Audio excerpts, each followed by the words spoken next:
Okay. Good evening, good afternoon, good morning, wherever you're at. Welcome to the Dissecting the Quran series. This is part 2, where we pick up where we left off yesterday. Our guest of honor is Paul here. He's going to be getting a good laugh with me and hopefully the people that show up. So we'll see. Let's just give him a couple more minutes because I think I only see one person. I think it's Comet. Comet Warrior. Yeah. He had asked about posted that many Muslims use John 14:28, Luke 18:19, Mark 13:32 to prove Jesus is a prophet. Well, we don't have to prove Jesus is a prophet. Right. We don't have to. Why would you want to debunk it is the first thing. I mean, you don't. That's part of it. It's not even needed to be addressed as, is this Jesus a prophet? Well, in terms of humanity, we can consider him a prophet. I don't see any problem with considering him a prophet. Why would you want to debunk it? The question truly is he fulfillment of what Isaiah claims? Right. Is he mighty God? Because if Isaiah is right, who prophesied of his birth and said that he will be called mighty counselor, wonderful counselor, mighty God. If he's not the Messiah, he is not mighty God. If he is the Messiah, he is all these things. The wonderful counselor, prophet is one of them. So guess what? It's kind of foolish to talk about debunking it. Right. It makes me wonder what the real purpose of that statement is. I mean, it doesn't sound like a Christ follower who would to say that kind of thing. Why would you debunk it? I mean, that's something maybe a Muslim might say. I think it's more on again, they even claim he's a prophet. The question is, does he fulfill all the things that the Judaism requires of a prophet? And the answers are yes, because he never, ever once strays from doctrine. He never, ever once gives a false prophecy. But let's see. Let's talk about the prophet, the quote prophet, Islam.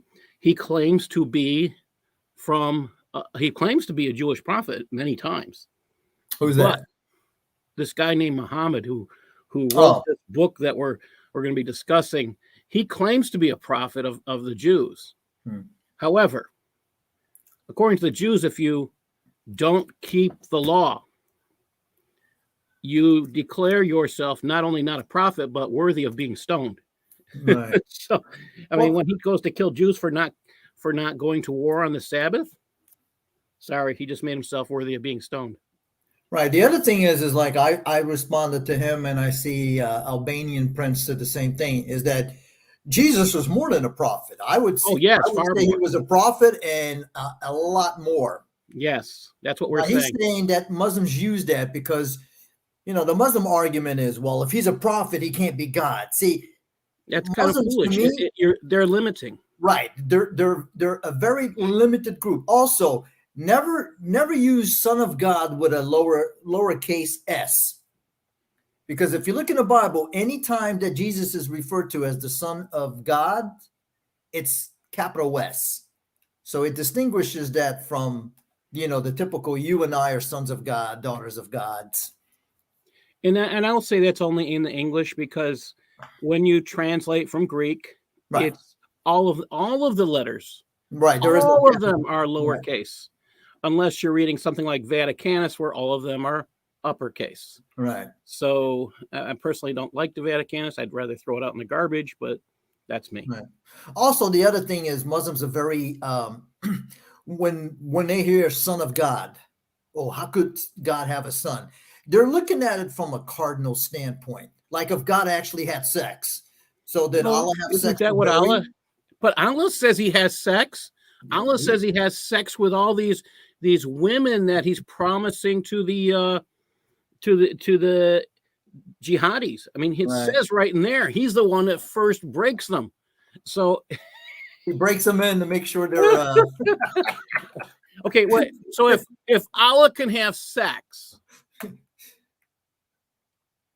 I mean, if your God is out there having sex, but here's the funny part, because in the Quran it says Allah could have a son, he just can't find a wife. Or he could have one from amongst ourselves, whatever that means. So I guess the angels. So he's not denying that Jesus. In that respect, you have to sit there and go, if he's saying those things, right? Is he saying that he's just not a big enough God? I mean, think that's what about it sounds like. Think about it. Mary had a son without a man. Is Allah less capable than Mary? I mean, she was, It's that Jesus is greater than Muhammad over and over, whenever they mention this concept of Isa, who they call Jesus. I mean, Jesus was born of a virgin birth. Was Muhammad? Absolutely not. It talks about Jesus doing miracles. Did Muhammad do miracles in the Quran? Absolutely not. I mean, unless you count the time where he got on a donkey, a flying ass, and he went to Jerusalem. But you know what? That was in a dream. Then when he was sleeping in bed with one of his wives, or many of his wives. Because even in the hadiths that I found, it talks about a vision. It doesn't really say it was a physical thing, like he didn't get on the. Actually, my understanding of the burqa, it's something between a donkey and a mule. Okay, yeah, it's a flying ass. I was going to say that. I call that a jackass. It's a flying ass with the name Barack. but here's something funny. My understanding is a mule is not a very old animal. And a mule is not something that Allah created. A mule is kind of like, you could say it's a mistake, because mules can't mules are can't reproduce. Oh, you have to educate people. They might not know this. Right. How do you get a mule, people? Does anybody know in the chat room? It's not something that Allah creates. Right. It's not from a mama and papa mule. Yeah. You take a donkey and you take a horse. Yeah. You mate them, and guess what you get? Yeah. All right. Let's load up the screen. Let's get started. Where do we start here? Okay. So we're back to where we left off. Chapter 2. We're on verse 40, and we're using the Osama Dadok's The Generous Quran, an accurate modern English translation of the Quran. I paid $10. It's probably the best $10 that I've ever spent. So I would advise anybody, if you can, get a copy and help his ministry. Now, I was hoping Christian Prince was supposed to be working on a Quran. He was going to translate it, I guess basically do the same thing as Osama and do a word for word. And I was hoping that it would come out, because I wanted to compare the two to see what the CP's Quran would look like when we stack it up against, Osama Dadok's. Well, they work together a lot, so I think it would be almost exactly word for word, which is depending on which Quran manuscript it would come from. Yeah, which Quran is really the true question there. So yesterday we had fun when Allah said, well, actually, when we don't know who this we is, when Allah said to the angels, Ojudo, which meant to worship Adam. So it says, so they all worshipped except Iblis. He refused and became proud, and he was among the infidels. So, hold on a second.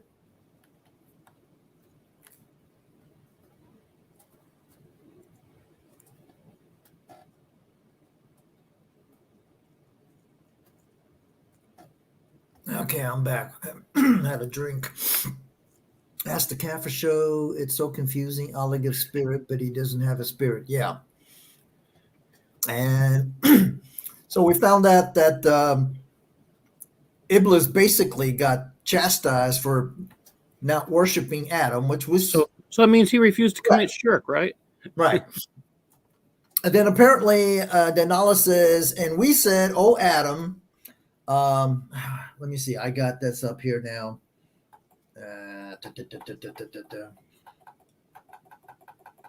21. Oh Adam, dwell you and your wife in the garden and eat from it plentiful wherever you will, and do not come near this tree so that you will be of the unjust. Okay. So then we go 36. Shaitan made them fall from it. Fall from what? Were they like sitting on the tree? Maybe sitting on the tree branches, eating the apple. So Shaitan made them fall from it. So he got them out from where they were. And we said, get down. Get down from what? Did they already fall down? You will be the enemies to one another, and you will have on earth a dwelling place and enjoyment for a while. So Adam received words from his Lord. So he, 23, so he relented toward him. Surely he is of the, what's number 24? Of the relenting, the merciful. This is so confusing. We said, here we go again. Didn't Allah already tell him to get down? Ouch, he fell again. Ouch. So those tree branches gotta hurt. I know. So we said, get down from it. I'm telling you, Paul, if you took away all the repetitiveness, the Quran would probably be about minimum 30 to 40% shorter. Well, yeah. I mean, there's a lot of verses that are word for word repeated. Yeah. Throughout. I mean, or they repeat with a change of a word or two. Yeah, I found 6 passages on the Hijra, word for word. With a word or two added here and there. There's a website that I did a video on that I used that has they've gone through it and they show you the repetitive verses, the repetitive words or phrases. I mean, it's just amazing. All right, so we said it just makes it easier to say orally, which again, it might sound poetic, but it doesn't necessarily mean that it flows. Right. Actually, it makes it choppy and lack of desire to read and learn more. Yeah, I mean, that's why I said to me the Quran is very incoherent. I mean, there's no flow of thought or ideas. I mean, you're reading about something, and then all of a sudden, like here's a good example that we left off yesterday. Right above, Allah is talking about how because of Shaitan, Adam and Eve broke the rules, and they were told to get down. And then all of a sudden, it goes to the children of Israel and the story of Moses. How in God's name do you just jump from Adam and Eve and you jump to the children of Israel? And this is where we left off. Oh, children of Israel. Actually, number 26, Israel, non-Arabic words of Greek Syriac origin. Yeah, it's just the word Israel. Yeah, they just spelled it weird. Yeah. Remember my grace, which I graced on you, and fulfill with my covenant. Now, shouldn't that be, because like I said, English is not my first language, but wouldn't it be proper instead of saying, remember my grace, which I graced on you and fulfilled with my covenant? Okay, or let me see. Okay. So it gets more confusing. I will fulfill with your covenant. Wait a minute. Whose covenant is this? I guess there was a 50-50 exchange of ideas, and Allah said, hey, listen, I will grace you and fulfill your covenant if you will fulfill mine. And so be terrified of me. I mean, Allah really wants you to be terrified. You would think that God would want you to love him and not be afraid of him. But this guy is like, hey, man, Yeah. His whole thing is all about fear, which is sick. And sad. Fear going to hell. The following verses state that the Old Testament books, which Allah gave to the Jews. Okay. And And believe in what I have sent down, which we don't know what that is. The Confirm. Quran. Now, The reference to the Quran. yeah, but I mean, it could be the Quran. It could be the Oh, other that's books. what Usama says. It's Right. an actual reference to the Quran. Well, because it says is and believe in what I have sent down, confirming what is with you. The And, Old Testament. Now, with right, you, they're talking about the Old Testament. That's a direct reference to it. right. But since Allah failed Communication 101 for Dummies, Yeah. if I was to pick this up and I didn't know anything about Islam, which is the pretense of what I'm doing is, you would have no idea what the hell this guy is talking about. Well, And, he's definitely not clear. And for a God that's supposed to be all powerful and almighty, he doesn't know how to communicate. yeah, and it's also supposed to be a clear and detailed, and every verse is explained. Well, Well, you should think that his word should be able to transcend time without a problem. right. But even back then, this was badly written. Oh, yeah. See, but there's also the problem because it says, so if this is supposed to be Allah talking to, well, he's talking to Moses because the above ones is referring to the children of Israel. Yeah. So I'm assuming he's talking to Moses and says, and believe in what I sent down. But here's the thing, sent down. Okay, well, I thought, well, we know the Quran wasn't sent down. It was supposed to be revealed. There's a difference between something being sent down and something being revealed. Again, Allah is really poor, but Arabic is supposed to be this beautiful language. And do not be the first to become infidels of it. And okay. Oh, so unbelievers exist. Yeah. Here we have these unbelievers again. Well, remember, there were unbelievers during the time of Shaitan when he didn't, bow down, prostrate, worship Because Adam. it still kills me. So this shaitan gets yelled at for not committing an act of shirk, Right. while all the angels commit the act of shirk.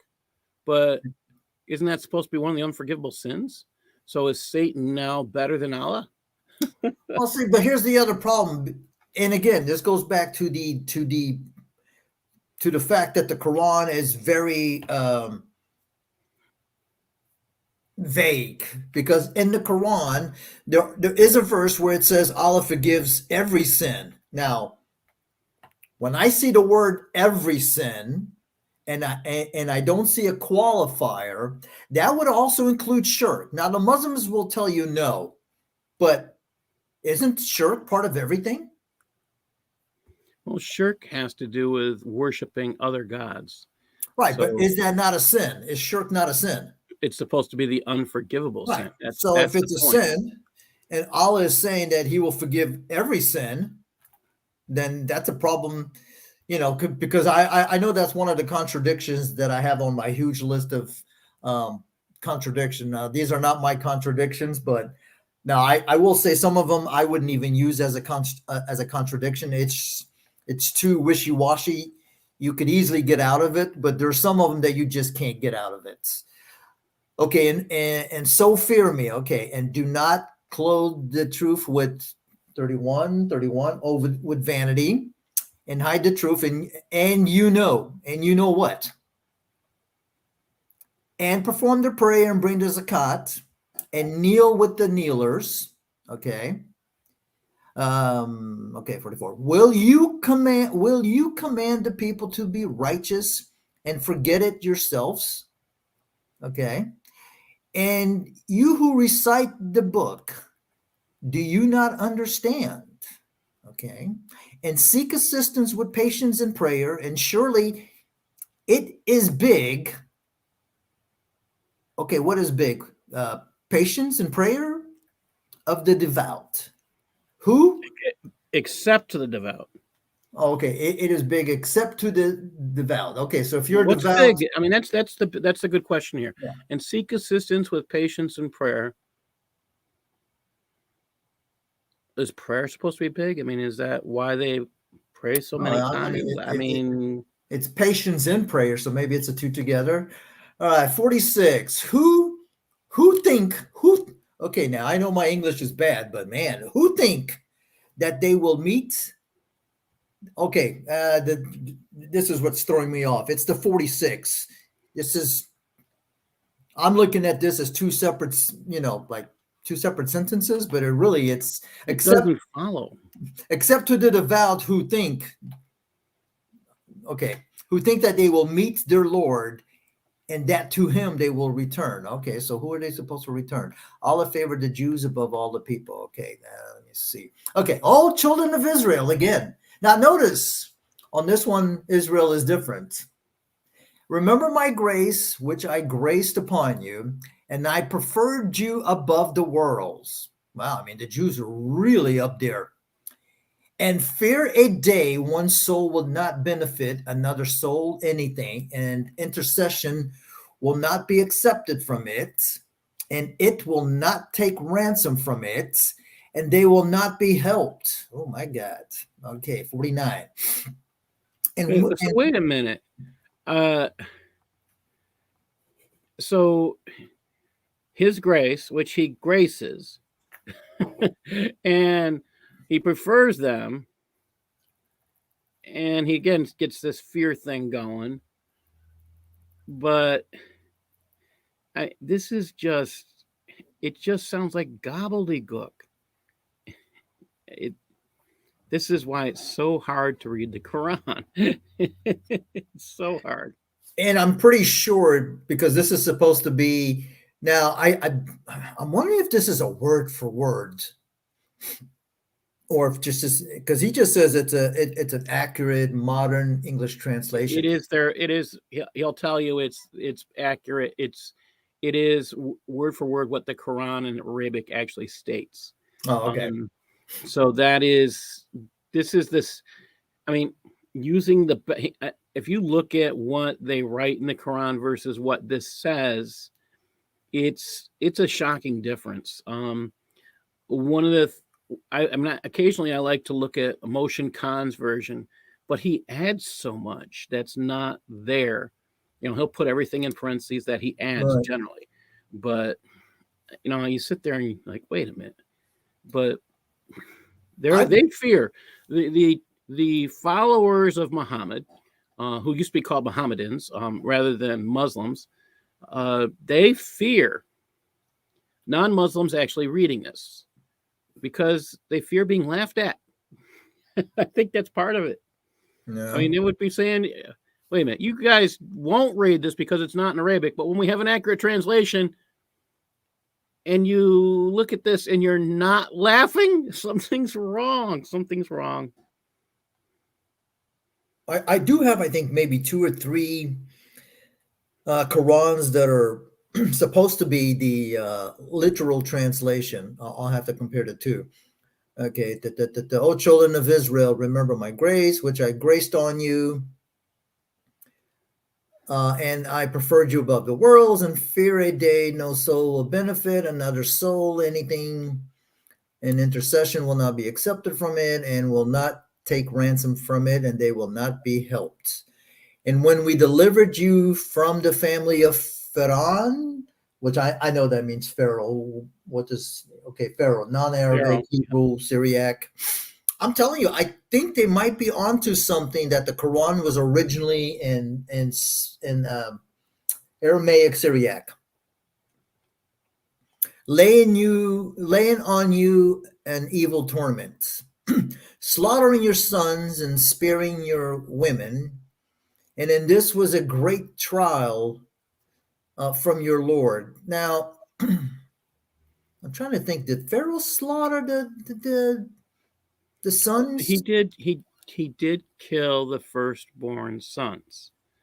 So if this is a, now who did? The Egyptians? The Egyptian Pharaoh, Ramesses, actually kills the firstborn sons of the Israelites.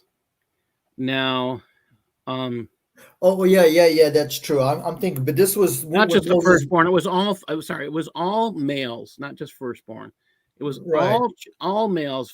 It was a culling, because the Jews were being blessed by their creator, and Right. they were having so many, but it was all males because they wanted to cull, they wanted to have more control. So the women child were allowed to live while they killed off the males, in hopes Right. of gaining more control. Right, and that's when Moses was put in the battle. Okay, so when we delivered you from the family of Pharaoh, laying on you evil torment, slaughtering your sons and sparing your women. But wait a And minute, you know what? You know what's interesting about that now that we're saying this? Did anyone here know that story with if you didn't read the Bible, would you know what the heck they're talking about? no, I mean, that's part of the issue here. He I- doesn't know how to fully communicate. And it sounds like he doesn't know the whole story as well. He only but knows a piece of it. but remember, this is supposed to be correcting the errors of the Bible. So we don't even know anything about Moses. Well, actually, I don't think it's supposed to be correcting. It's Well, supposed to be explaining, because I mean they never find no place in the scripture, in the Islamic scriptures, does it say the Torah needs to be corrected. Well, but that's the Muslims' argument, is that the stories in the Bible are false. You know, the Well, Lot, they say that, but they have nothing. I mean, right? there's Of course. nothing in Islamic scripture anywhere that says it's false. Now, here's the funny part. Okay, so he's talking about how, and when we delivered you from the family of Pharaoh, laying on you an evil torment, slaughtering your sons and sparing your women, and this was a great trial from your lords. So all of that slaughtering was a trial from Allah. Wow, man, what a nice God. I'm going to let them slaughter your sons and spare your women so I can test you to see if you're good Muslims. And when we parted the sea for you, so we delivered you and we drowned the family of Pharaoh. Okay. And No, you it's were far watching. more than that. I was going to say, well, wait a minute. What exactly does it mean by the family of Pharaoh? I don't think he has the full story here, because we do know that Pharaoh's son was killed, possibly a day or so beforehand. I don't know the exact amount of days before they got to that part at the sun, before they were ready to cross. But I do know, I mean, so one of the children had already been, children of Pharaoh had already been killed. That was his son, Right. his firstborn son. And we do know that, this is where it gets sad. We do know that, the Egyptians didn't bring their wives. So they didn't bring their children when they went to war. So historically, this is problematic. Right. You would not bring your family to war if you were Egyptian. So again, Unless historically problematic. unless the Muslims are going to say, well, the family of Pharaoh, it really means the army. So Allah couldn't tell you, and we drowned the army of Pharaoh. Oh, again, you only know that. This is why you can't, the Quran is not enough. You can't, if you're reading this, the Quran doesn't tell you enough. You actually have to go read Right. the book of Genesis to understand this, or the book of, I mean, yeah, you have to go through. I mean, we're talking about the whole Torah. I mean, first 5 books to get a clue as to what this is talking about. And notice now, Allah is all knowing, but he just says Pharaoh. Which Pharaoh? He doesn't differentiate, that's for sure. I mean, there was lots of pharaohs, and right now, with the evidence that's being looked at, we know almost with certainty that it wasn't Ramses II, because his time period and the time period that now they believe Moses, the whole thing happened was like a couple hundred years before Ramses. And when we promised Moses 40 nights, okay, you promised Moses 40 nights for what? What the hell? You promised Moses 40 nights. I'm going to be asking you 40 nights for what? 40 nights of fun? Party? Yeah.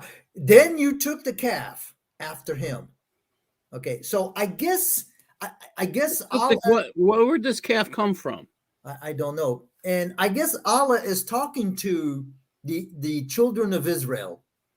Okay. Now, I don't know what this Moses got promised 40 nights. 40 nights for what? And then you took the calf after him. Okay, but Is didn't anybody they? seeing why Muhammad was laughed at when he starts telling the stories? I mean, This is what he wanted to kill people for. They laughed at him because he was listen, incoherent. I thought the calf was created from the gold. And then we took Oh, the okay. calf after There we him. go. Okay. Okay. That might be okay. We promised Moses 40 nights. Wait a minute. And then you took the calf.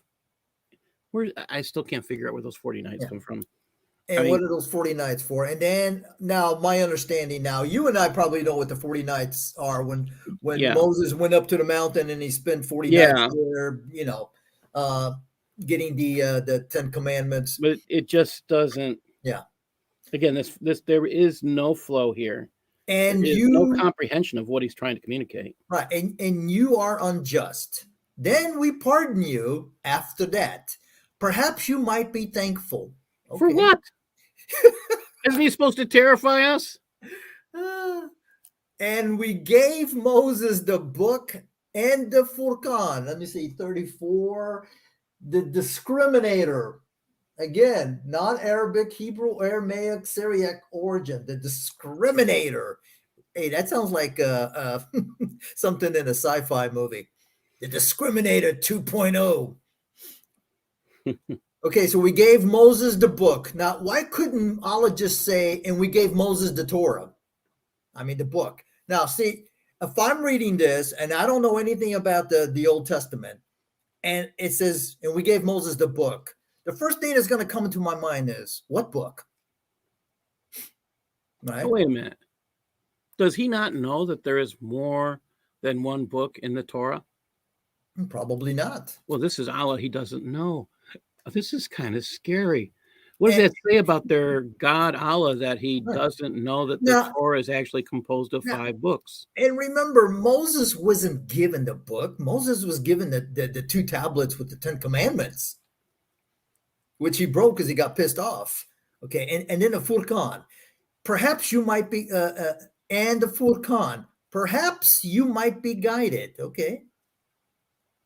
So that perhaps you might be guided. So this to me would make more sense. And and when we gave Moses the book in Furqan, so perhaps you might be guided, or that you might be guided. Forget the perhaps. And when Moses said to his people, "Oh, my people, let your people go. Surely you have done injustice to yourself by taking the calf." So wait. I thought they made the calf. Let me see. What did it say on the? Well, I mean, they made the calf in Genesis. Okay. So they made the calf out of the golden calf. All right. But this one here. This one says, "Then you took the calf." And what does this one say? Okay, by taking the calf. Okay, took the calf, taking the calf. So repent to your Creator. So kill yourselves. So Allah wants suicide. Hey, listen. If somebody told you to kill yourself, what are the chances that you're going to do it? Oh, it gets better. Read that next sentence. This is the best for you from your Creator. Wait a minute. So the best this God called Allah can wish for people is suicide? Yeah. Now doesn't sound like a God worthy of my time. I mean, want people to kill themselves. You know what? That's an open shut case. I'd be done right here. Hey, now you know where the concept of suicide came from. It came from Moses. No. Oh yeah, sorry. They're saying Moses did this, and anybody would follow him.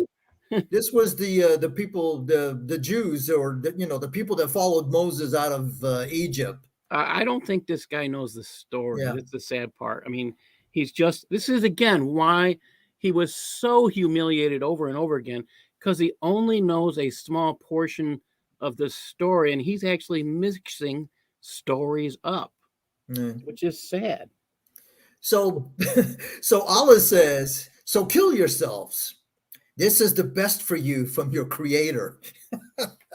Yeah, sure, no problem. Hold on a second. I'm going to Actually, find it's it. Moses. You were right. Moses is saying, "So repent to your Creator. So kill yourselves. This is the best for you from your Creator." So Allah is telling them, Yeah, according to Moses, Allah is telling them to kill themselves. yeah. And so now we should be asking Muslims, according to this, who, if does Allah think suicide is great, and would that explain the suicide jihadis? But I thought suicide was a sin. Well, 'Cause- it is according to the Bible, but I right. mean, And I think sin it's in all Islam are something that they allow sin in Islam. well, yeah. I mean, but Muslims will tell you that the Muslims that blow themselves up, they're not real Muslims. Well, heck, if Moses was a Muslim and these people were Muslims, Allah just told Moses to tell them kill yourselves. Right? Isn't that suicide? That's the definition of suicide, killing yourself. Yeah, it's kind of Okay, so we go to these 55. verses. The Jews were asking Moses to see Allah. Okay, 55. And when you said, okay, wait a minute. And when you said, oh, Moses, who? Okay, I guess the you is referring to the Allah. No, I think it's the children of Israel. So the children of Okay. Israel is saying, oh, Moses, we will not believe until we see Allah openly. Okay. So the thunderbolt seized you while you were looking on it. The thunderbolt seized who? Seized I'm Moses? guessing the thunderbolt seizes Moses. Right. Is this why he? Let's keep going. Maybe that's their explanation for him. So right. So the thunderbolt seized you while you were looking on. Okay. Then, so somebody was killed. Okay. Okay. So the thunderbolt seized you while you were looking on. Now I'm assuming it's Moses. Then we raised you up after you had been dead. Perhaps. Wait a minute. It says, okay, going back up here just to get the flow. And when you said, and we're referring, this is Israelites, oh Moses, we will not believe you until we see Allah openly. So the thunderbolt seized you while you were looking on. Then okay, that's the Israelites again, right? We raised you up after you had been dead. So the Israelites raise people up now after they die? Right, that would be the most pronouns. logical explanation because. So the Israelites can now raise the dead. Right, because it sounds like good people to hang out with. Right. I mean, let's face it, it wouldn't make sense if and when you said, Allah said, and when you said, oh, Moses, that, that doesn't make sense. So maybe, hey, maybe the Israelites did raise it. So we got a thunderbolt that seized, I'm assuming Moses, and he died. And then we raised you up after you had been dead. Perhaps you may be thankful. Wow. Perhaps. I don't know about you, but if I was dead and somebody raised me up, I'd be very thankful. There would be no perhaps. And we caused the clouds to overshadow you, and we sent down manna and 35 quail on you. Let me see. Quail, of course. That's Hebrew, the birds Hebrew. that those the bird. That's the Yeah, that they requested. Yeah, I actually want to raise quails because 11 weeks and they're ready to fry. Oh, nice. And they start laying eggs, and we cause the clouds to overshadow you, and we sent down the manna, and the quails on you. Oh man! So everybody got pelted by quails. Eat from the good things of what we provided to you, and they did not do injustice to us. Okay, wait a minute. And they did not do injustice to us. Who's us? So again, the us would refer, if we're following the we Allah. and the us, that means Israelites, not. So who's really talking here? I have no clue because I thought it was. I mean, here's the thing. Israelites. There's no coherency here. We don't know who's talking. I mean, I'm assuming in 55, it's the Israelites that said, oh, Moses, we will not believe you it Then we wouldn't get make to sense. 57 and it says, and we caused the clouds, which should be Allah. Right. So, or we raised up, yeah. And we sent down the manna and the quail. So we know that's Allah in 57. Okay. And eat from the things, and they did not do injustice to us. Who's us? So here's the other part. Us implies that Allah is more than one. Right. Because they can't Okay. use the royal we. Hmm. There is no So royal is us. Allah committing shirk here? Well, this will be the second time since we started reading the Quran that And Allah commits shirk. This is actually kind of fun to do it on live. And they did not, because you have different perspectives, different people. I'm not even sure what the people are saying on the chat because I can't see. Okay. I'm watching. They're having they're discussing, but it's to me, it's kind of humorous. I mean, what does it mean when Allah commits shirk to say that there is more than one of him? Well, he's the one who says us. I mean, we didn't say it's in Arabic. It's in the Quran. Right. So Allah gives Allah saying it. Does that mean Muhammad is committing shirk? so Allah sends down manna and quail, and they eat, and they did not do injustice to Allah, but they were unjust to themselves. So sin can be against people, but not against God, I guess. I thought, that here's where we get into different definitions of sin. In the Judeo-Christian belief, sin is against God. Yes, you can sin against your brethren, but when you're sinning against anyone else, you're still sinning against God. The definition of sin is violating the precepts of God. Basically, you're violating his wishes, his laws. You can sit again. These may be crimes against others, but they are without a doubt crimes against God. But according to this, you can sin and not sin against God. Okay, Quran. 58. And when we said, enter this village, I took a peep ahead while you were talking. Enter this village, so eat there plentiful wherever you will, and enter the door. Yeah, because I mean, you really need to be told to enter the door with worship and say, Hitta, 38, and say forgiveness. Okay. And say forgiveness. We will forgive you your sins, and we will increase the doers of good. So those who were unjust changed the saying to what had not been said to them. Okay, so what did they say? So we sent down on those unjust a wrath from the heavens because they were transgressors. Now, what came from the heaven? Wasn't that Lot? Wait a minute. Are we skipping ahead here? Are we going backwards, forwards? I think we're going backwards. I think we're still in Moses and the Israelites, but that sounded like wrath, huh? Yeah. Okay, so now what wrath are we talking about here? Because I mean, we sent down on those unjust. And you asked a very important question. So those who were unjust changed the sayings to what had not been said to them. So what had been said? I mean, I think that's really important. We don't know. Does Allah not know? Because he didn't communicate it. Allah. That must be one of those verses where Allah says only Allah knows, and Allah is that one of those surahs that disappeared? Yeah, probably. All right, so that was 59. Okay, 60. And when Moses gave drink for his people, so we said, so that's Allah. So we said, now they'll claim it's the royal we, the majestic we, strike the rock. Okay, so this is how many times Allah's committed shirk now? Is this 3? Well, but remember, this will be the singular we, Oh, but so we can forgive Allah in this one. The we and the us, the us.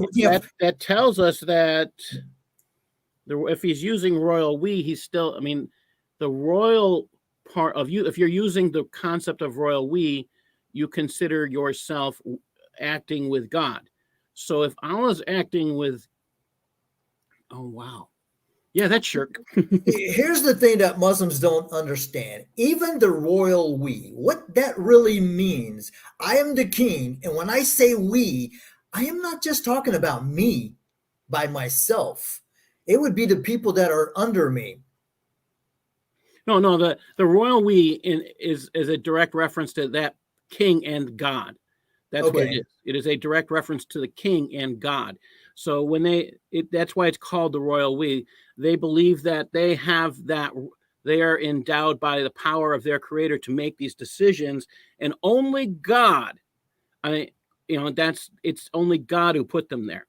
So that is, this is from the social studies teacher from 20 I years of also teaching royal we. I Yeah. also read a few interpretations of the royal or majestic we, that it can also imply to the courts, or the people that were underneath him. That's rare. Then there's usually a direct reference to the court there as well. Okay, so now we got and now I wonder if Moses was in Mecca. And when Moses gave drink for his people, so we said, strike the rock with your rod. So gushed from it 12 springs. Indeed, all humans knew their drinking place. What the hell does that even mean? Eat and drink from Allah's provision, and do not act wickedly in the land. Okay, vandalizing. Man, Well, Allah likes to vandalize things. it definitely shows here that there's this is where the lack of knowledge of the Torah, it can just be shown, because Moses gets yelled at for striking the rock. He gets yelled at because he didn't follow directions. And these 12 springs, okay. Well, it's definitely not Mecca. Yeah. Eat Well, and drink, and do not act wickedly in the land, vandalizing. And when you said, so the you is the Israelites, oh Moses, we will not be patient with one food. So pray to your Lord for us. Now, why would they say pray to your Lord? Wouldn't it also be their Lord? I don't know. Maybe he's not too good with pronouns. This guy. You know, This guy. so, I don't know. so pray to your Lord for us, that we would bring forth, that he would bring forth for us of that which the earth grows, its herbs and its cucumbers, and its garlic and its lentils and its onions. All that stuff grows in the desert? Holy moly, I didn't know that. Desert cucumbers. I hear they got a low percentage of water. So Moses said, do you exchange that which is worse for what is better? Go down to Egypt. So surely you will have what you have asked. So maybe this is a reference to the wilderness. Yeah. You have to sit here and wonder which would mean they're wandering in the desert. And they got cucumbers, or they want cucumbers instead. They got tired of that quail. I can't say as I've ever heard people selling cucumbers in the desert. Well, listen, man. How many quails can you eat before you get tired of quail? So then he goes, herbs and cucumbers and garlic and lentils and onions. He said, do you exchange that which is worse for what is better? Do you exchange that which is worse for what is better? Okay. Well, why not? That's it would make sense to me. Hey, man. Aren't we supposed to trade up? Right. Apparently, I guess the herbs and cucumbers and the garlic and the lentils and the onions is worse than, eating quail every single damn day. So he says, go down into Egypt. So surely you will have what you have asked. Wait. Why would they go back? Weren't they just enslaved there? Yeah, but see, you can go back and you can get herbs and cucumbers and garlic and lentils and onions. And then your quails are going to taste really tasty. And the humiliation and poverty were struck on them, and they returned with wrath from Allah because they were, oops. They were infidels. Yeah, The they were ayah in of Allah. with the ayah. I hate these Skype. Ayah 40. We know that's signs. The signs of Allah, and they killed the prophets unjustly because they disobeyed and they were transgressors. So wait. There are other prophets besides Moses at this time? That was my question. I was going to say, what prophet? I thought Moses was the only prophet. So I mean, who are they listening to besides Moses at this time? I don't know. Because I read the Torah. I don't see any place that God had another prophet during this time. It doesn't state that any place, but I don't know. I mean, it'd be kind of weird to have Moses having a prophet besides him. But so according to this, that's for sure. According to this, we're talking about Moses and the Israelites, but all of a sudden Allah says that they killed the prophets. Okay. Plural. I guess the Israelites killed Adam, Noah, Lot, and all of them. Okay, now the Jews and the Sabians. Okay, now we go to 62. Surely those who believed, 41, Muslims, okay, those who believed, Muslims, and those who are Jews and the Nasara, which according are the Christians. Right, but according to it's a made-up word to mean Christians, because Nasara the Sabians are the idol worshippers too. Right, because the Nasara does not mean Christian. Yeah, it's a made-up word. And the Sabine, 43, which he says Sabians, idol worshippers, yeah. He says might be referring or a play on the name Sabian Christians of Saudi Arabia. The Sabians, whoever believed in Allah, and surely those who believed, and those who are the Jews, the Nasara, and the Sabian, whoever believed in Allah. So were there other people who believed in Allah besides those three? And the last day, and did good deed. Singular. So you only have to do one. Yeah, that's it. Yeah, you got to do one thing. It's singular. That's it right there. Oh, I'm going to have a field day when I go over this and actually take notes. This might be my book. Hey, let me know when you're ready. I'll help you put it into print. A verse by verse interpretation. What's number 44? And they will have their wage with their Lord, and no fear on them, and they will not grieve. Okay, that's good to know. And when we took your covenant and lifted up the mountain. Mountain. Okay, that's another fable. Yeah. Over you. I forgot where that comes from. Take what we, and we lifted the mountain over you. Take what we gave to you by strength and remember what is in it. Perhaps you may fear. I have no clue what he's talking about. So fear what? So he took the I guess we're supposed to fear the mountain that's supposed to be hanging over us. I think so. I think he's trying to say, hey, listen, if you guys don't do what I tell you, I'm going to drop this on your head. I'm going to crush you. Okay, perhaps you may fear.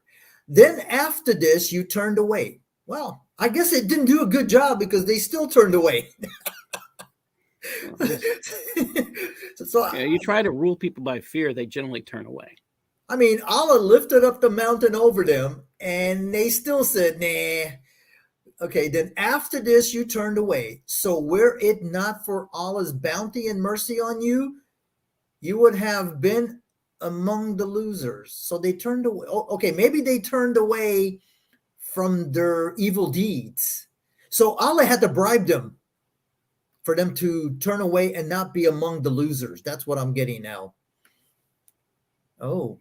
Now, so we're not for Allah's bounty and mercy on you.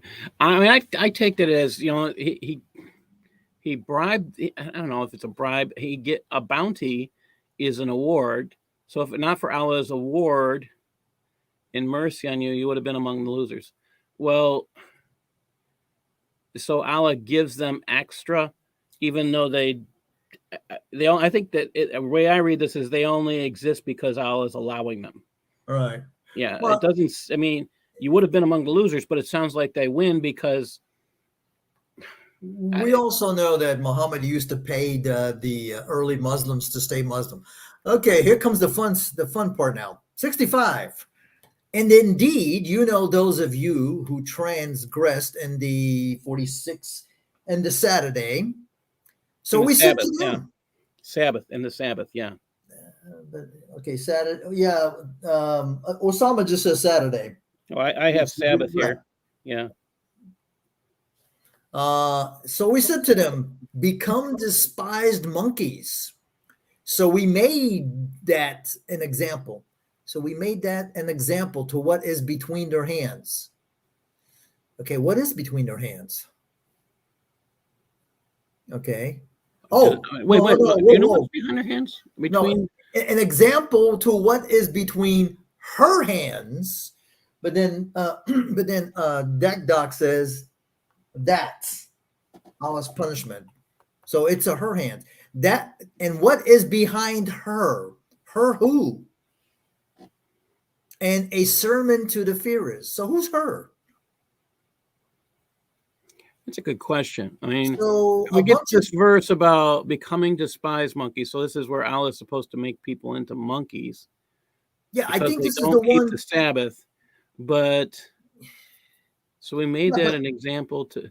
Isn't this the one where Allah keeps the fish away until the Sabbath day, and then He turns the Jews into monkeys? Because you would never know that from reading the Quran, right? Because they fished on the Sabbath. Even though Allah made the fish not come. So wait a minute. We know you who transgressed in the Sabbath. I mean, the story you're telling, why isn't that here? I mean, do you have to go look someplace else to find it? I mean, doesn't that show you that these, again, are incomplete thoughts? Oh, they're all over the place. I mean, here comes a good one. Okay, so, but notice we're still in Moses, okay? Although it jumped from Adam and Eve, it skipped Abraham, it skipped all Jacob, Israel. It goes to Israel, but we don't hear about Jacob. I mean, when he's younger, you will. It's just you don't hear about Joseph. Yeah, it's just because we're reading the unchronological Quran. Now, if you would read the chronological one, it might actually make some sense, which I do. No, it doesn't. It doesn't? Okay. I've got one. Well, I mean, it doesn't make sense, but at least it's in Revelation order. Okay. And when Moses said to his people, surely Allah commands you to slaughter a cow, they said, do you take us as a scoff? He said, I seek refuge from Allah, that I may be of the foolish. What? Doesn't he want to not be foolish? He said, I seek refuge from Allah, that I may be of the foolish. Wait. And this is Moses. Yeah, Moses is wants to be foolish. Moses is telling the Israelites that he seeks refuge from Allah so he can be a fool. So Allah's too scary for Moses. Yeah. They said, call on your Lord for us, that he would inform us what it is. What is? What is? Yeah. He said, surely, he said, surely he said. Who said? I don't know. The bugs. He said, okay, so who's talking here? He said, cow? I mean, I don't know. He said, surely he said, surely it is a cow. Really? You guys have never seen a cow? Okay, so he said, surely he said, surely, look at, I mean, surely all over the place. Maybe Allah had one surely temple too many. It is a cow, neither old nor young, between the two. To what? So So do again, what so do he what he you can't are. even describe. It's bad because if you, I mean, think about it. When you read a novel, the reason why you continue to read it is because of the flow and because it grabs your interest. This is This will so fool you. This will, haphazard and so right. poorly written. You know, I would tell you a monkey throwing stuff up in the air would probably make something better, yeah, or competitively the similar, and that is a tragedy in itself. I mean, it can't get any worse than this. I mean, We don't know who he is unless right. maybe it's the cow. I don't know. Call on your Lord, for surely cows are alike to us. Oh, sorry, am I heading? I'm jumping ahead, I guess. I mean, neither old nor young, between the two, or the two of what? Right. I mean, they said we know it's the followers of Moses, the Israelites. So they tell Moses to call on your Lord for us that he would inform us what it is. Okay. What is So it? apparently they don't know it's a cow. And then somebody says he said, which we don't know who said he said. Surely he said, surely it is a cow. So the Jews didn't know it was a cow.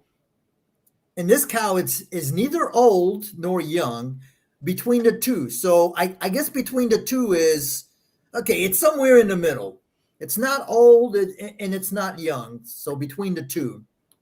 So do what you are commanded. What was the command? Okay, 69. They Again, said, so we don't know what the command is. We don't. right, There's too much we don't know, and that's what I guess this gets really into is if this guy was a clear communicator, maybe people might have followed him back then. Remember right, when the Quran was when Muhammad started? I mean, for I don't know how long he preached, but when you think about this, do you understand why he had so few followers to begin with? He's not communicating clearly, and he's getting laughed at by everyone. He claims he I mean, he claims to have these stories from the Jews, and he can't even state them straight. It's sad. It's just I would never be able to sell a book if I wrote like this. is open-minded here? Oh hell, open-minded is in the show. Alhamdulillah. Welcome. Open-minded. I hope you're enjoying this. This is your book. Okay, so they didn't know it was a cow, right? So they needed Allah to tell them it was a cow. So Moses tells them it's a cow, it's neither old nor young between the two, so do what you are commanded. We don't know what they were commanded. Then the Israelites say to Moses, call on your Lord for us that he would inform us what is its color. So they don't know what a cow looks like and they don't know what the color of the cow is. They don't. Here, They can't open their eyes. here we go again. He said, surely he said, sure. I'm telling you, this is a poetry. He said, surely she is a yellow cow. Now, ladies and gentlemen, have you ever seen a yellow cow? Her color is bright. So she's not only a yellow cow, it's a she. She's yellow, but she's a very bright yellow color. She pleases the beholders. Okay. Again, the Israelites, they said, call on your Lord for us that he would inform us what she is. What do you mean? Don't you Didn't he know by just tell now us it's it's a cow? I mean Wait. If Allah told us it's a cow, and they tell us Allah tells them it's a cow, and they still don't know, do they not trust this God Allah? I mean, they look if again. I haven't seen a yellow cow. I mean, if we go to 68, right? Moses is telling them, surely it's a cow. It's not old, it's not young. 69, he says it's a yellow cow, right? mhm. And then in 70, they still keep asking him, what is she? Surely the cows are alike to us. So these people have never seen a cow, okay? And surely, if Allah wills, so Allah doesn't know if he's going to do it or not, we will be guided. So again, you have to hope that Allah is going to guide you, because clearly these people were so stupid that they've never seen a cow. Maybe it's because they were in the desert. Who knows? Well, I mean, if Allah's telling them there's such a thing as a yellow cow, oh my god, and it's bright, don't forget that it's bright. It's bright yellow. Bright yellow. I mean, oh man. So I guess my best explanation, I think I've seen yellow snakes. I've seen yellow birds. I've never seen a bright yellow cow. I mean I've seen yellow labs. Farm. Yellow labs. One.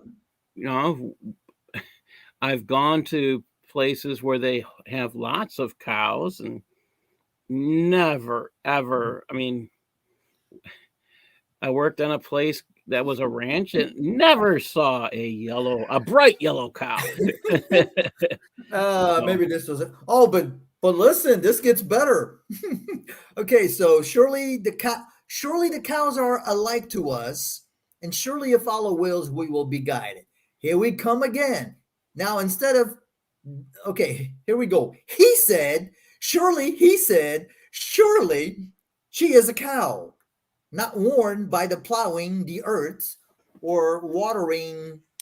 I mean, who talks like this? He said, surely he said, what the hell? Or watering the field. Wonderful repetition. What fields? Where are these guys? I thought they were in the desert. Where do you have cows plowing fields? Submissive. So the cow is submissive. No blemish. Wait. Again, we have Moses in the wilderness, and they're supposed to be in tents and basically walking in circles. So they can't plant stuff.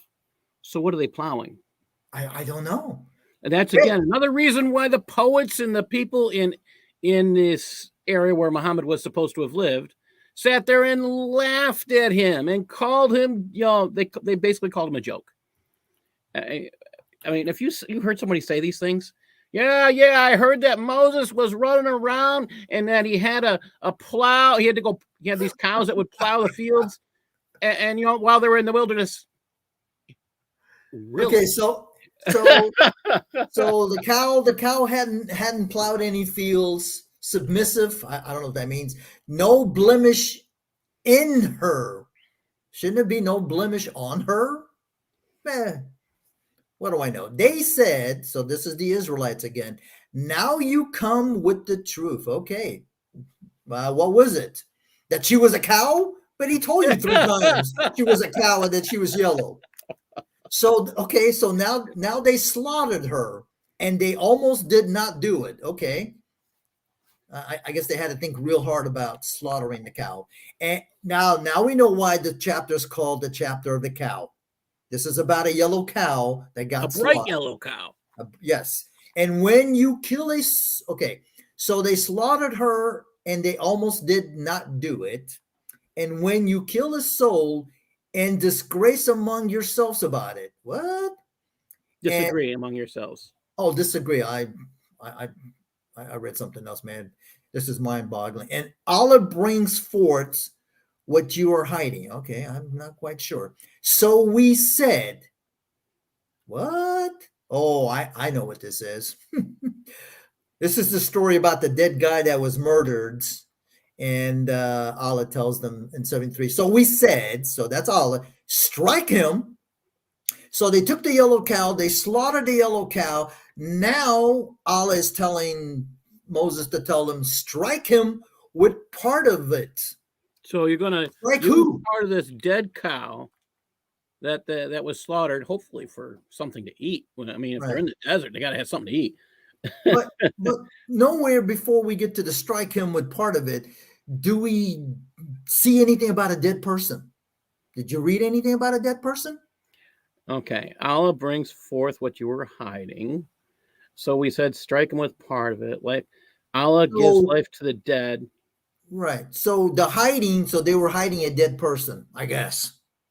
Their guess is as good as mine. So we said strike him. Okay, so strike him with part of it. Likewise, Allah gives life to the dead and shows you his signs. Perhaps you may understand. Okay.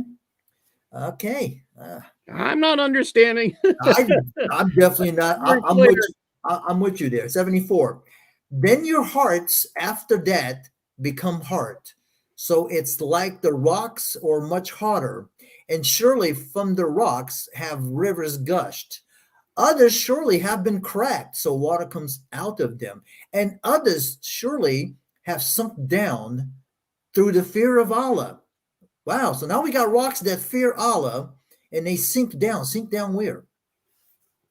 Well, if the rocks fear Allah, I mean, they're inanimate objects. Yeah. How does So, an inanimate? so we're now talking that rocks have life in them. Yeah. Okay, so rocks must have souls. I guess we're getting back towards the belief structure of the Hindus that you can be reincarnated into anything. I guess so. So rocks, yeah. So rocks have fear, but in order for you to have fear, you can't be an inanimate object. And Allah is okay. And Allah is not aware of what you do. Whoa. Oh, is not unaware. Is not unaware. Oh, okay, man. This thing is really messing me up. I need a new pair of gloves. Gloves, some glasses. And Allah is not unaware of what you do. Okay, so Allah is aware. Do you hope that they will believe in you? Okay, well, it'd be nice. And indeed, a group of them were hearing the words of Allah. Okay. They then altered it after they had understood it. And they know. And they knew. Knew what? Okay, and they know. I guess they know that they were altering Allah's words. And Well, when they met, let me ask this. I mean, if you are actually reading this and you don't think something needs to be altered to make it more easily to understand. Hey, maybe that's what they were. Maybe that's what they were doing. They read this and they said, "Man, oh my God, we gotta fix it." But you know what? All of the translators did that. We gotta fix it. Okay, and they altered it after they understood it. Well, maybe they altered it so that they could understand it. Make it more legible, and not laughable. And when they met those who believe, they said, "We believed." Okay. And when they came together privately, they said, "Will you discuss with them that which Allah opened to you?" Allah opened 50 revealed to you, that they may dispute with you about it before your Lord? Do you not understand? No, I'm on verse 76, and let me tell you, I don't understand this shit. Do they not know that Allah knows what they hide and what they reveal? Okay, I mean, I would hope so. He is supposed to be God. And some of them are illiterate, yes, like Muhammad, who do not know the book. Isn't that the guy who got really hugged hard by Gabriel? Yeah, not once. I mean, I not think twice, but 3 times, and he never learned He never learned to read after he was told to read. Not once. Did he? I mean, how old was he when he died? 50 something. 62. 62. Oh, 62 years old. 51. And he had I don't know how many years to learn how to read, and he either totally miserably failed, or maybe he was dyslexic. I mean, for some reason, he never followed the first commandment of Gabriel. Sounds like a typical prophet, right? I think he probably had some mistakes going on there, but this keeps getting better. Okay, so okay, we believe. No, Get says Muhammad could read and write. Apparently, you've never read the Sirahs or the Hadiths or the Quran, because you can sit there and lie to us about it. But, lady, we know the truth, because we got somebody there. On the it's out there. I mean, go read the Surah al-Rasul. My suggestion is start learning about Muhammad, because you definitely don't know. You definitely don't know. Then we go, okay, 77. They do not know what Allah knows, and they hide. Okay, 78. And some of them are illiterate who do not know the book. Now, okay, but wait a minute. Why are you blaming them for not knowing the book when they're illiterate? Of course, they're not going to know the book. You just call them illiterate. And the book, according to Osama, is supposed to be the Torah. Now, why couldn't Allah just say the Torah? See, this is the problem that I have. It just says El Kitab. Okay, how do I know what book? Because every prophet came with a book. So Allah just says, and some of them are illiterate who do not know the book. So if you don't know the book, you're automatically illiterate. So that's the only thing that makes you illiterate, is not knowing the Torah. Again, this is another problem again, because this shows that Allah doesn't know that there are 5 books in the Torah. Right. And this is a real statement that Allah is not omniscient.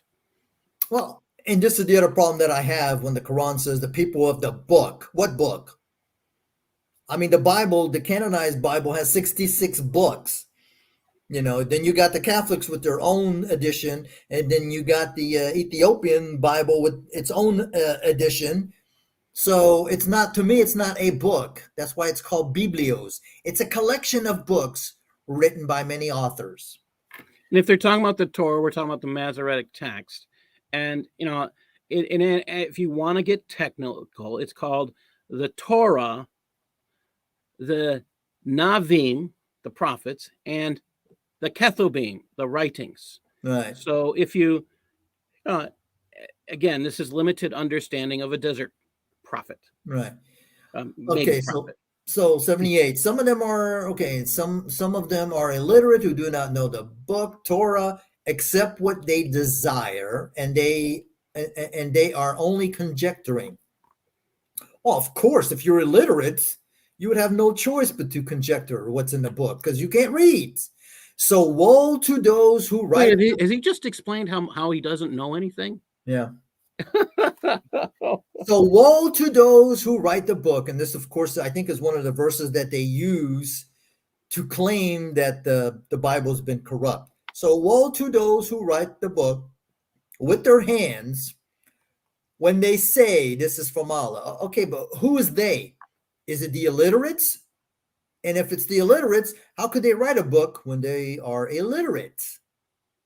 And they say this is from Allah to purchase. Buy it a small price. Buy it a small price. Shouldn't it be buy it for a small price? Okay, so woe to them for what their hands wrote, and woe to them for what they are earning. Hey, guys got to make a living. And they said, the fire will not touch us except for numbered days. Say, have you taken a covenant from Allah? From Allah? For Allah will not revoke his covenant. Or do you speak against Allah what you do not know? Has Allah made anything clear here? No. Because, I mean, we've had him commit several acts of shirk, which he says is the unforgivable sin. He's definitely a shirker. So we're up to 3 or 4 cases of shirk here. And he's definitely, I mean, if you're reading the Quran, starting at the beginning, we're only in chapter 2, verse 81, and he has not been, I mean, he knows pieces of stories, and he puts different pieces of stories together. So he's not only a poor communicator, he shows that he doesn't have much knowledge. And this, and then he taught that part about the illiterate part. Could that be Muhammad telling us he's this is why he doesn't know the entire story, because he doesn't know how to read? Could be. Okay, so we're verse 81. Yes, whoever earns evil in his sin surrounds him. So those are the companions of the fire. They will abide in it forever. Okay, and those who believed and did good deeds. But wait a minute. Didn't we read there that you only have to do one deed? I saw that. It was pretty singular. Right, I saw it too. And did good deeds. Those are the companions of the garden, and they will abide in it forever. And when we took a covenant with the children of Israel, what was the covenant? What did Allah promise the children of Israel? Do not serve accept Allah, and be good to your parents and relatives. Of course, there's a caveat. Be good to your parents as long as they're Muslim. If they're not Muslim, well, that goes out the door. And relatives, and to orphans, and to the poor, and speak good to people, and perform the prayer, and bring the legal alms. Then you turned away, except for a few among you, and you turned aside. Well, Allah's doing a poor job at convincing people to follow him, because apparently everybody turned away except a few. Do not shed your blood. Why not? You told people to commit suicide just the page before. Did he not say kill yourselves? He definitely said it. Is that not shedding your blood? I mean, I think that's the whole definition of suicide: shedding your blood, taking your life. And do not bring yourselves out of your homes. Why not? Hey, maybe this is telling us about COVID, for us not to leave our houses. So do not shed your blood and do not bring yourselves out of your homes. Why can't we bring ourselves out of our homes? Then you decided, and you were witnesses. Then you decided what? And you were witnesses to what? Decided to shed blood, to bring ourselves out of the house, and we come out of the house, and what do we see? I don't know. I mean, it says witnesses. What do we see? Yeah, I don't know. Let's see if 85 explains it. Then you are those who are killing yourselves. Oh, so we are the guys committing suicide. Okay. Yeah. So you're right. You connected it. And driving a group from among you from their homes, backing each other up against them with sin and transgression. If they come to you as captives, you ransom them. So and how did it become captives? Wait. Oh, okay. So you got captives. Mm-hmm. They come to us captives, and this is where Sharia, I mean, is very, very, it allows for Muslims to kidnap people and get money to return them. So they've been doing this for centuries, and they still do it today. Pirates in those areas around Somalia still do this today. It's very Islamic. Yeah. This is very confusing. Okay, captives and ransom. No explanation of why these are captives and how they became captives, because I thought you had to have some kind of war or something. Well, yeah, that's true. So who was the war against? Because that's the legal requirement. And how did you become captives so that you can ransom them? And it is forbidden for you to drive them out. Okay. Do you believe part of the book and become infidels with parts? Oh, so we have more unbelievers. I'm telling you. So what is the reward of he who does this among you, except for this grace? Okay, does what? So wait a minute, a reward. So what is the reward of who does this? Does what? I like that. Who does what? Except for, okay, so your reward for doing something that we don't know what it is that you did, except for this grace and the world's life. And on the day, that's probably judgment. Oh, resurrection.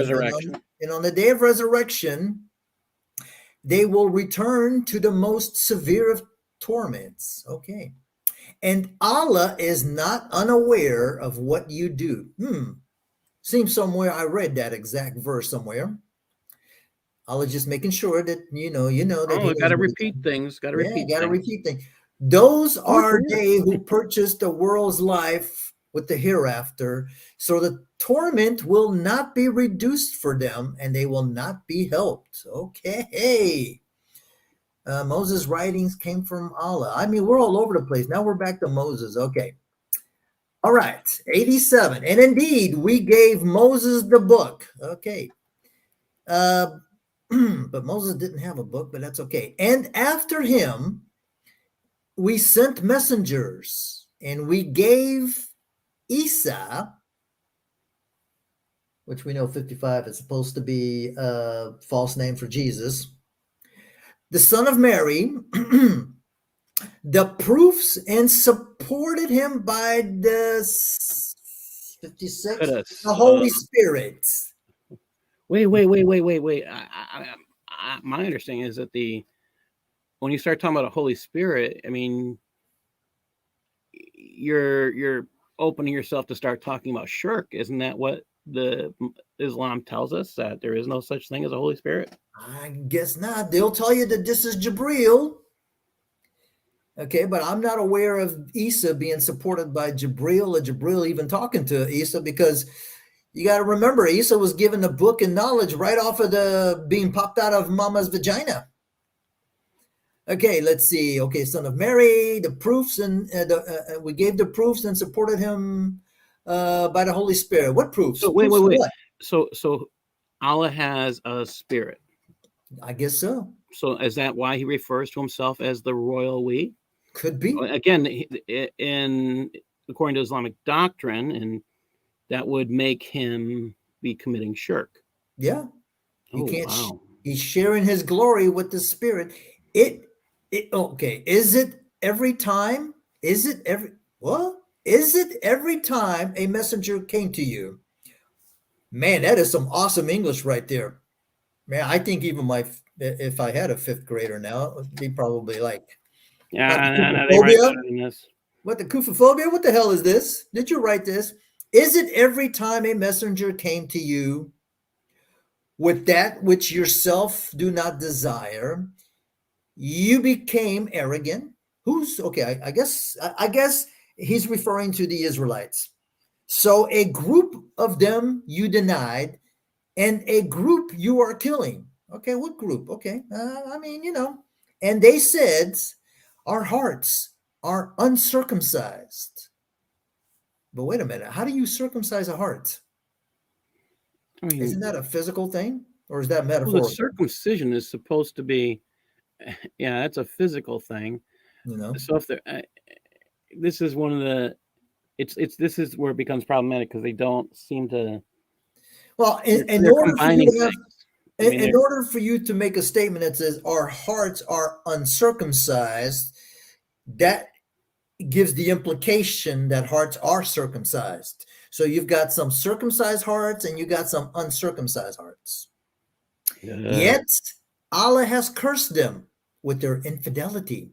So little is what they believe. Okay. So if we're cursed with unbelief, that means we will never believe. Well, actually, it says here they were cursed with their infidelity.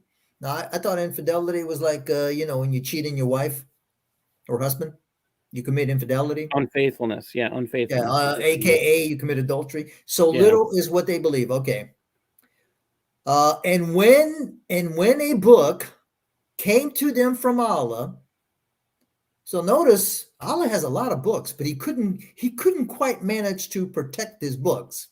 And he couldn't tell, if there was one book or we don't know the name of this book.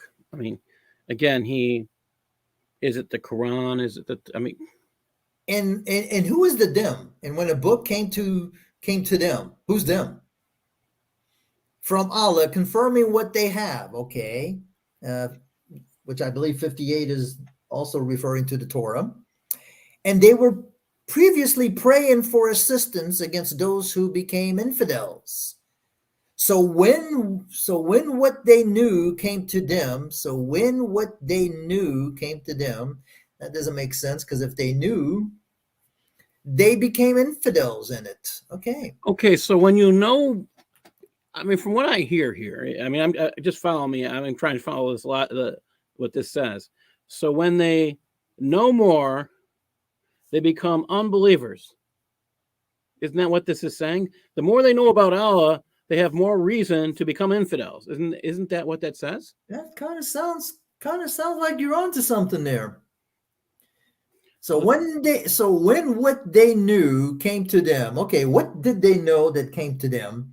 They became infidels in it. So the curse of Allah is on the infidels. Man, there's just curses left and right. You're cursed because you're not faithful. Yeah. But the more you know about Allah, the more reason you have not to have faith in Allah. That's So what this Allah Quran curses is you saying. more. Evil is what they have purchased by themselves, that they become infidels by what Allah has sent down. So what did Allah send down that made them infidels? So Allah sends down a reason for people not to believe in him. Let me see. Oh my gosh. So they become infidels by what Allah has sent down, which would be the Torah. No, I'm sorry, the Quran. Yeah. But wait a minute. Wait, it is the Quran he's talking about, isn't it? Well, I don't 59 know. Well, 59 is the Quran, 58 Okay. is the Torah, Yeah, but this we is don't know because this right Allah here. It can't. says Allah has sent down this sent down. This is the Quran. It's specifically referring to the Quran, is what I see. Yeah, but the thing is that Allah in his Quran, there's 69 verses where Allah is capable of saying the Quran. But here it just says what Allah has sent down. I have no clue. So Allah sent down the Quran out of envy. Okay, so they become infidels by what Allah has sent down, the Quran, out of envy that Allah will send down from his bounty on whom he wills from his servants. Oh my God, this is so incoherent. So they have incurred the wrath upon wrath. Oh man, now you got a double whammy. And to the infidels, a disgraceful torment. I mean, you know, poor infidels. And when it is said to them, believe in what Allah has sent down. What did Allah send down? They said, He didn't tell us. The only thing we heard was that he sent down something that made the infidels not believe. yeah. So could that be the Quran? I mean, could be. Maybe they looked at the Quran and they said, no. Let's send this back, man. This needs to go back to the editors to take a look at. And when it said to them, okay, we need some serious editorialing. And when we said to them, believe in what Allah has sent down, 60 would be the Quran. They said, we believe what has been sent down, the Quran, on us. But again, isn't it? Wait, keep going. Don't stop there. You got to keep going. But wasn't this about the Israelites? Well, I Wasn't guess Moses Muhammad, in there? I think Muhammad has temporal displacement. He thinks he's living during the time of the Israelites. I could swear we were talking about the Israelites. And how did the Israelites get the Quran? Okay, but anyway, believe in what Allah has sent. And they said, we believe in what has been sent down, the Quran, on us. And they become infidels by what has come after it. Oh, so Muhammad's... So what came after the... but wait a minute. Whoa. Okay, believe in what Allah has sent down. They said, we believe in what has been sent down, the Quran, on us. And they became infidels by what has come after it. In 62, it says the Quran. Okay, no, I'm sorry. 61 is the Torah. We believe in what has been sent down, the Torah, on us. Now, and they became infidels by what has come after it, which would be the Quran, correct? I hope the Torah was not a heavy book to have it sent down on you. And they became infidels by what came after it. So yeah, so the Torah actually is comprehensive and it has language that flows. And then they saw this writing which is incomprehensible. I mean, we're still trying to figure out. So anybody seen that bright yellow cow? Because I mean, I'm still looking for that. If you see a bright yellow cow, please send me a picture. Yes. I mean, I'd like to see an actual cow that is bright yellow. I looked on Google, and the only cow that I found that was bright yellow was a plastic cow. Okay. But listen, am I reading this right? 91. And when it is said to them, believe it or not, okay, and they said, whoever they are, which I'm assuming, because it's talking about the Torah, I'm assuming it's talking about the Israelites. So the Israelites, they said, we believe in what has been sent down, the Torah, on us. And then the next one is a kicker. And they became infidels by what has come after it, the Quran. So you're right. The Yeah, I Quran. mean, so when something's comprehensible and it's chronologically it makes sense, and you can clearly understand when God communicates to you through that. I mean, if it's clear, it makes sense, and things like don't kill each other. God is. I mean, the Ten Commandments are pretty simple to understand. I mean, even that flows. But what we've been reading, it not only does it not flow, there's too much missing. The story isn't clear, and this is considered something great. The truth of the matter is, this would never be published anywhere. No publisher would ever pick up something this incoherent. They'd send it back for rewrite after rewrite Right. after rewrite after rewrite. And this is the best that Allah could create. Again, this is the sign of a very small God. Now, I understand what Gedalia is trying to say, but I'm just reading what it says. And what I'm reading here is that these people are telling that they believe in the Torah, but then they became infidels by what has Actually, come after it, yeah, which is the Quran. Gedalia is getting it backwards. So, Yes. and that's the truth. So, Gedalia, word for word, read it again, please. Yeah. What did they read first? The Torah. The Torah. What did they read second? The Quran. And why did they become infidels? Because of the Quran. So it sounds like, from what I'm reading here, in the Quran, it tells you reading the Quran can make you infidels. You know what? I think that's truthful. I honestly think that's actually accurate. Reading the Quran can make you an infidel. Yeah, it's making a whole bunch of people infidels. Okay, so 62. Okay, so 62. Okay, so 62. Come after. Okay, so what came after the Torah? No, I mean, it could be the Zabur, but it doesn't say. So 62 is the Quran, and it is the truth. Okay, confirming what is with them. So the Quran is confirming what is with them, but it's saying that they became infidels by what has come after the Torah, which would be the Quran. Okay, say, why do you kill the prophets of Allah before if you were believers? Again, what group is he talking to? Again, Because wait. Why do you kill? Aren't we still talking about Moses here? that's what I'm thinking.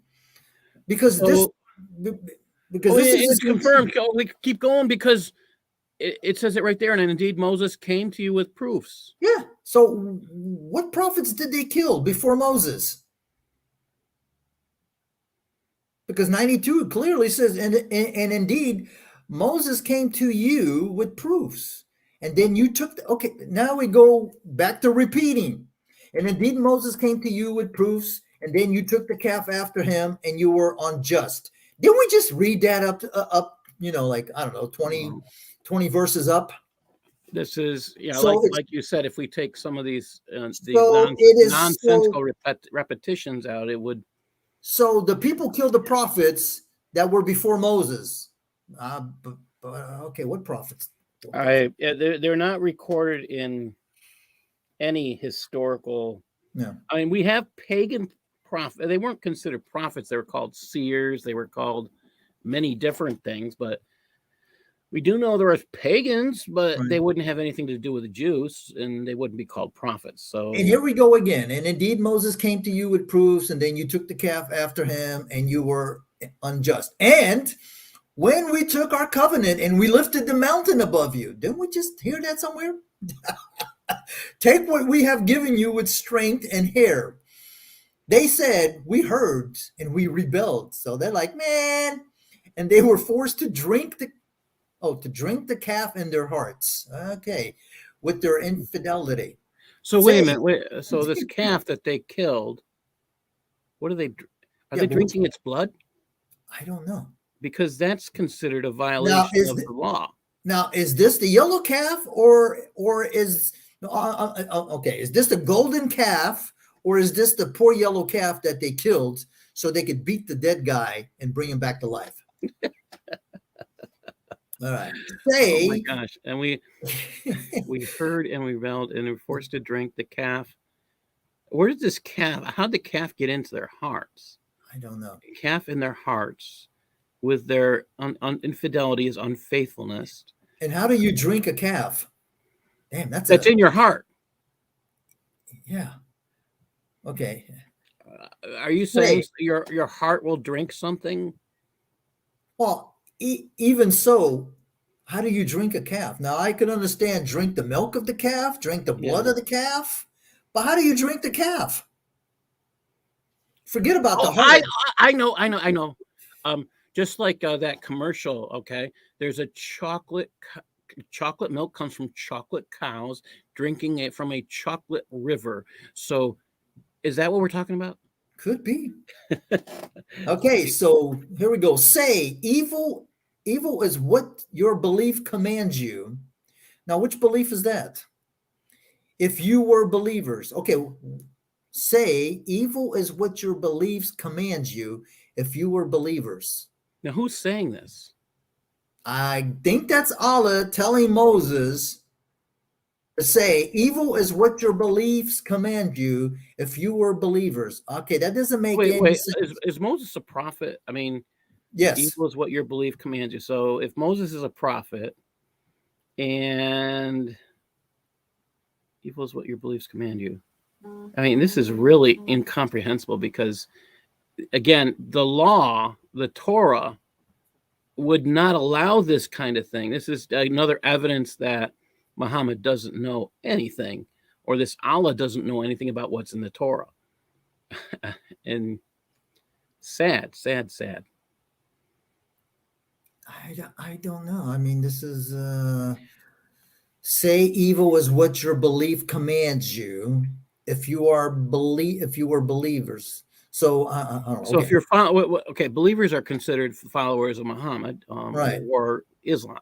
So evil is what your belief commands you if you were followers of Muhammad. Oh, wait a minute.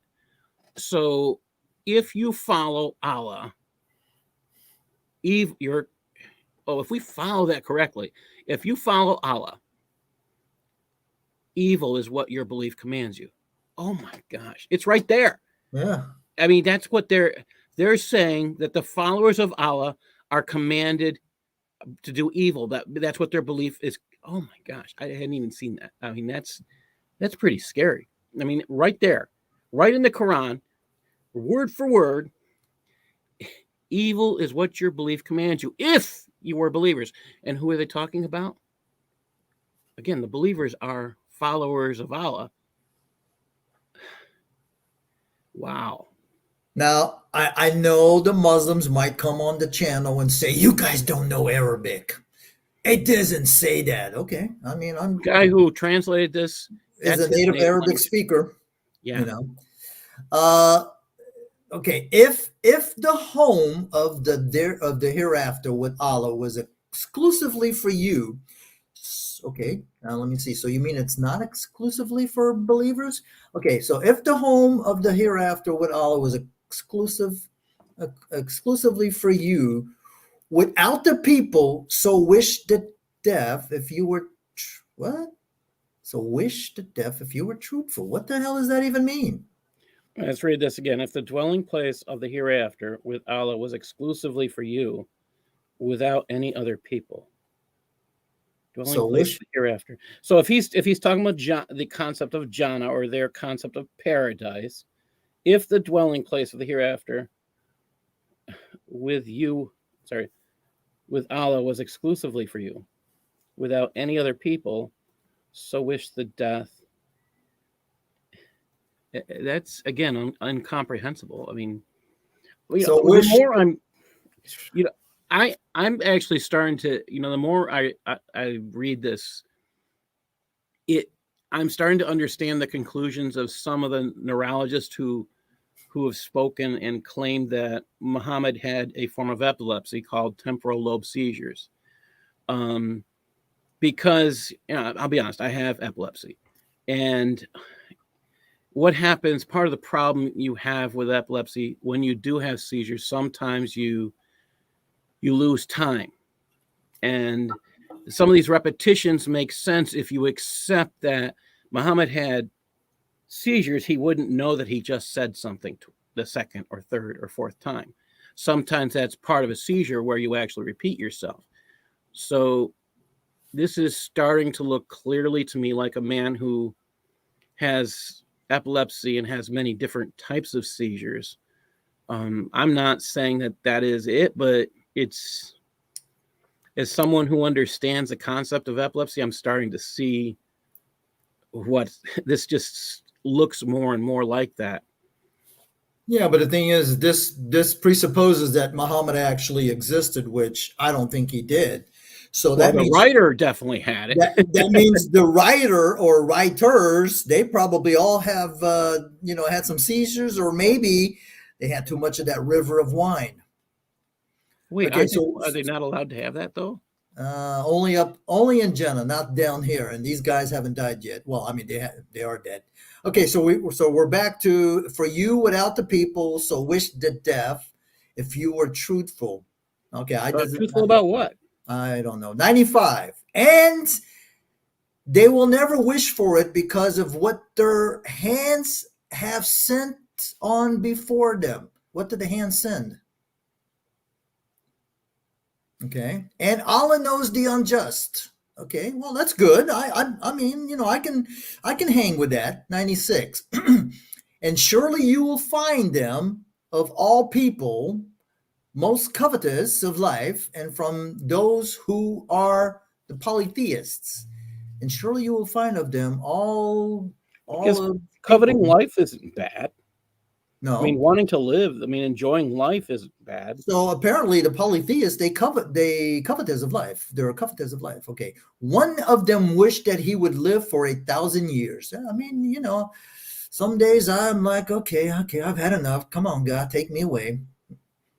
And then I think about my poor dog and be like, okay, who's going to take care of her? She's a daddy's boy or girl. One of them wished that he would, okay, who is this person that wished to live 1,000 years?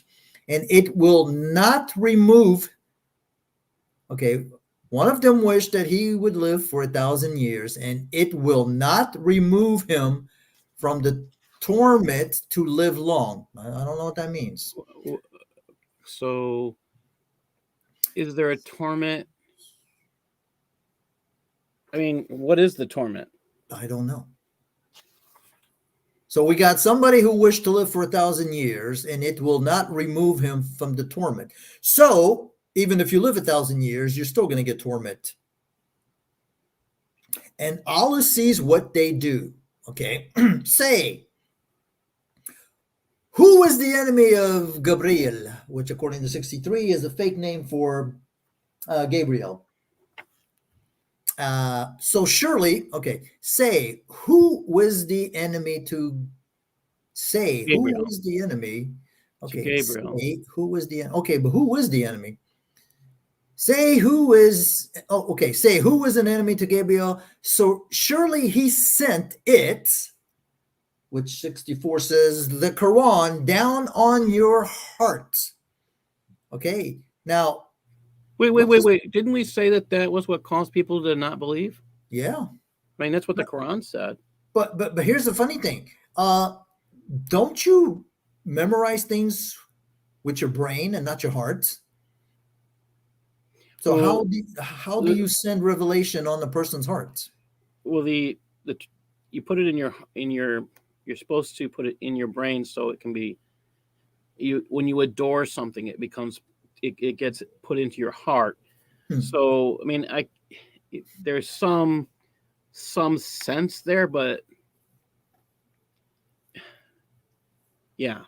Yeah, but it also doesn't make sense. Say who was an enemy to Jabril. Did they tell you who the enemy was? No. And then apparently, okay, say who was an enemy to Jabril.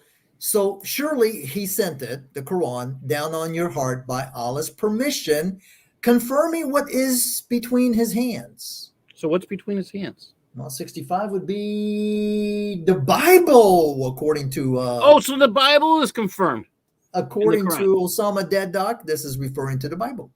And guidance and good news to the believers. Good news. That's the Gospels. Whoever was an enemy to Allah, I didn't know Allah had enemies, and his angels. Now, here we go. Whoever was an enemy to Allah and his angels and his messengers and Jibril and Mikael, which is Michael. Now, notice, So we have apparently, Gabriel and Michael. Yeah. are not angels. Oh, wait. They're not angels? Well, no, because it says here there's a distinction. Whoever was an enemy to Allah, his angels, his messengers, and Jibril and Mikael. So they're separate. I thought Jibril. Okay. I mean, we're told Yeah. Jibril is an angel, but according to this, there's a distinction between angels, messengers, Allah, and Jibril and Mikael. And according to 66, it says, Muslim scholars claim Muhammad met Michael. Okay. I don't know where that's stated, but, you know. So surely Allah is an enemy to the infidels. Okay. So why should they believe? I don't know. And indeed, we have sent down clear verses. Okay, where are these clear verses? I haven't read anything clear. We've read 99 verses of chapter of the cow, and there's nothing clear. And indeed, we have sent down clear verses. 67 is the Quran. So the Quran is clear. And no one becomes an infidel in it except the transgressors. Okay.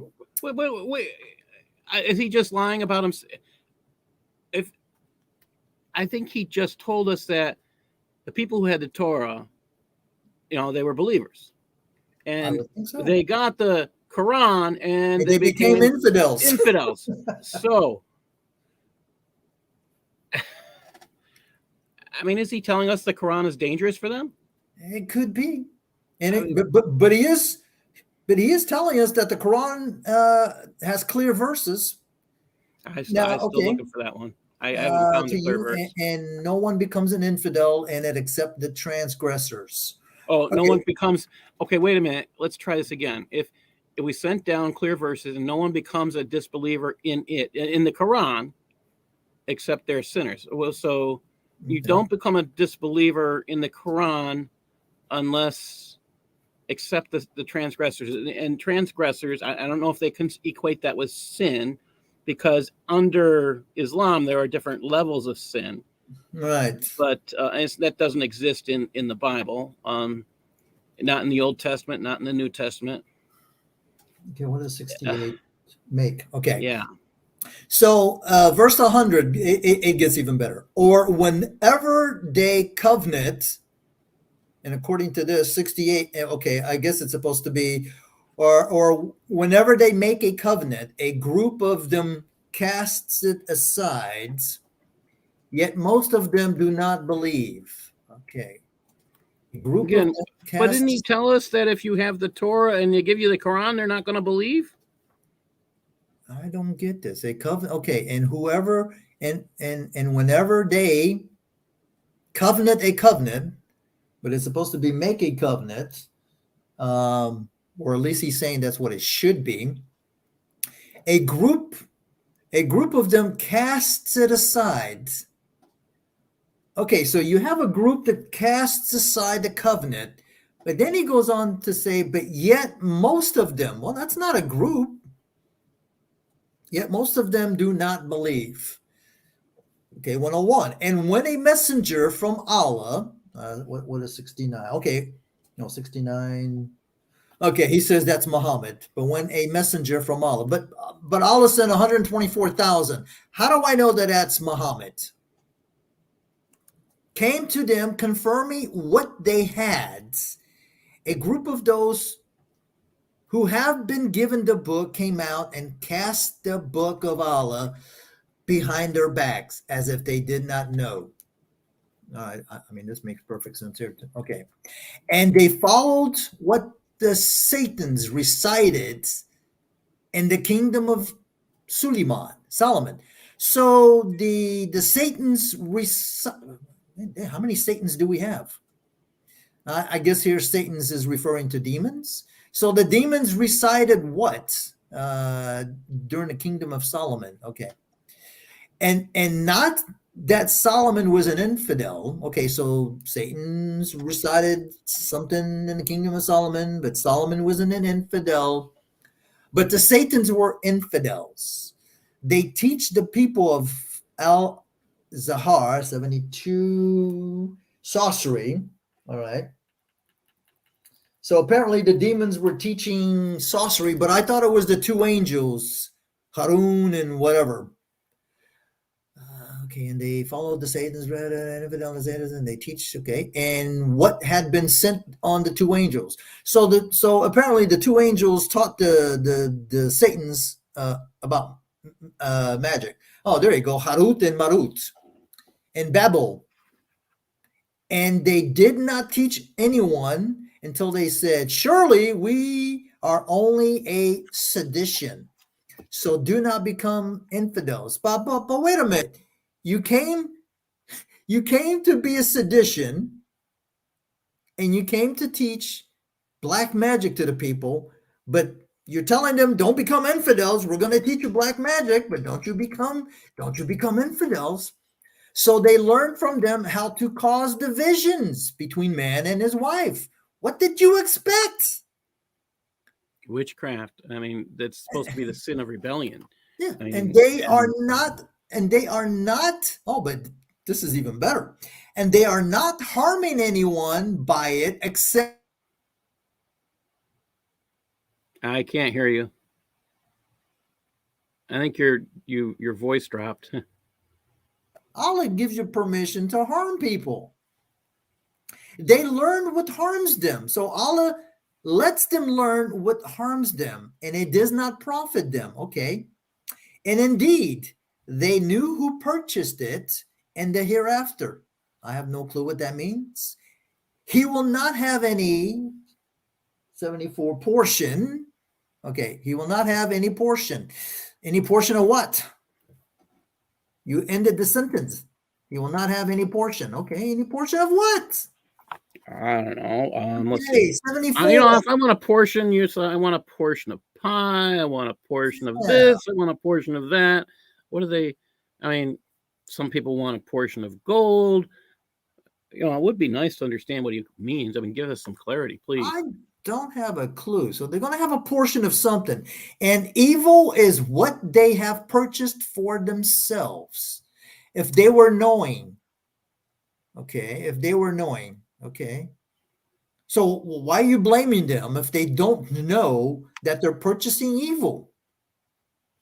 And if they had believed and feared, their reward from Allah would have been better if they were knowing. Okay, here goes that if they were knowing. So they purchased something unaware. Right. But if they believed and feared, their reward from Allah would have been better if they were knowing. Knowing what? Oh, you who believe, do not say 75, do not say, look at us, and say, behold us. Okay, do not look at us, but say, behold us. And listen, and to the infidels, a painful torment. Man, you want to talk about disjointed sentences? 105. Neither those who became infidels among the people of the book. What does 77 say? The Jews and the Christians. Allah doesn't know what a Jew or a Christian is. I think he just puts them lumped together because he can't. He doesn't understand. Yeah, I mean, what book? There we go with the book again. Okay, let me see and listen. Okay, 105. Are we talking about the Bible, or are we talking about the Torah, or are we talking? What are we talking about? We don't know. I mean, could it be the Zabor? Could it be the Injil? 105. Neither those who became infidels among the people of the book, nor the polytheists desire that any good descend on you from your Lord. I guess he's saying the people of the book and the polytheists, they don't want any good to come upon Muhammad. I guess it's Muhammad. I mean, I don't know. And Allah specifically will give his mercy to whom he wills. And Allah is the possessor of the great bounty. So Allah has. I mean, again, There is no free will. The free will is Allah decides for you. You don't decide. Allah decides. If he's in a good mood, he'll give it to you. If he's in a bad mood, well, you're screwed. And That all of a sounds like sudden, those small gods of the polytheists, doesn't it? okay, so we go that Allah is the possessor of the bounty, right? And all of a sudden, 106. Whatever verse we abrogate or cause it to be forgotten, we bring a better verse than it or like it. Why would you replace a verse with something like it? Wait a minute. That doesn't make any sense. So, I mean, this is actually one of the most, to me, it's one of the most important things ever said in the Quran. Whatever verse we abrogate, which means basically say we kick out, we strike out, it's no good anymore. Right. Or cause it to be forgotten, we bring a better verse than it or like it. So if anything's been forgotten in the Quran, there's something better there. And so this is important, because this is stating that Allah contradicts himself. Right. That Allah is not consistent, and he can't be trusted to be consistent. Now, does the tablet that's sitting in the seventh heaven with Allah, does it contain the abrogated verses? That's a good question. Because if it is, from what I understand, from this verse, that basically what should happen is all these abrogated verses, which we do know are still in the Quran, should be thrown out. So whatever verse we abrogate or cause it to be forgotten. So it sounds like they should be forgotten. I know it does say or cause, which means either or, but again, we bring a verse better than it or like it. So again, Allah is not consistent. Allah does not give you the same clear message each time he approaches you, and you can't trust that he will give you the same message. I mean, he's not the same yesterday, today, and tomorrow. He's whatever he chooses to be. That's kind of, I mean, how would you know to serve a God like that? I mean, would you actually know that praying 5 times a day would please him today as it did yesterday? I mean, no clue. Like I said, it's all depends on which side of bed Allah gets up. But also, why would you bring a verse like it? That doesn't make it. I can understand bringing a better verse, even though that's stupid, because that means why do it now? Muslims' argument will be you just asked us about the repetitions, right? And we see those constant repetitions. So does that mean every time you see a repetition in the Quran, it has abrogated all those other things that say the exact same thing word for word? Should we just throw all those out too now? I mean, if that would make sense. So we could just go through and strike all those things out. All right, let's continue. Okay, so bring a verse better than it or like it. Do you not know what Allah has? Oh, okay, that's right. Do you not know that Allah has might over all things? Okay. Do you not know that Allah has the kingdom of the heavens and the earth, and that you do not have a friend or helper other than Allah? Okay. Or do you wish to ask your messenger, as Moses was asked before? Okay. What was Moses asked before? And whoever changes fate for infidelity, so indeed he has gone astray from the right 78, from the right way. Okay. 108, man. We're almost halfway through chapter 2, but so far hasn't made any sense. I'm not going to read the stuff about the Jews and the Christians. Okay, so 109. Many of the people of the book desire to turn you back to infidels. But wait a minute. But I thought the people of the book were not infidels. Well, no, I think they were. When we're only talking about they're infidels about the Quran. I thought the majority of the people of the book were infidels, because when they got the Quran, they became infidels. Yeah, but a Muslim is not allowed to marry an infidel or a disbeliever, right? But you can marry the people of the book. You see how confusing this is? We commit shirk. We are infidels because we don't believe in Allah and Muhammad, but yet a Muslim guy can marry a Jewish gal. Well, that's Christian considered gal. dawah. That's considered the way you spread Islam. Right. You stop the Christians from having those babies. That's why they'll marry. Well, it's not their women that are not allowed to marry the men. It's Right. the men that are allowed to. They're men that are allowed to marry our women, so we won't have Christian babies or Jewish babies from them. Yeah. That's the whole reasoning behind that. It's actually stated as well in their belief structure. So.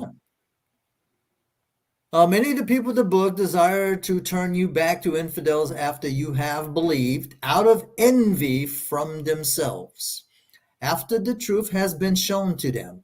So pardon and forgive them until Allah will come in with his command. Surely Allah has might over all things. I'm beginning to wonder he doesn't have the might over writing. And perform the prayer and bring the legal alms in whatever good you present to yourself. You will find it with Allah. Surely Allah sees what you do. Okay.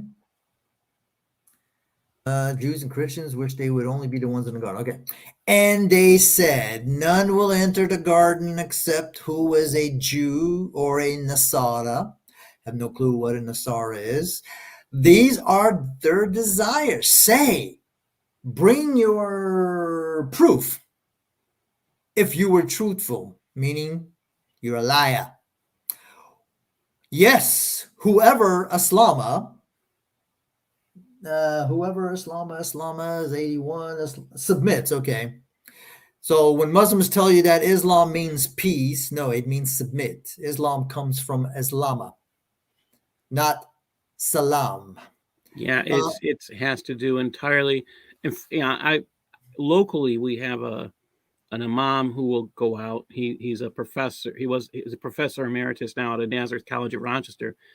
He'll go out and he'll give a talk, and he will say Islam means peace. And I'll ask a question when I'll be one of the last ones to ask questions, and I'll say, and we've done this 3 times, word for word. This happens every time. He'll say Islam. I said, you said Islam means peace. And he says, yeah. And I says, well, what does it mean in Arabic? Submission. So you lied to us. I mean, again, we've done this 3 times. And when he goes out and people tell me where he is, I'll show up and we'll do the whole thing again. It just. So I'd probably get arrested or kicked out if I ever went to one of these, these interfaith BS type of deals. Because, I find it humorous because my purpose in going is to just show him as a liar.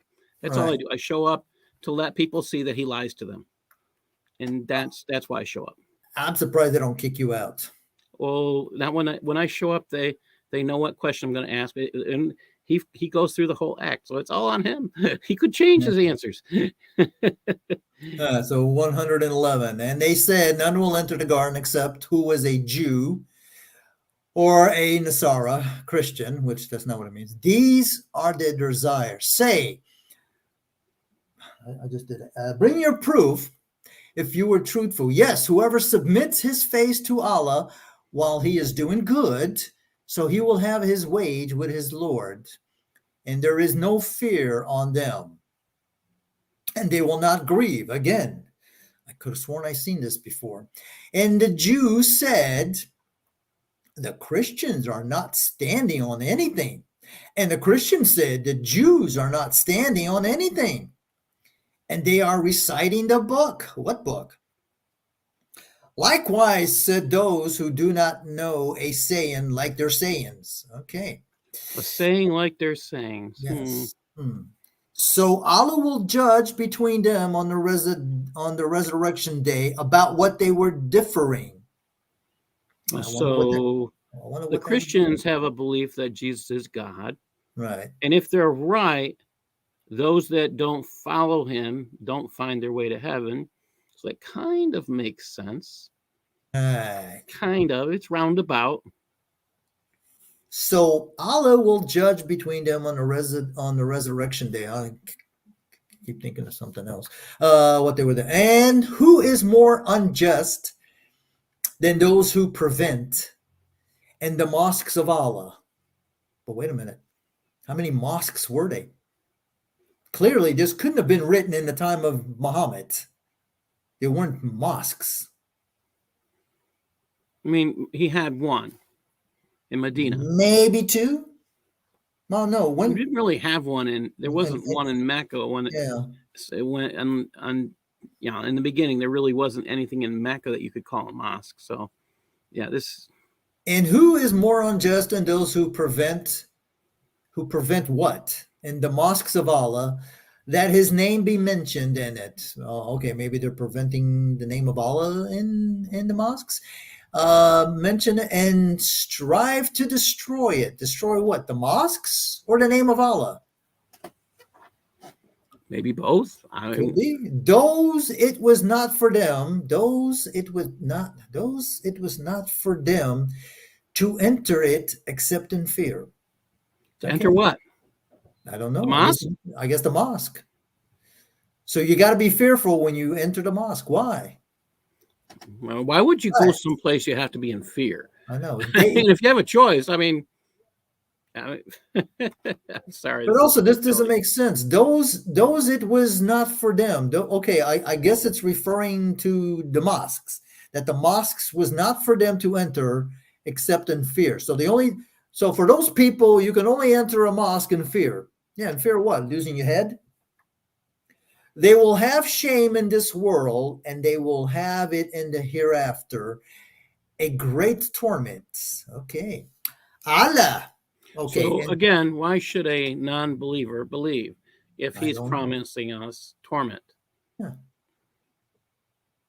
They will have shame in this world, and they will have it in the hereafter, a great torment.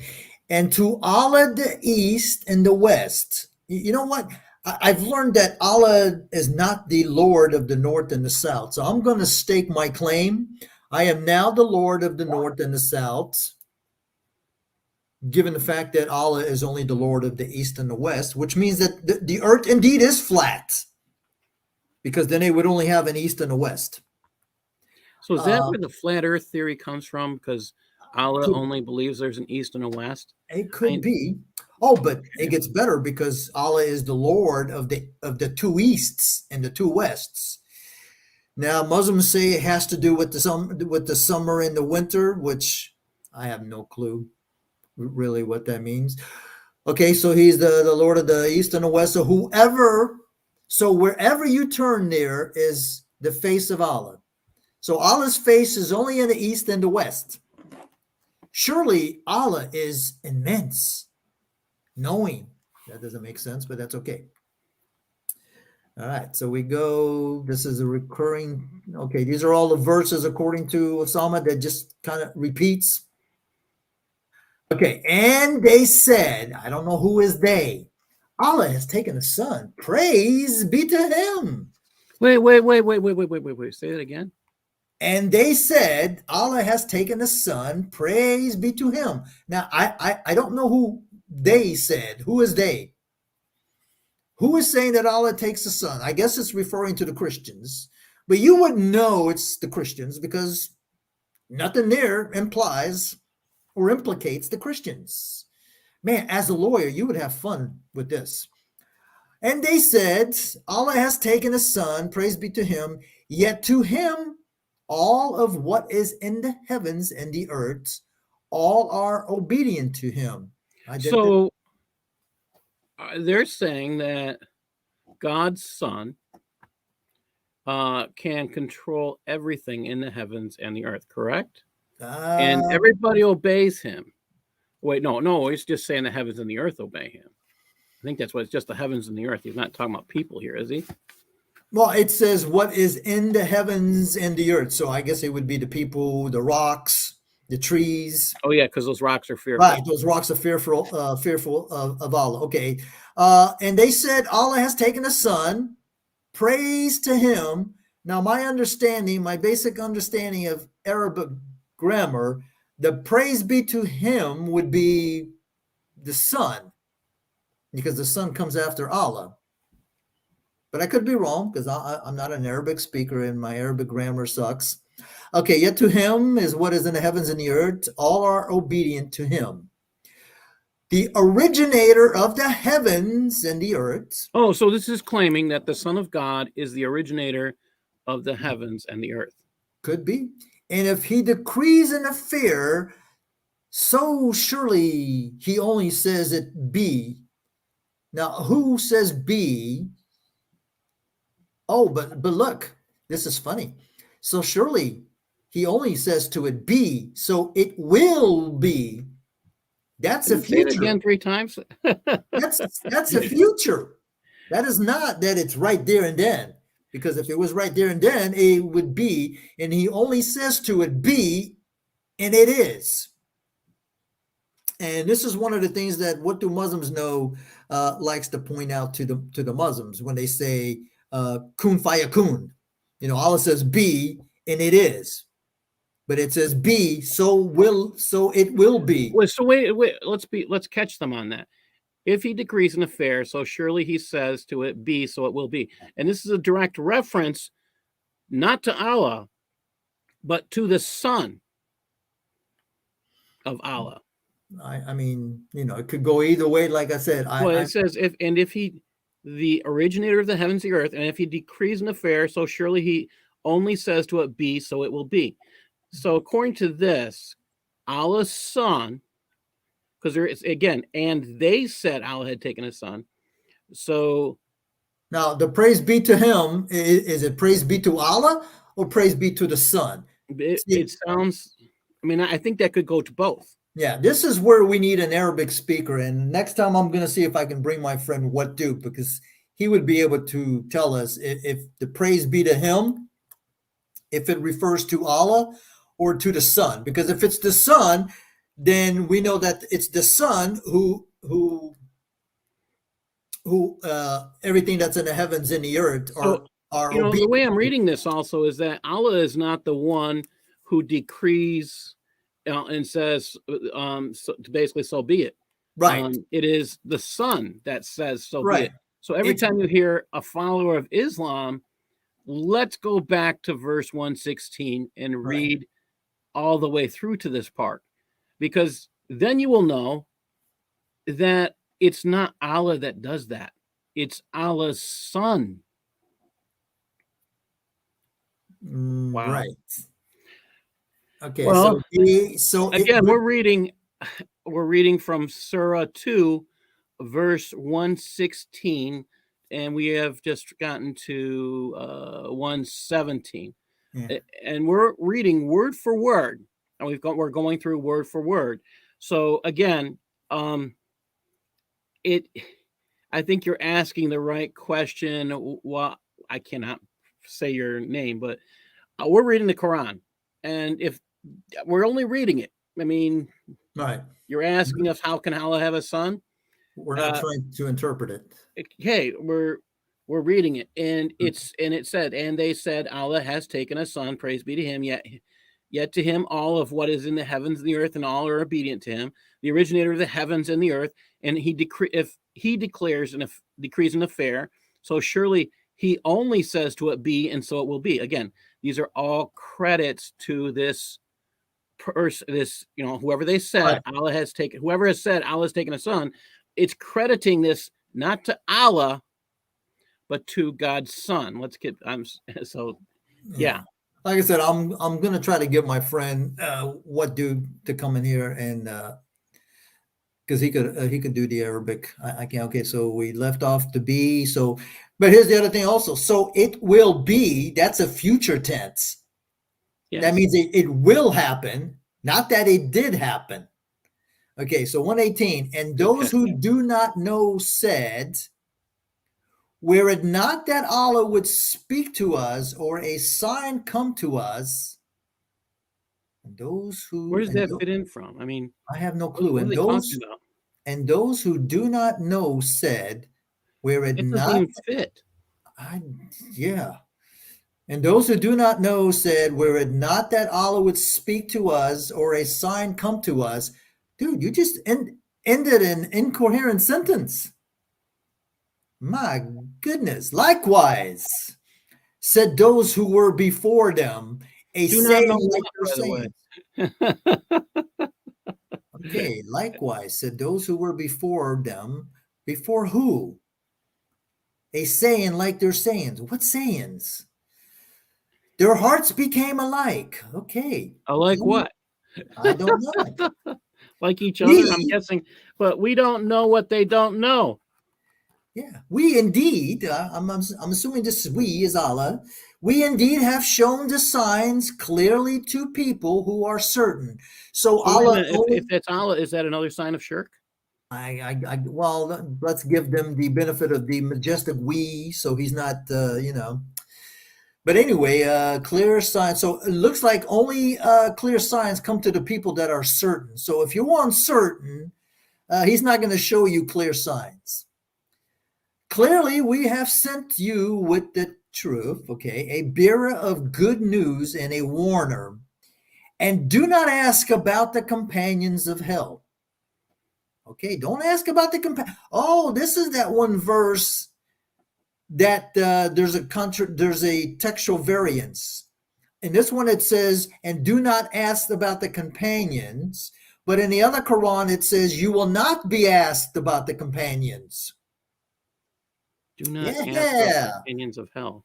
this is making sense. Okay, 120. And the Jews will not be pleased with you, nor the Christians, until you follow their religion. Okay. Say, surely the guidance of Allah, he is the guidance. Again, why? Say, surely the guidance of Allah, he is the guidance. Okay, the guidance of what?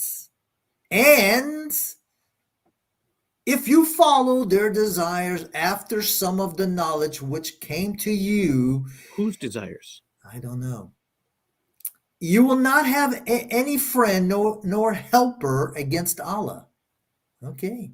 So if we actually, I mean, this is what we're basically doing is when you read, if you ever took a class in English or you took a class, where you had to take apart a book and you look at what it says and you ask questions, that's part of, it's using what we call critical thinking. I mean, why can't we get some of these answers here? I mean, if this is Allah's book to us, and what we're seeing is he can't clearly express himself, and yeah, this is unfortunately gobbledygook, and this is why so many Muslims do not read the Quran, because, like it said earlier, they had the Old Testament, or basically they had the Torah, and the Quran came along and they became disbelievers of Allah. Oh, look at that. Here comes Michael Knight. Michael Knight. I think he wants to be Knight Rider. I have no clue what they are. He's trying to distract us. Michael Knight, I hope you enjoy Kit. Okay, so surely we have sent you with the truth, a bearer of good news and a warner, and do not ask. Okay, and surely we have sent you. Okay, so apparently Muhammad is not allowed to ask about the companions of hell. That's what I'm reading. Surely we have sent you, which means Muhammad, with the truth, a bearer of good news and a warner, and do not ask about the companions of hell. So Allah is telling Muhammad, don't ask about the companions of hell. Because the sentence right there is talking about, surely we have sent you with the truth. Now, who comes with it? That has to be a messenger or a prophet. So it can't be people. So Allah is not asking people not to ask the messenger or the prophet about the companions of hell.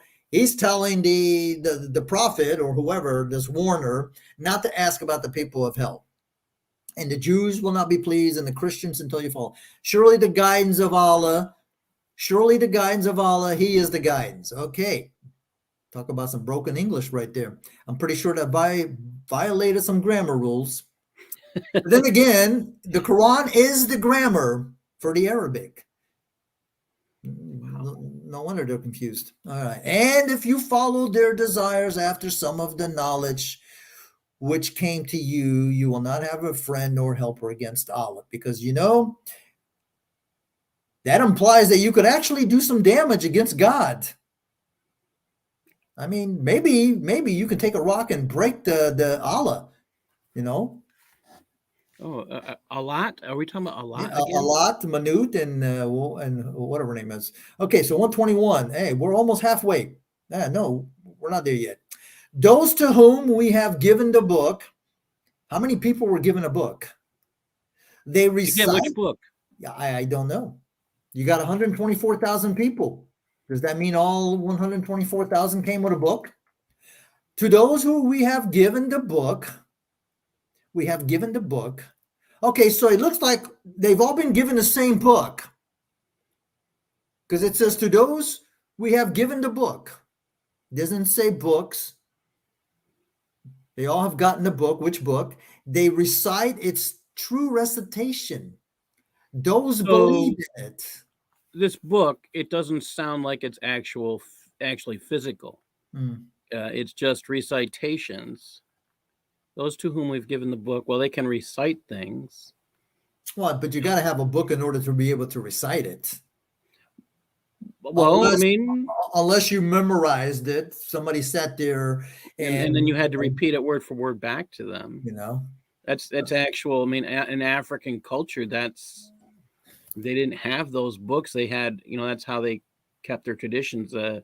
Person had to, and in Arabic culture, this, unfortunately, what we learn historically about this is stories get distorted, and these passages don't get passed down correctly. Okay. Those to whom we have given the book, they recite its true recitations. Those believe in it. Okay. Those believe in it. And it what? And whoever becomes an infidel in it, so those are the losers. I have no clue what that means, but that's okay. So if you don't believe in the Quran, you're now a loser. I guess so. But didn't Allah admit a little while ago that they had the Torah? He gave Right. them the Quran, and they became disbelievers. Yeah. Because they couldn't find any sense. It didn't make Okay. any logical sense. Allah raised the Jews high above all people. Now we're back to the children of Israel. Now I don't know what time period this is. Allah needs to learn how to use the Wait. Going timeline. back towards Abraham now. I have no clue. We haven't gotten Abraham yet. He's Oh, coming that's somewhere coming down up the next. road. O children of Israel, remember my grace, which I graced on you, and I have favored you above the worlds. Didn't we hear that somewhere up before, where Allah says that He favored them above the worlds? And fear a day is so. Oh, look, same thing, repeating again. O children of Israel, remember my grace, which I graced on you, and have favored you above the worlds.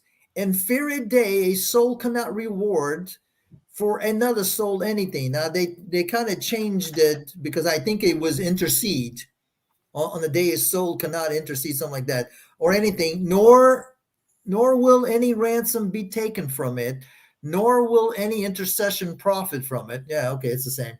And they will not be helped. Oh my, I'm telling you, man, this book is going to be this is what we call fluff. Without the fluff, the Quran would be a very small book. I mean, it's already a small book, given that it's only got 77,000 words. Okay, so let me see, 124. Hey, listen.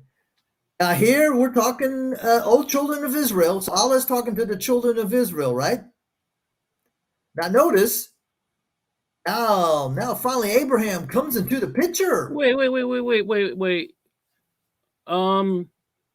were talking about Israel, and we talk about Abraham. So I Did guess Israel he's telling exist before Abraham? the children of Israel about Abraham. So he's telling them, and when Abraham, we know that that's supposed to be Abraham, 80, yeah, was tested by his Lord with words.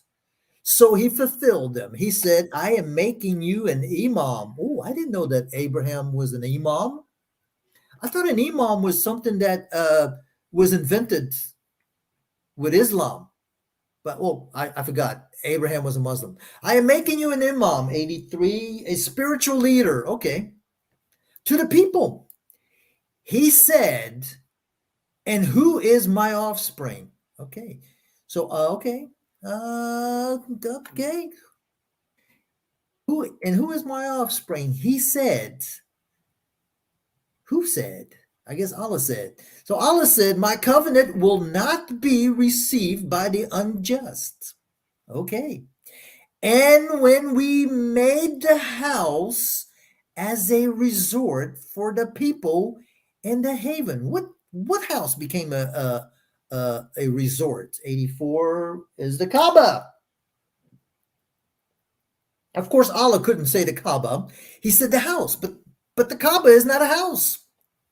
Not back then. Absolutely not. It ain't a house today either. Although it is, It's close. Okay. I mean, So, okay, so, and when we made the house, but I thought it was Abraham who made the Kaaba, who brought up the Kaaba. And when we made the house as a resort for the people and a haven, but wait a minute, nobody lives in the Kaaba. Nobody seeks shelter in, well, I mean, the birds might, seek shelter in it. Okay, and take from the place of Abraham a place of prayer. Okay, what place from Abraham? And we made a covenant with Abraham and Ishmael. I don't think so. Wait. Okay. So, I mean, where do they get Ishmael here? I mean, I mean, yeah, because in verse 124, it says, Abraham is asking Allah, who is my offspring? Why would he ask Allah, who is my offspring, when right down here in verse 84, it's talking about Ishmael?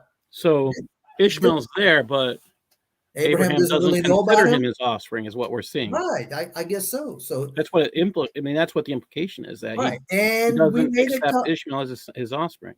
And we made a covenant with Abraham and Ishmael. Okay. I don't buy that, but that's okay. That purify my house. Okay. So what purifies the house? The covenant or Abraham and Ishmael? That purify my house for those who march around it, and the dwellers and the kneelers, the worshipers.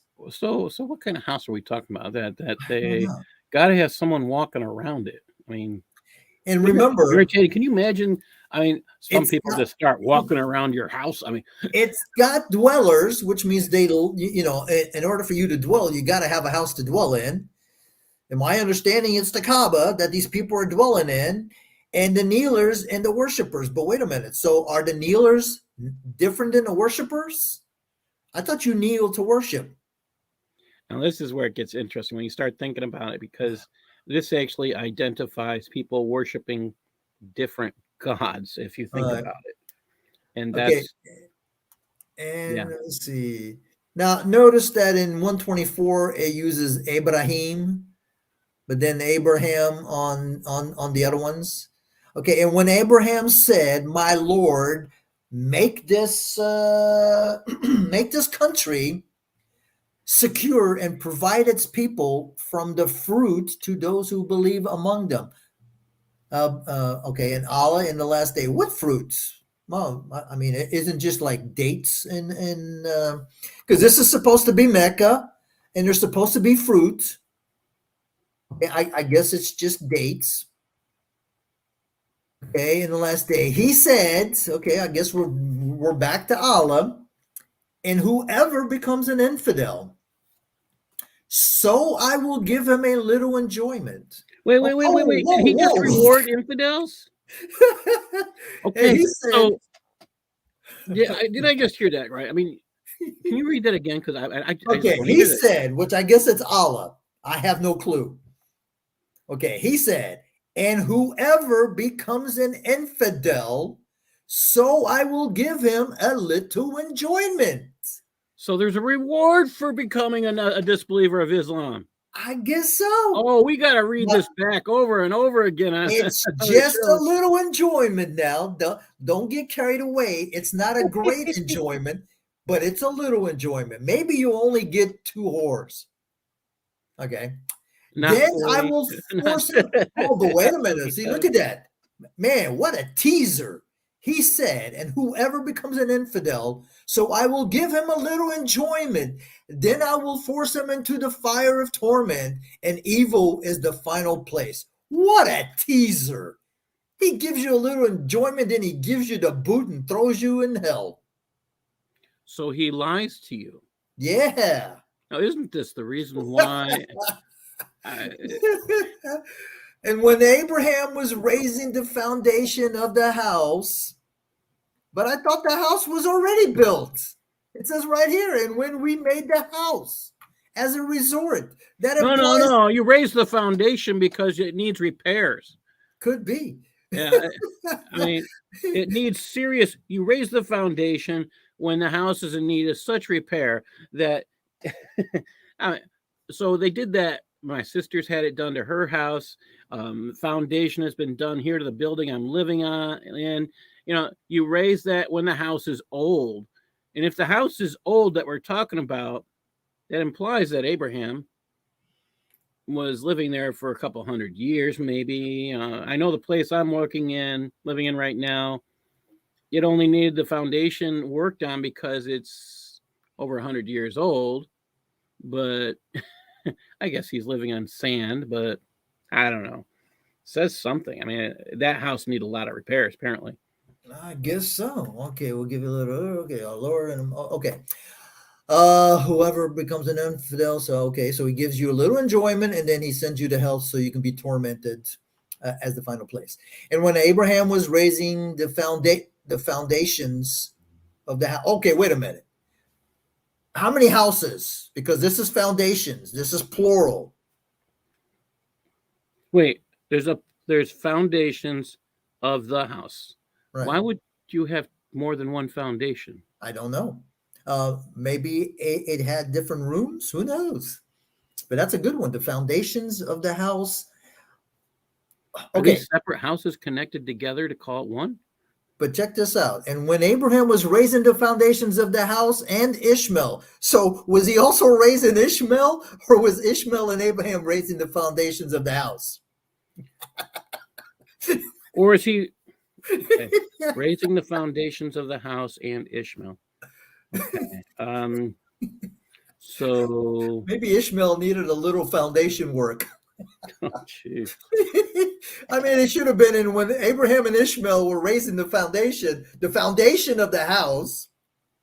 Okay. And then all of a sudden it jumps to our Lord, accept from us. Surely you are the hearing and the knowing. Okay. 128, our Lord, and make us Muslims to you, and among our offspring, a Muslim ummah, which I believe is like a nation. Okay. Ummah to you, and show us our ritual and relent on us. Okay. I thought doing rituals was kind of like a pagan thing. Well, that's where Muhammad came from and copied many of the pagan rituals. Well, we know that because they still walk around the Kaaba, which they, again, had even their history says it was a pagan place and that there were hundreds of thousands of idols in there. Okay. Now, what exactly does this mean? And show us our ritual and relent on us. Surely you are the relenting, the merciful. How do you relent on someone? I'd like to know. Maybe I'd like to relent on my dog. Let me look that one up. Let me see if I can find that real quick. Relent. I'm going to look it up in the dictionary. All right, relent. I thought relent. Become more lenient, compassionate. Okay. To become less severe or intense, slacken.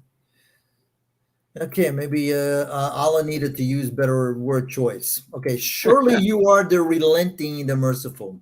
129. Our Lord. How many our Lords am I going to see? Our Lord accept from us. Our Lord make us Muslims. Our Lord and raise them a messenger from among them, which they say this is referring to Muhammad. Okay, and show us a ritual. Oh, sure. Okay, our Lord, and raise to them a messenger from among them who recites your verses to them and teaches them So the wait a book. minute. Wait a minute. Did you say we were talking about Abraham a little Yes. while ago and the Israelites? Well, apparently Allah is talking to the Israelites, explaining Oh, about Abraham okay, building the Kaaba with Ishmael. but I thought you just said this messenger was supposed to come from among them. Yeah. But Muhammad didn't come from among them. No. And who was among them? If Allah is explaining to the Israelites about Abraham, and Abraham is telling Allah to bring a messenger that's going to recite the verses to them, but Abraham was before the Israelites. So was he talking about Moses? Could be Moses, could be Christ. I mean, I don't know.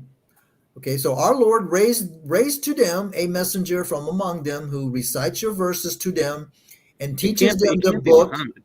and the hikmah, which is the wisdom, and purify them. Surely you are the dear, the wise. What?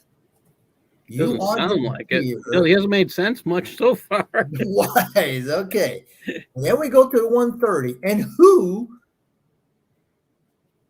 Okay, so now we're back to Abraham. And who forsakes the religion of Abraham except him who fools himself? So apparently, only the fools are not going to accept Abraham's religion. So if we read that correctly, it tells every Muslim that they have a duty to read the Torah, at the very least.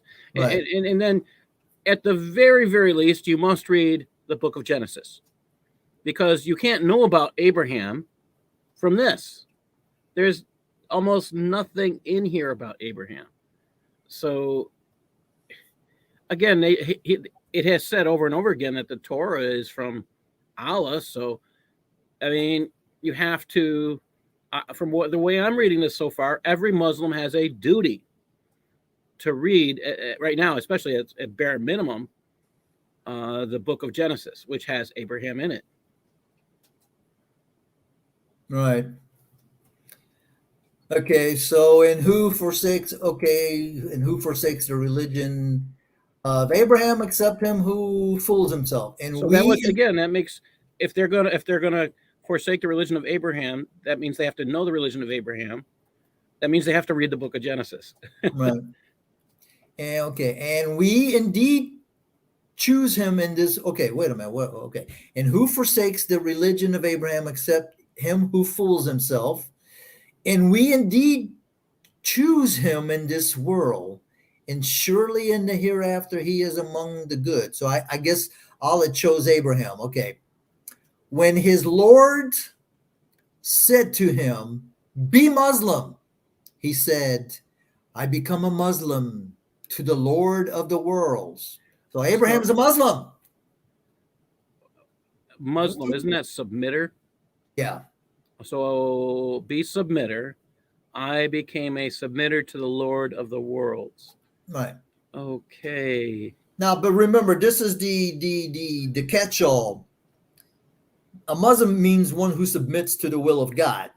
So anybody who submits to God, according to Muslims, is a Muslim. But nobody knew what a Muslim was until Islam was invented. Right? Yeah. So basically what they're doing is they created a term and they redacted it back to Adam. Yeah, they did. You're not wrong.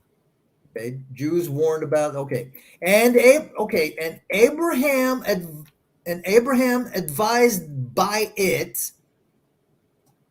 Okay, Abraham advised by it his sons and Jacob. Whoa! Wait a minute here.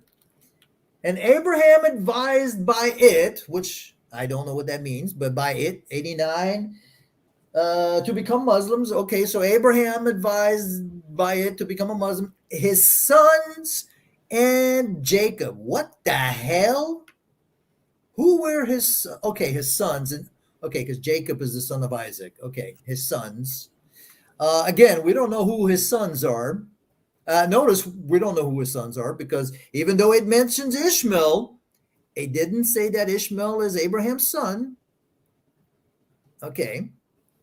Oh, my sons, surely Allah has chosen the religion for you, so do not die except you are Muslims.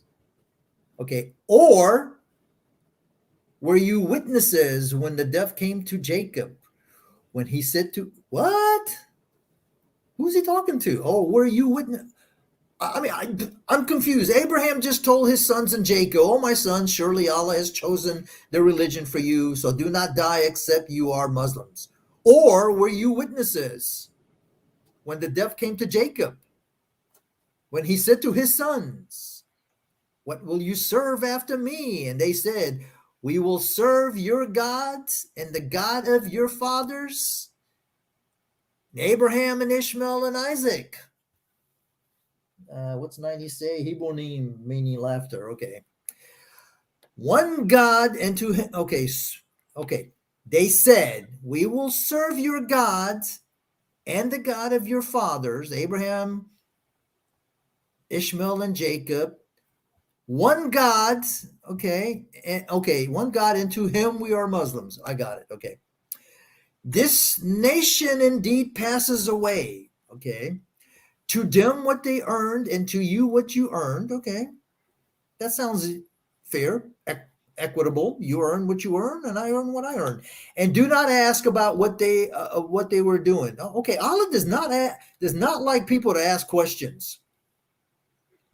And they said, who?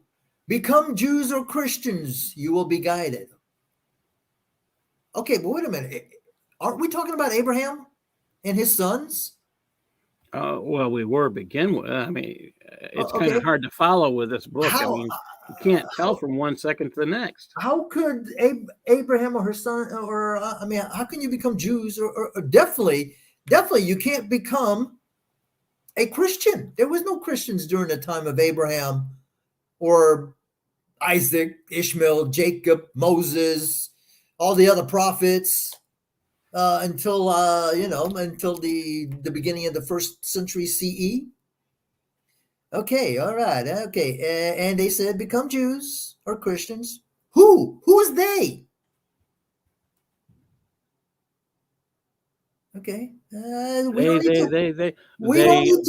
need to know who they are. It's not important, I guess. It's not important. Okay. Okay. And they said, become Jews or Christians, you will be guided. Say, yet the religion of Abraham is Hanafin 91, which is a word without meaning. Okay.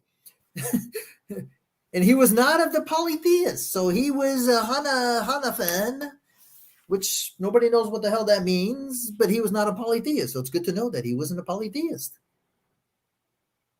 Okay. There is no difference between Isa, Jesus, Muhammad, and the other. Okay.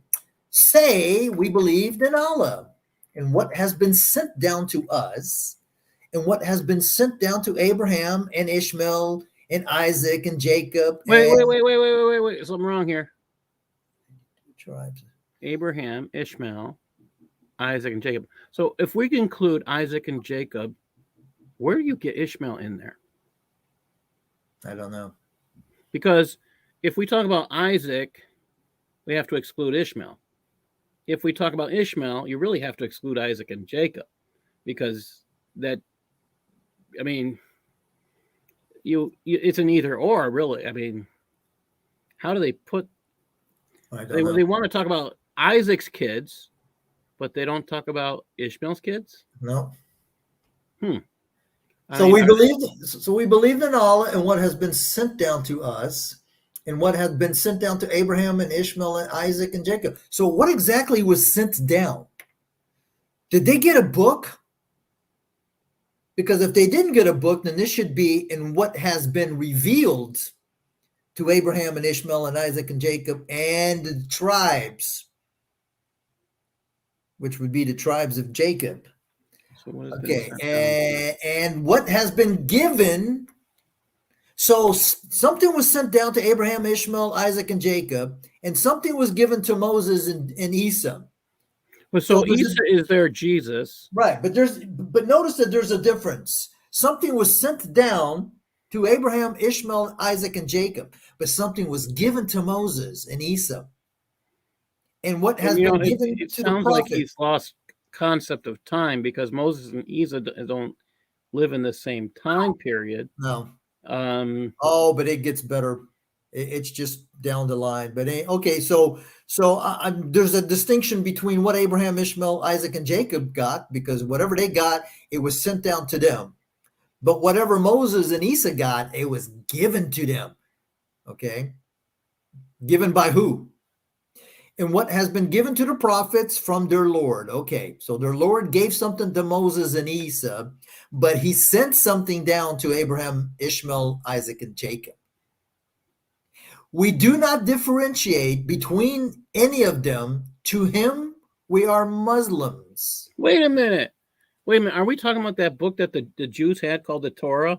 And again, we have this Quran come down later, and going again back to the same chapter, and he's saying again that isn't that what made people disbelievers? I don't know, man.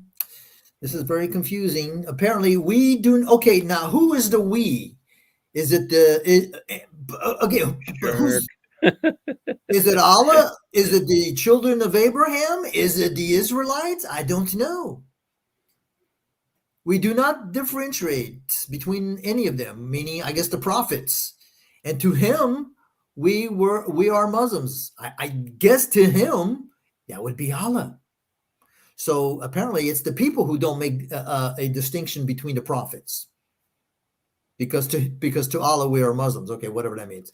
So if they believe like what you believed, so indeed they were guided.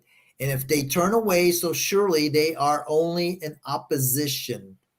For Allah is sufficient for you against them. Okay, if Allah was sufficient, why does he tell the Muslims to go and kill people? Couldn't Allah just do it himself? I mean, he did it before. Okay, Allah is sufficient for you against them, and he is the hearing, the knowing. Okay, 93. Okay, and the dipping, because 93 is the dipping, and the dipping Allah. What? So what does he dip in? Does he go? Does he take a swim? I don't know, because according And to he is the dipping. Actually, it doesn't even say the dipping. It just says the dipping Allah. And according to 93, it says 93 dipping, non-Arabic word of Syriac origin. The dipping Allah, comma, and is there any better dipping than Allah? I think he's taking a bath. What's Allah take a bath in? I guess the dipping Allah, and is there any better dipping than Allah? And we serve him because he's a great dipper. maybe it's supposed to be the tipper Allah, and is there any who's better tipper than Allah? And that's why we serve him, because he's a good tipper. Maybe it's Tippy. Yeah, I mean, it could be. Say, do you dispute with us about Allah when he is our Lord and your Lord? Who's disputing? And to us our works, and to you your works, and to him we are devoted. Oh, that's a good verse for me to write my own Quran. Okay, and okay. Or do you say, okay, yeah, this one, I remember this one. Or do you say, surely Abraham and Ishmael, Isaac and Jacob, and the tribes were Jews or Christians? Who is it that says... Wait a minute. Abraham and Ishmael, Isaac, Jacob, okay, they're Jews. How can he not know this Allah? How can he not know that Jesus hasn't come yet? Right. I mean... And here's the funny thing. This is a logical fallacy. Because in order for Allah to say, surely Abraham and Ishmael and Isaac and Jacob, blah, blah, blah, in the tribes were Jews or Christians, implies that they had the capability of choosing between being a Jew or a Christian. But But as you said, there was no Christians at that time because Jesus hadn't come. oh, it's better yet. Ishmael is included, but Isaac's son is included, not Yeah, well, I guess Ishmael's son. So listen, that excludes Ishmael's descendants. in the Quran, Ishmael does not have kids. So Muhammad could not be a prophet in the lineage of Ishmael because there's no kids. Alhamdulillah. That's one that I never thought about. The Quran does never mention Ishmael. I know Isaac had kids, right there, Jacob. Yeah. And from Jacob came the tribes. Do you know better than Allah? Yes, I do, because Abraham could not be a Christian. And who is more unjust than he who hides the witness which he has from Allah? Which witnesses are you hiding from Allah? And Allah again, is. I'm sorry. Again, if you want to learn about Abraham, that again, it has been said to you, if you don't know the religion of Abraham, you're against it. You are against Allah, basically. So you have a duty. If you're a Muslim, you have a duty to read the book of Genesis. You absolutely, absolutely must read the book of Genesis. That's a requirement. That's what we found in this surah. Otherwise, you're ignorant and you may be denying the religion of Abraham, which, again, the Quran tells you you cannot do. All right. Okay, so we continue. Do you know better or Allah? And who is more unjust than he who hides the witness which he has from Allah? So which witness is people hiding from Allah? And Allah is not unaware of what you do. Okay, cool. 141. This is a nation indeed passed away. So wait, did the nation die off? I guess. What nation? I don't know. Or, I have no clue. so some nation just died off. Some nation just passed away. To her, what she earned, and the nation is female.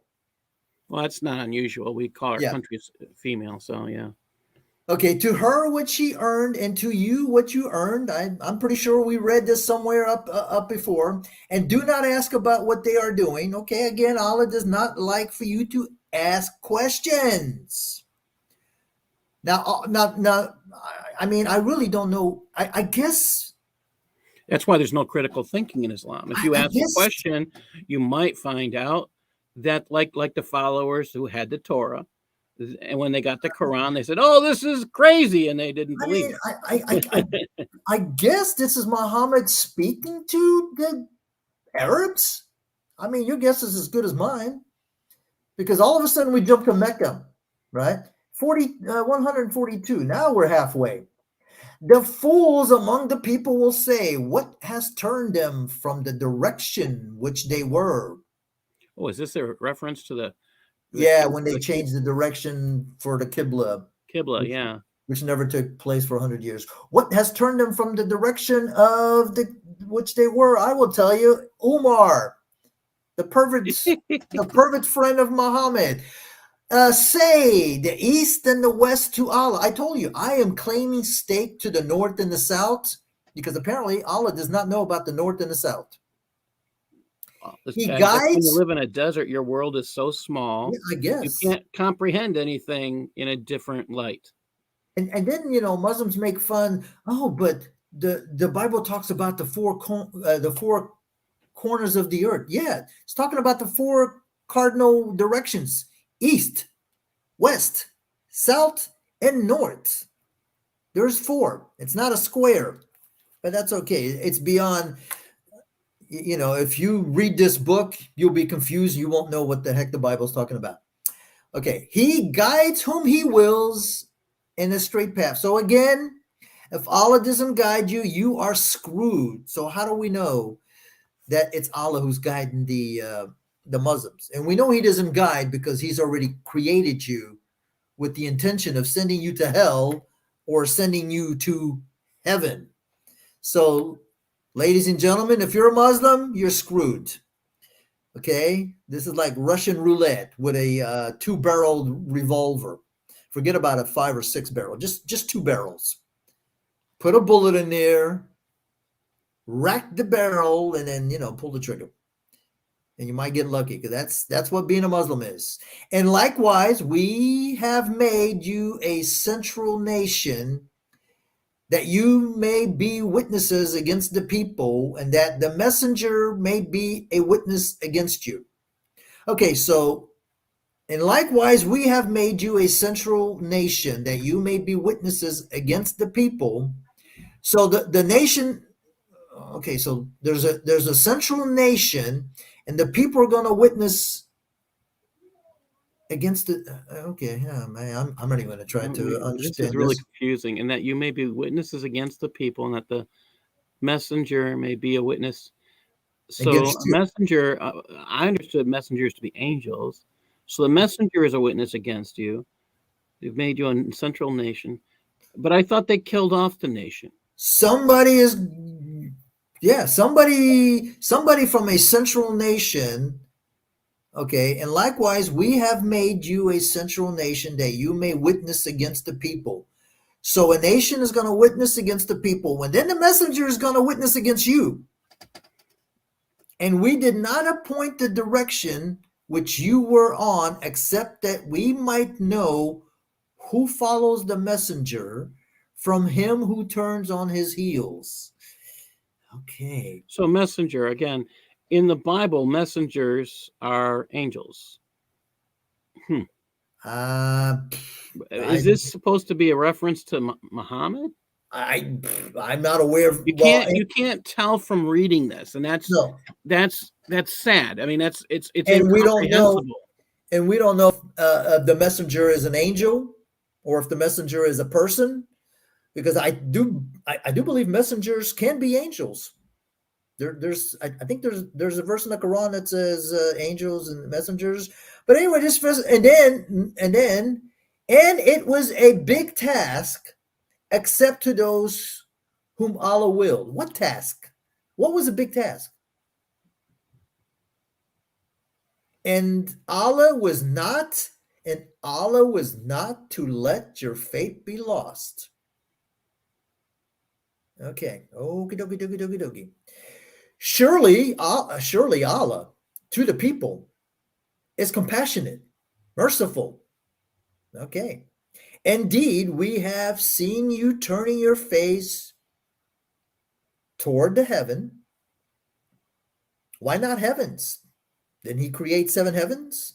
Which heaven are you turning your face to? So we will have you turn to a direction which will please you. Okay. So turn your face towards the forbidden mosque. Okay, which one is that? We don't know where this forbidden mosque is. Now, they say it's Mecca, 96. It's Masjid al-Haram at Mecca. Okay. But when was this verse revealed? Was there a mosque in Mecca? Okay, and so turn your face toward the forbidden mosque, because Allah is not very specific here. Okay, and wherever you are, so turn your faces towards that place. Again, you could only face Mecca if the earth was flat. Given that the earth is circular or spherical, it's impossible for you to face Mecca unless you're standing right there in front of the Kaaba. And surely those who have been given the book know for sure that this is the truth from their Lord. What is? Who got the book? What book? And what is the truth? That you're supposed to face the Kaaba? And Allah, excuse me, and Allah is not unaware of what they were doing. Again, how many times do I need to know that Allah is not unaware? He's not unaware, but he doesn't want you to ask questions. Yes, and even though you bring to the people who have received the book with every sign, they will not follow your direction, and you will not follow their direction. And some of them are not following the directions of others. Man, So this wait a is minute. Wait, let's go back just right. Receive the book with every sign. They will not follow your direction. So that's one person, not going to follow this one guy. right. And you will not follow who's there. I don't know. And then some of them are not following a direction. So we have a lot of people A that lot of want to confused leave. people. So, I know what this is. There's a lot of some people want to be. This is that statement where there's a lot of chiefs, but not enough Indians. Could be. Jeez. Too many chefs in the kitchen. Yep. Maybe that's what that's their way of saying that. Yeah. All right. Let's see. So, okay, if we weren't confused, we're confused. And if you followed their desires after some of the knowledge came to you, surely then you would be amongst the unjust. But what are their desires? Can I know what the desires are? Do they want like a Mercedes Benz, a mention on a water? I know. I know what they keep wanting. They keep wanting sex with beautiful women. I mean, Okay. even that's Well, what I they keep guess talking Allah, about desires. I guess Oh, Allah sex. doesn't want, Allah doesn't want to turn this into a porn book like the Bible, that porn book that Muhammad is in. If you find them, let me know because I can't find them. Well, I mean, I found them, but just not the way that they want me to find them. Okay, the Jews and the Christians know their Bible as well as they know their own sons. Okay, that's good. That's See, a good we know statement. our Bibles, so stop So, telling us. Okay, those to whom we have given the book, they know it. Okay, 97 is the Bible. Oh my God, look, it says the Bible, according to Asuma Dedak. those to Okay, whom we have given the book, they know the Bible as okay. they know their sons. Doesn't that say? I mean, that's quite a statement. That Now, but, means they know what it says inside and right, out. but here's a better question. To whom we have given the book? Who? Who was given the book? You see what I'm saying? If you and I picked up this book and we didn't know anything about Christianity, we didn't know anything about Jews and Christians, and you picked this up and you were reading to whom we have given the book, my first question would be to Muslims, who got the book? And again, we have a problem because I keep talking about it as singular. The Bible is a book of books. Right. I mean, are we talking about the Bible? Are we talking about Matthew, Mark, Luke, John, Acts? Any one of the Pauline epistles? I mean, we could be talking about what Christians call the Old Testament, the Torah, the Navim, and the Ketubim. I mean, what individual book are we? Yeah, Yeah. because remember, the Jews were given the Tanakh.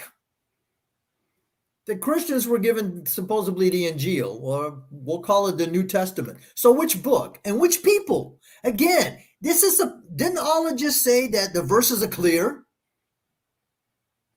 Okay. I'm still waiting for clarity. I mean, if you found clarity, please let me know.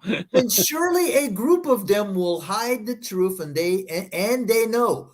Okay, what group? I have no clue. The truth is from your Lord, so do not be of the doubters. Okay, all right. 148. And to everyone is a direction to which he should look towards. So everybody has a direction, but which one is it?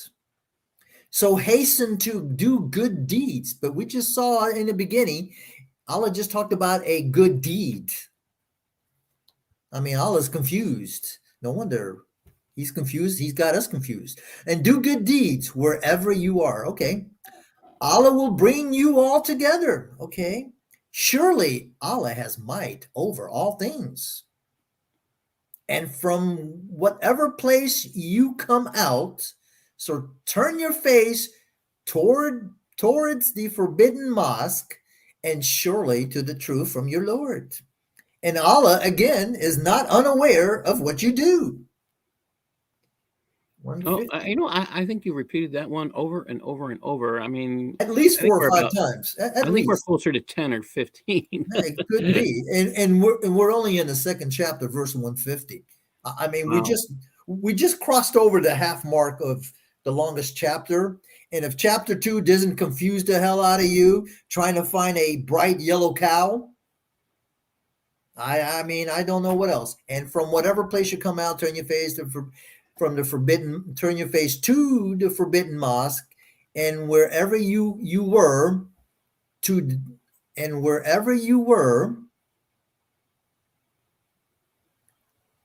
that part, so turn your faces, lest people have an excuse against you, except those who are unjust amongst them. Okay, all right. So do not fear them, and fear me, that I may complete my grace on you. Because if you don't fear Allah, he's not going to complete his grace on you. I'm surprised that there's even a word grace in there. And perhaps you may be guided. Now, perhaps. Okay, this God here is very finicky. So I mean, you have a chance. Right.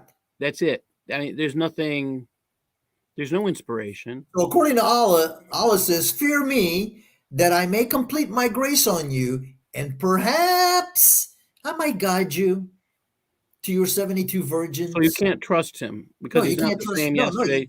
He changes. I mean, we've already read about his abrogating verses, so we can't trust him to be the same yesterday, today, and forever. We can't trust him to guide us. So what is he good for? Nothing. Doesn't sound like a trustworthy God. That's for sure. No. Okay, so perhaps. Now, what God says perhaps? Does that sound like a God? Doesn't God know if he's going to do something or not? Oh, it sounds like an invention of man, if you ask me. Yeah. I mean, a God that's an invention. I mean, this is somebody who is not sure about God doing something. God would never speak in the terms of, well, perhaps I might guide you.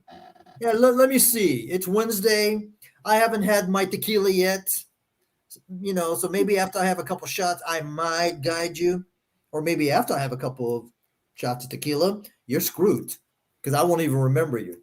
Okay, so 151, as we have sent to you a messenger from among you. Okay, so Allah sends a messenger from among you, reciting to you our verses and purify.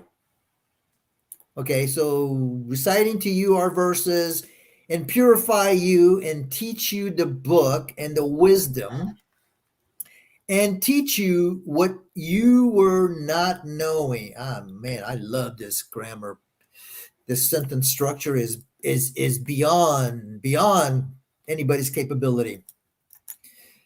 Okay, so what are we? 152. So remember me, and I will remember you. So Allah is only now. Is this Allah speaking, or is this Muhammad speaking? Would Allah say, if you remember me, I will remember you? Because I mean, but I thought the Quran was only Allah speaking. Okay, so whoever this person is speaking is saying, remember me and I will remember you. And give thanks to me. Now, why would we give thanks to Muhammad? So are we giving thanks to God? And give thanks to me and do not be infidels. This got to be God speaking. Or I should say Allah. So Allah is saying, remember me and I will remember you. If you do A, I do B. O you who believed. O you who believed. Okay. O you who believed. That's in the past tense. Seek assistance with patience and prayer. Surely Allah is with the patient. So apparently people believed and then they disbelieved, and now Allah is telling them to seek assistance with patience so they can believe again. What caused them to not believe? Because if it says, oh, you who have believed is a past tense. That means they used to believe. Now, do they still believe? And surely Allah is with the patient, and surely Allah is with the patient. 99, those who are steadfast in their fighting of the holy war. Now, I honestly don't know where Osama Dak is getting this stuff, but wow. But but that doesn't make sense. Okay. Those for the sake who die for jihad, they're not dead, and Allah will pray over them. Okay. And do not say of those who are killed for the sake of Allah. 100. While performing jihad. Okay. And do not say those who are fighting for the sake of Allah dead, yet they are alive. Those who are killed for the sake of Allah. And do not say those who are killed for the sake of Allah. Right. So don't say that they're dead. Okay. Yet don't tell anybody they died. Right. Well, yet you know, and you read several parts where he was getting upset because people were grieving. And what we know from the series is that Muhammad hated when women, they would wail. And we know that. So he doesn't want anybody telling anyone that you can die in jihad. I wonder why. Yeah. And also Allah doesn't like people to grieve. If your relatives grieve for you, you're going to get punished in the grave. That's in a hadith. I mean, so you better tell your family members and your friends, do not grieve when I die. I'm going to get tortured in the grave, because if you do that, also don't let urine touch any part of your body or clothes, because you will be tortured in the grave too. And we will surely test you with some of the fear and the hunger. Oh, okay. Let's go back. And do not say of those who are killed for the sake of Allah that they are dead, yet they are alive. But you do not feel. What am I supposed to feel? I don't know. Are you supposed to feel good, bad, or ugly, or depressed? I mean, I have no clue. And we will surely test you with some of the fear. Okay, so you're supposed to feel fear. And the hunger. Oh, so you're starving, I guess. And less of the money, and you're going to be poor. And the lives. Okay, and less of the money, and the lives, and the fruit. Oh, these guys are people always talking about fruit. Oh, man, okay. And give the good news to the patient. Okay, okay, so let's see. Don't say that people died for the sake of Allah, that they're dead. And why do we have a patient? Because you don't, yeah, because you do not feel. I don't know what I'm supposed to feel. Okay, and Allah's going to test you. He's going to test you with fear. He's going to make you hungry. He's going to give you less money and the lives and the fruit. So he's going to give you less money and the lives and the fruit. What the hell does he mean in the lives? And what is this good news to the person who needs medical assistance? I don't know. And 56. Christ. Gotta be. Oh, we're going to give you good news of Christ to the patient. I mean, it could be. Those, if a misfortune affected them, they say, surely we are Allah's, and to him we will return. So if you happen to have misfortune affect you, you just say that you're going to return to Allah. Okay, but if Allah doesn't want you telling people you're going to die, those are you're not going. Don't let anybody know you're dying, but you're gonna return to Allah. So, but there's a lot of disbelieving here too. I mean, yeah. 157 is really interesting. Those on whom are prayers from their lords. But wait a minute, Allah doesn't pray. Okay, wait a minute. Those on whom are prayers from their Lord. So Allah pray. We keep seeing Allah. I mean, I was just watching a video earlier where this. Muhammad Hijab was talking about he actually said it. Muhammad Hijab actually said, I think it was yours. I think it was your set where Muhammad Hijab says that Allah prays. Just said, he was trying to correct David Wood, and he said, "I knew I was going to have to give you an Arabic lesson." It was hilarious, boy. The verse does not say that Allah prays to Muhammad. It says that Allah prays for Muhammad. There's a difference between praying to and for. So But the he's fact so remains, their God is so small, he prays to a bigger God. but the funny thing is, you should hear the Muslims in the audience. They're clapping and they're cheering, and I'm like, you dumb idiots! He just said Allah praise. It doesn't matter if it's to Muhammad or for Muhammad. Allah praise. And Who is here it Allah is praying again. to? Allah's praying. I mean, You again, know? if Allah is such a small God that he has to pray, the question is, who does he pray to? I mean, Good question.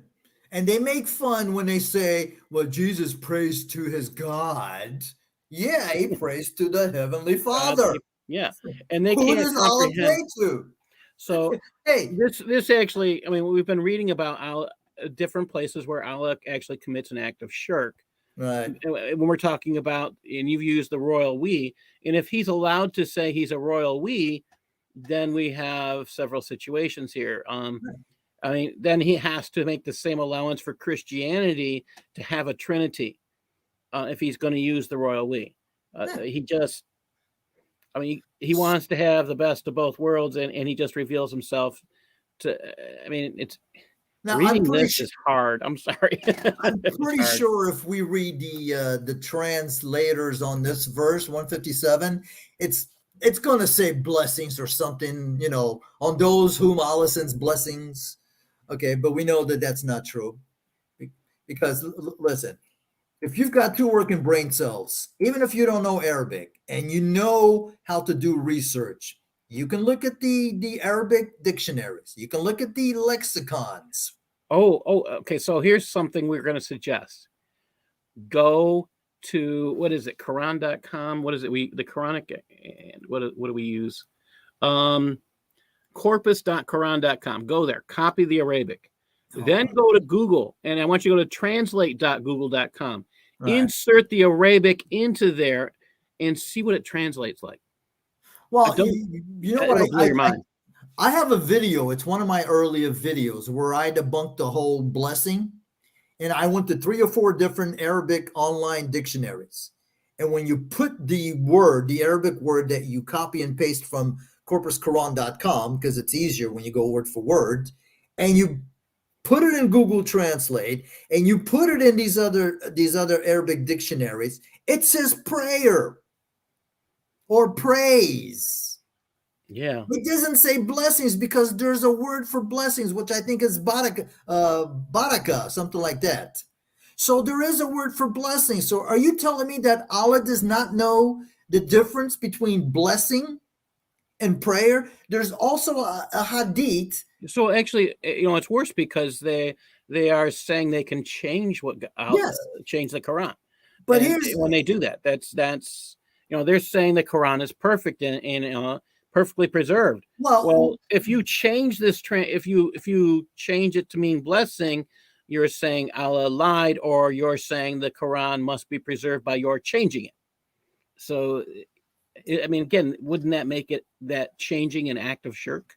Yeah, but here's the thing: if you read the hadith, there's a hadith that says that the angels, even the fish and the ants, and Allah, they do salat on the messengers. Well, salat is prayer. There's no question about it. If you look up the word salat, it's prayer. It's connection to prayer. But what Muslims will tell us is that when it refers to Allah, it's not prayer. When it refers to you and me, it's not prayer. So basically, if you and I say the sky is red, when Allah says the sky is red, he doesn't mean that it's red. It's blue. It's green. It's yellow. No, it's orange. This is the logic behind a Muslim. When Allah says salat, and it's prayer for everybody else, because the Muslims have to perform salat. It's part of their 5 pillars. So does Allah get down on his knees and bang his head on the floor? He falls on his face like Jesus, because remember, Jesus prayed like the Muslims, but Jesus came first. Now here's the stupidity. The Buddhists pray like Jesus. Are you telling me that the Buddhists are Muslim? Buddhism came in the BC, before Christ, before Muhammad. Okay, surely the Safa and Marwa are among the monuments of Allah. I mean, the two little hills. Now, according to J. Smith, um, those two mountains are actually in Israel. They're on the way to Zion, to Jerusalem. Okay, so surely the Safa and Marwa, 101 hills near the Kaaba. See, look at that. They're hills. They're not even mountains. They're hills. I think we got hills in Florida, but they're made out of the garbage disposal. Boy, when you pass by them, you could smell the methane that's coming out. We have hills in New York. We have something we call the Bristol Hills, but they're actually small mountains. Right. Among the monuments of Allah. So hills are monuments of Allah. So whoever then makes a pilgrimage to the house or visits it. Again, I didn't know the Kaaba was a house. Well, someone's got to live there. I thought we said Abraham lived there at one point. They say it means the house of God. Allah couldn't say those who make a pilgrimage to the house of God. I'm pretty sure in the Bible it mentions the house of God. Wait, okay. So they make a pilgrimage. They visit it. Is there anything they have to do when they visit? Well, it says here, whoever makes a pilgrimage to the house or visits. Oh, okay, but wait a minute. What's the difference between making a pilgrimage to the house or visiting it? I think one has to go inside to visit it. Another one, you can stay outside. I don't know. I mean, could be. You might have a point there. Maybe it depends on what kind of ticket you buy. If you have the VIP tickets, you get to actually visit the house. If not, you just get to run around it 7 times. Okay, so whoever makes a pilgrimage to the house or visits it, there is no sin for him if he goes around them. Oh, wait a minute. If he goes wait. Oh, we have a problem here. Yes. Goes around both. I thought there was only one house. Yeah, goes around them both. But what? So there's 2 houses? So oh, wait a minute. It's going around the two hills.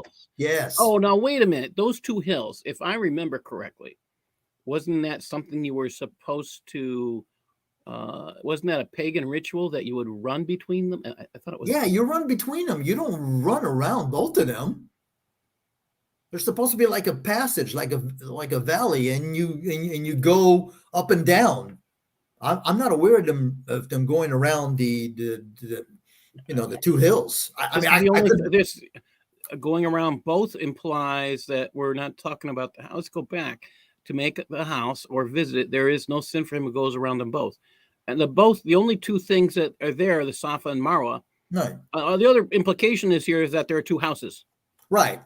Or or like you said, they're supposed to go around the 2 mountains or the 2 hills, and they're not supposed to go around the Kaaba. So, that's quite a good thing. I mean, we got to ask Muslims someday. Yeah. So, if you're following the Quran, can you explain to us why you go around it 7? If you go around the Kaaba 7 times rather than going around the Safa and Marwa? Well, I mean. Right. What are you going to do? Are you going to follow the Quran, or are you going to follow some tradition? And notice it doesn't say 7 times. It just says you go around them. Yeah. You go around them once, twice, 3 times, 4, 5, 100. Now all of a sudden we go from going around something. We don't know what. Is it the mountains or the hills, or is it the house? Because obviously it can't be the house because it says you go around both of them. So either there's 2 Meccas, or you and I just missing something here. That's it. We don't know Arabic, so we're missing it. Okay, so 159 says, surely those who hide what we have sent down from the proofs and the guidance after we have shown to the people in the book, those Allah will curse them. And the curse is this guy going to give us a blessing? I mean, he's doing an awful lot of cussing. Okay, so the people who hide what Allah sends down from the proofs, what proofs, and the guidance after what we have shown to the people in the book, now aren't the proofs and the guidance in the book? Those Allah will curse them, and the cursers will curse them. So, okay, so Allah is going to curse them. Who are the cursers? Who are these other curses? Will that be the angels? I mean, Well, you're going to get cursed by quite a few people. So Allah's getting cursed. No, it says Allah's cursing them. Okay. It says that those people who hide the proofs and the guidance and show the people in the book or something. The cursers will curse them. Yeah. So who are the cursers? Does Allah have a cheering section? Or I should say a cursing section? People, you got to curse them now. Okay, so there we go. It sounds like a bunch of magicians lined up. Now it says, except those who repent. So except those who repent and reform and reveal. Okay, that doesn't make sense. Except those who repent and reform and reveal. Reveal what? So to those I will relent. Okay, this is incoherent again. And I am the relenting, the merciful, except those who, okay, so Allah is going to curse them and the curses will curse them, except those who repent and reform and reveal. Okay, reveal what? That's what I don't know. I got to repent. I got to reform, reform your ways, but reveal what? So those I will relent, and we know what relent, and I am the relenting, the merciful. How many times are we told that Allah is the relenting and the merciful? So he's making himself lenient. That's what that says. Surely those who become infidels and died while they were infidels, those on them will be the curse of Allah. And the angels and all the people, man, you are going to get cursed by everybody. You're going to get cursed by all of the angels and all the people. Now, remember, if the wives misbehave, okay, Allah and the angels and the believers are going to curse the wives. Okay. What happened? I mean, so if you're an infidel, now you're going to be cursed. But if we go back again earlier in this this very same chapter, the Torah was given to the Jews. Right. They had it. They looked at it. They were good. Right. Somebody sent the Quran down and said, "Oh no, this is crap." They became infidels. Okay. So the Quran makes people infidels according to the Quran. And I'm sorry, I'm going to be laughing about that for quite a few days. Oh, yeah. Surely those who become infidels and died while they were infidels, they're going to be cursed by Allah, the angels, and all the people. In it, they will abide forever. Okay, surely those who become infidels and died, they will, so in it they will abide forever, and their torment will not be reduced on them, and they will not be delayed. Okay, so where are they going to abide? Because it doesn't say. Okay, it just says that if you die an infidel, you're going to get cursed by all of the angels and all the people, and then you will abide, and they will abide forever. Okay, that was just me. And they will abide forever. And I guess they will abide forever in their torment. Okay, they will abide forever. Okay, whatever that means. Okay, and they will not be delayed. They will not be delayed what? 163. And your God is one God. Okay, good to know. That implies that there's more gods, or that the other gods are not one God. Now, okay, and your God is one God. Yeah. There is no God except him, the merciful, the merciful. Okay. Again, so why would you say the merciful, the merciful? Well, that would imply that they're talking to one God that has more than one part. Because they said there's no God except him, the merciful, the merciful. That's almost like saying there's two parts to him.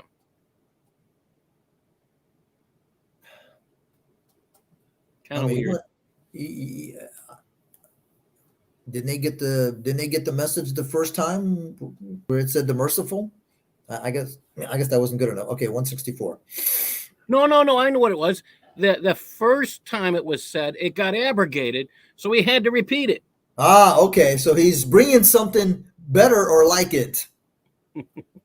164. Surely in the creation of the heavens and the earth, and in the changing of the night and the day, and in the almost said it. 102. Ships which run in the sea with what is useful to people, and what Allah has sent down from the heavens of waters, so He gives life by it to the earth after its death. Okay, this is So very. wait. What dies? I don't know. Allah has sent down from the heavens water, so He gives life by it to the earth after it. So the earth dies. I mean, I guess they're saying if you live in the desert, the earth is dead there. I guess so. Allah sent down from the heavens of water, so He gives life by it to the earth after it's dead. Okay, so I guess. Well, I mean, okay, and He scattered it from every. Oh, and He scattered in it from. What are they scattering? And He scattered in it from every creature. I mean, is Okay, that the dead earth? could be. And in the change of the winds and the clouds that are made to be subservient between the heavens and the earth are signs to people who understand. What signs? Okay. Clouds, I can clouds. tell you the change of seasons. I I can mean, clouds predict are. weather, but How are clouds subservient? A cloud is an inanimate object, kind of like the rock that fears Allah. Okay, and here we go. And some of the people who took idols rather than Allah and loved them as the love of Allah. What love of Allah? Allah doesn't love anybody. oh no. He's tried to scare us. He's tried to make us Yeah. fearful. And he's tried to tell us to commit suicide. Yes. Not once but Uh, twice. so yeah, so he wanted us to kill ourselves, not Yes. him. And so where is this love of Allah? I don't know. So when some of the people who take idols rather than Allah and love them as they love Allah, and those who believed are stronger in their love to Allah, okay. Well, so people might love him, but he doesn't seem to know how to love other Yeah. people. This And this of God those doesn't know what love is what it sounds like. yeah. And of those who are unjust will see, when they see the torment, that all the power is to Allah, and that Allah is severe in the torment. I mean, I would expect no less. 166. When those who have had followers disown themselves from their followers. What? And those who had followers disown themselves. Who are these people that had followers? And they disown themselves from their followers. When those So who had could this followers be disown themselves the from their followers. followers of Muhammad disowning themselves from Muhammad? Could be. I mean, we know that actually happened. Yeah, right after he died, they said, "See you later, alligator." Until until Abu Bakr said, "No, no, no, no, no, no. You come back here, or Well, we're going to kill you for that." most of them actually had no problem doing, worshiping Allah. The only issue they really had was giving Abu Bakr what Muhammad received, Yeah, and that was the big issue. He wanted to go out and kill people, so they would, keep paying him. you wanted the zakat. Yeah, he demanded that. If you didn't pay him the zakat, you died. Yeah, he would kill you even if you owed him just a little piece of a rope. When those who had followers disowned Hey, themselves Eric. from the Sorry. followers, Yeah, Darcy, thanks for when those who had stopping. followers disowned themselves from the followers, and they saw the torment, and the ties between them were cut off. Yeah, it sounded like somebody's more like people's brains were cut off. And those who follow said, okay, if only we had a second turn. And Second those who turn at what? follow who? I mean, if you're following Allah, why would you say, if only we had a second turn? I guess maybe those, I don't know. I have no clue. All right. So So we want to. I mean, 103 says, have a second turn, have a second chance. second chance. So if we only Okay. had a second chance, so we would disown ourselves from them as they have disowned themselves from us. That's really not clear at all. So you had followers and you disowned themselves. Okay, those who had followers disowned themselves from their followers. So you had followers and you disowned yourself from the followers, and then your followers saw the torment and the ties between them were cut off. And those who follow said, if only we had a second chance. Those who follow what? You know, it's, you know, sadly, you know, I the closest I can come to some kind of understanding of this is something called detachment disorder, where you can't form relationships because of having been left behind by a family or whatever. You can't so you disown your relationships, Right. and that's the only thing that this comes close to sounding like. So I mean, we know Muhammad was left by his mom and dad Right. with someone else, for desert people to raise him, and we know that, you know, he wasn't happy with that. And we know the people who raised them weren't happy because he was having seizures, and they were like, well, you know, yeah, those are things we actually know from historical documents that if Muhammad is real, those are things written by his followers. And yeah, so Right. So let's go back to 167. Yeah. And those who follow, we don't know who they follow, said, if only we had a second chance, so we would disown ourselves from them as they have disowned. So separate ourselves from right. Allah's followers? Yeah, I guess. Likewise, if we get a second chance, let's get away from them. Let's get away from this incoherent. But likewise, Allah will show them their works as a regret to them, and they will not come out of the fire. Okay, so in order for you to come out of the fire, you would have had to have been in the fire. So were these people in the fire? And Allah's not going to come, is not going to take them out of the fire? How did you get in the fire? I don't know. Oh, you people, eat what is lawful and good on the earth, and do not follow the steps of Satan. Hey, we have a problem here. We've read, I don't know how many verses, first chapter and the second chapter. Has there been anything that told us what was lawful to eat? Negative. So Muhammad has a problem here. Allah has a problem here. That, I mean, unless we are reading the Torah, we don't know what's lawful to eat. So we have to go back, and as I said before, you actually have to read the Torah to understand what's lawful. So if a Muslim wants to be a good Muslim, in order to find out what's lawful, he must read the Torah. I mean, you can't skip this. I mean, this is not the first time. I mean, first time we learned we have to read the book of Genesis. Now we have to read the Torah, which is the books of the law. We have to read all 5 books now. Right. And we don't have a choice, because you have to find out what's lawful to eat. And he's definitely not being told by Muhammad. No, okay, so, you people, eat what is lawful and good on the earth, and do not follow the steps of Shaitan. Okay. Surely he is an obvious enemy to you. Okay. So that's a good point. I mean, so far, from the first chapter to the 168th verse of the second chapter, we don't know what's good to eat. Like I said, unless you read the Torah or the first 5 books. Okay, 169. Surely he only commands you with evil and indecency, and that you speak against Allah what you do not know. Okay. But who created Satan, and who gave him the okay to mess with the people? Okay. And when it was said to them, said to who?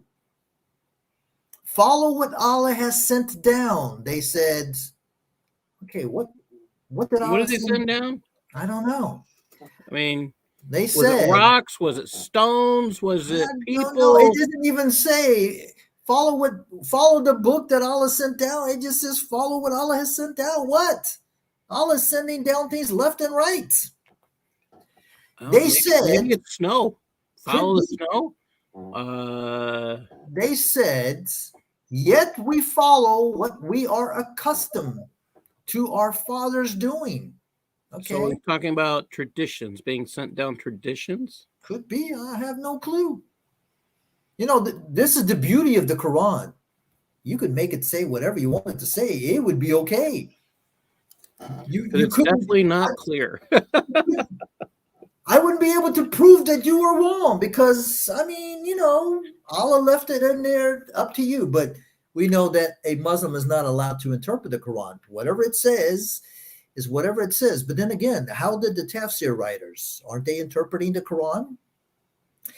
And when we said to them, which we don't know who is them, follow what Allah has sent down. We don't know what Allah sent down. They said, yet we follow what we are accustomed to our fathers doing. Okay, so again, that sounds like traditions. What if their fathers were not understanding anything and they were not guided? Well, then I guess you're screwed. So you're going to follow people because they followed a tradition, but that's because they followed a tradition that their fathers followed and their fathers' fathers followed. So the tradition is always right because their fathers' fathers followed it. And the parable of those who became infidels is like he who shouts aloud. What parable? I didn't hear a story. Neither did I. I mean, you got to have a parable in order for people to become infidels. A parable of those who became infidels. Yeah. So what's the parable? Yeah. How did they become infidels? What made them infidels? They're not very clear here again. No. Okay. And the parable of those who became infidels is like he who shouts aloud that which cannot be heard, except a call and a cry. Deaf, dumb, and blind, so they do not understand. But wait a minute. We've been reading this word for word. And, you know, I have to say, if you're deaf, dumb, and blind, after you're listening to this, it's because we're reading it clearly. I mean, I don't know, man. I don't think so. He who shouts aloud, which cannot be heard except a call and a cry. Well, okay, if you can hear a call and a cry, then you can hear it. Okay. Ooh, look, the dietary laws. Now, okay, let's see. You were told to eat all the lawful things, but you weren't told what they were. So, yeah,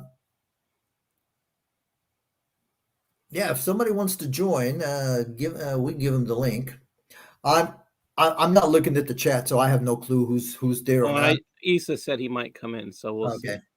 Okay, let's see. Okay. Oh, okay, 172. Oh, you who have believed. Where? I don't know, down the street. Okay. Oh, you who have believed, eat of the good things which we provided for you, and give thanks to Allah if you were serving him. Why would you give thanks to Allah if you weren't serving him? Okay. Oh, you who believed. Oh, you who believed. Okay, now I got a problem here. Oh, you who believed. Why not oh, you who believe? Because believe, again, is in the past tense. That means you don't believe anymore. Oh, you who have believed, eat of the good things which we have provided. What good things? Okay. Okay, all right. It is forbidden for you only that which died. Okay. And the blood and 105 swine. They had to throw in the swine. And the blood. So wait. We were told we were forbidden. We had to be careful what we were eating. And I asked you if Allah had told us, you know, what was lawful to eat. And now we're getting to something forbidden to eat. Right. So you're told to eat the lawful stuff before you're even told what's lawful or what's unlawful. So apparently it says it's forbidden for you only that which died. Okay, and the blood of swine meat. So if you don't kill it and it's already dead, you can't eat it. No. And okay, the meat. But apparently, as long as it's alive, you can eat it. So you could eat a blowfish. After all, it is alive. And I hear blowfish are very tasty. Well, I've heard fubu is very enjoyable. Yeah. Okay. Hold on a second. Okay. And the swine meat, and what was killed as a sacrifice to other than Allah. So I mean, if something was killed and it was sacrificed to somebody else, then you can't eat it.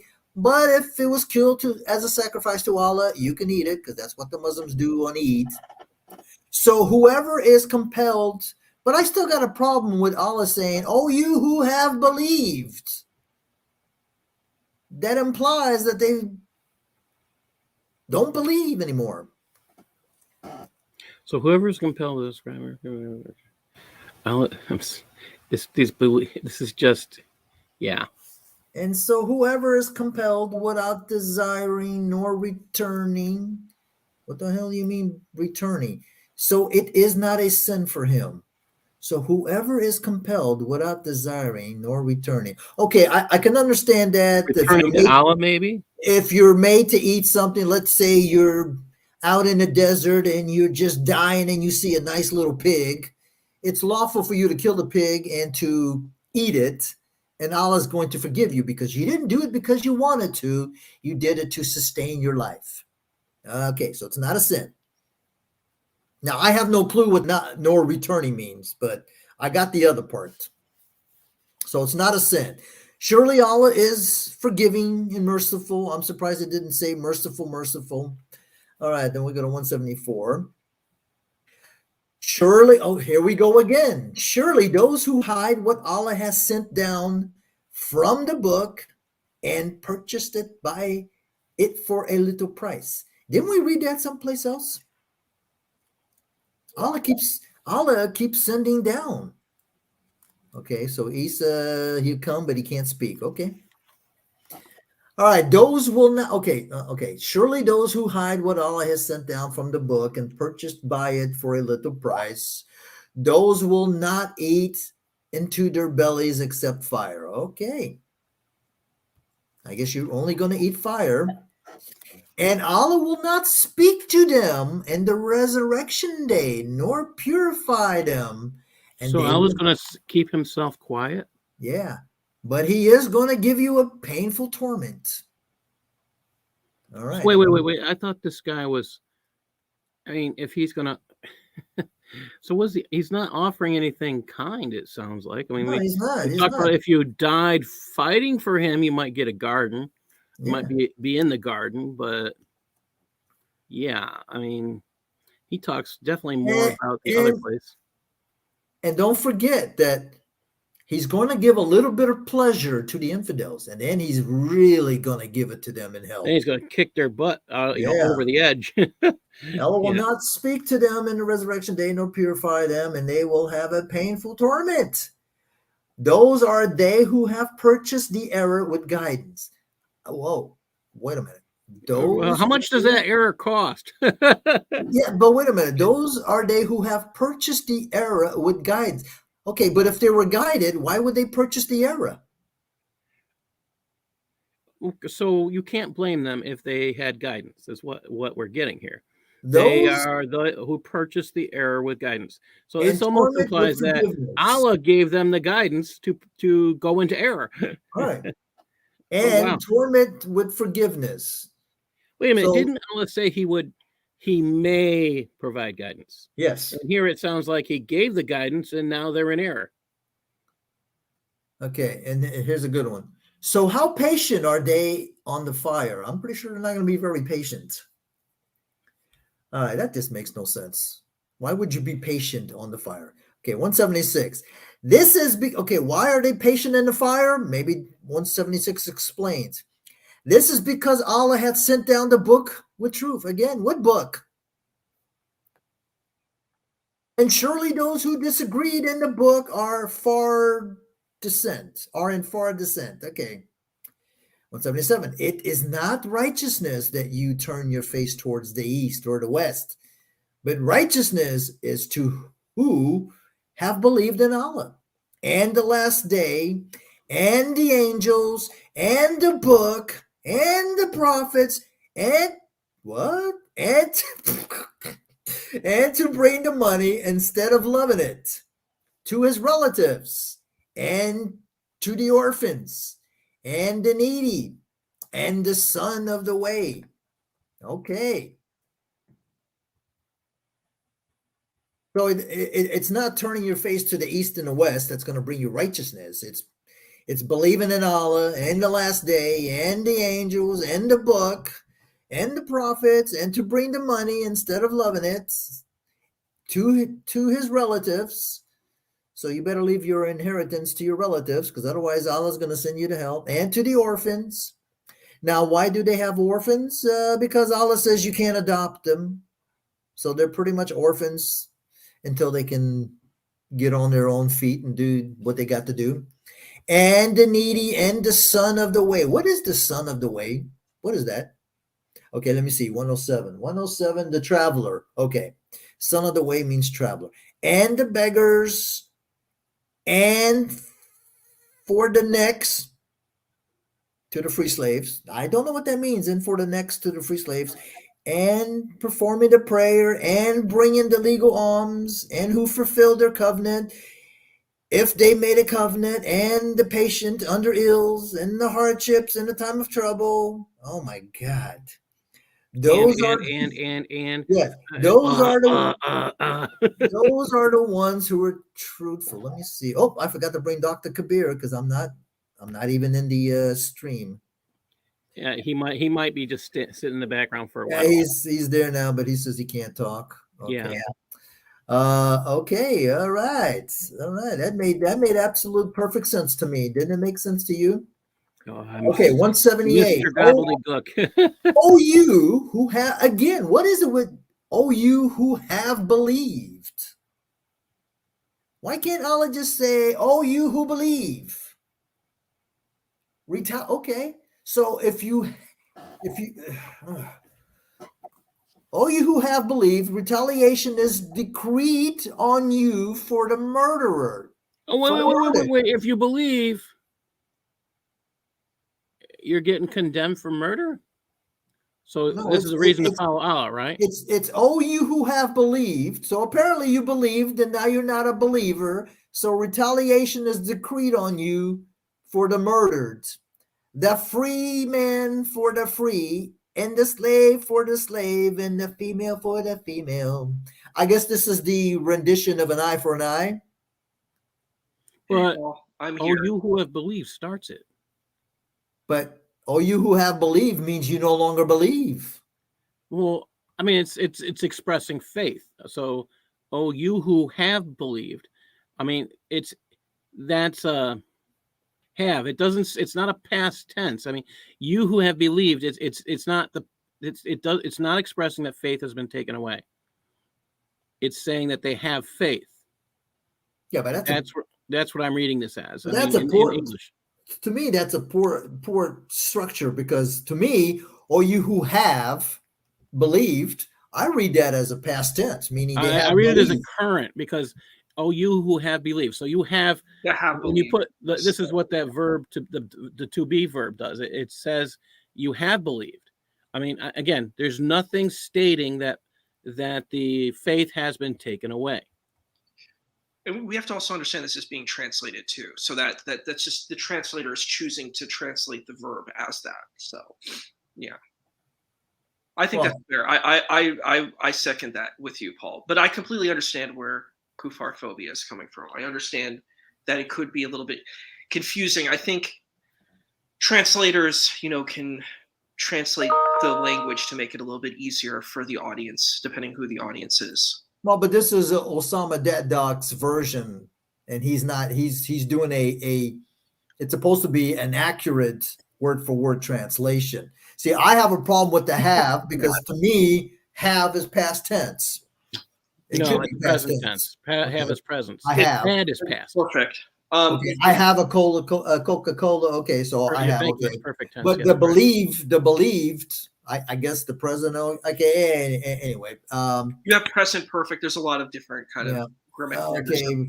But the thing is, you can't. That's impossible. Like, I've studied linguistics, like Hebrew, Greek, Arabic. You can't get a perfect lateral translation from one language to another. You can basically encapsulate the themes and ideas through these languages, but you can't get take example of the Bible. Take the King James translation, it's very English. Like the way they translate certain words, like they use lie, that's a very British thing. It's not a first century or several centuries ago Jewish narrative. It's very English because the translator is English. So the arbitration would be a very English arbitration. You're going to have that element whenever you're doing a translation, which is not bad. To go to the content of this, though, I'm sorry if you don't mind. I think it is interesting. I think that was valid. I heard an eye for an eye. I think it's connecting to that axiom. And I think the part that is fair, that's kind of that I dig, is it says, so whoever pardons his brother in anything, so follow it with fairness and perform with him goodness. I think that's a nice thing to hear, but it's an interesting thing. Like, how do we engage it? What is the context? Who are the people? I think that's important to look at. Right. And I do agree with you as far as, having a translation from, let's say, one language to the other. But here's the thing, which to me means that this is not from God, because why would God have a message that could only be understood in its original form? When 95, if not more than 95% of the world cannot read, cannot understand Arabic. Particular Arabic too. This is Fusha Arabic. So if the message could only be understood in its original language, you got a problem. I mean, you would want the message to be understood by everybody of all languages. You would not force people to have to learn a language, because even the Muslims, 80, 90% of Muslims don't read or understand Arabic. Well, Muslims memorize Quran, so they do that, but they don't know what the Quran means. So, you might read Surah Al-Fatiha, but you won't know what it But I can teach a parrot how to memorize stuff. That doesn't mean anything. So you memorize something that you do not understand. That's basically what the Muslims do, even if you don't memorize it. Let's say you recite it. You are reciting something that you don't have the vaguest notion what the hell it is that you're reciting. You got to rely on somebody else to tell you what you're reciting, and you have to trust that that person is not lying to you. And this is what happens with the imams and the sheikhs. They lie. This is what happens with the translators. They lie. I've caught them lying. Okay, I've watched Rob Christian. I've done it.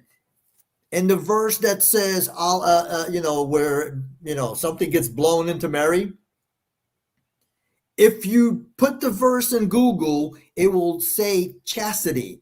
If you isolate the word, it says her vagina. Okay, so how can we trust anything? I trust Osama Daddock more than I would, Sahih International, which is written by 3 women who are American, who are converts, who Allah says they are deficient in intelligence. So why would I read a book from women who are deficient in intelligence in religion? In fact, the fact that it's written by women, according to Allah, would be, if they're deficient in intelligence, you shouldn't be investing any time in it, unfortunately. Yeah. And I believe that is the number one translation that's used.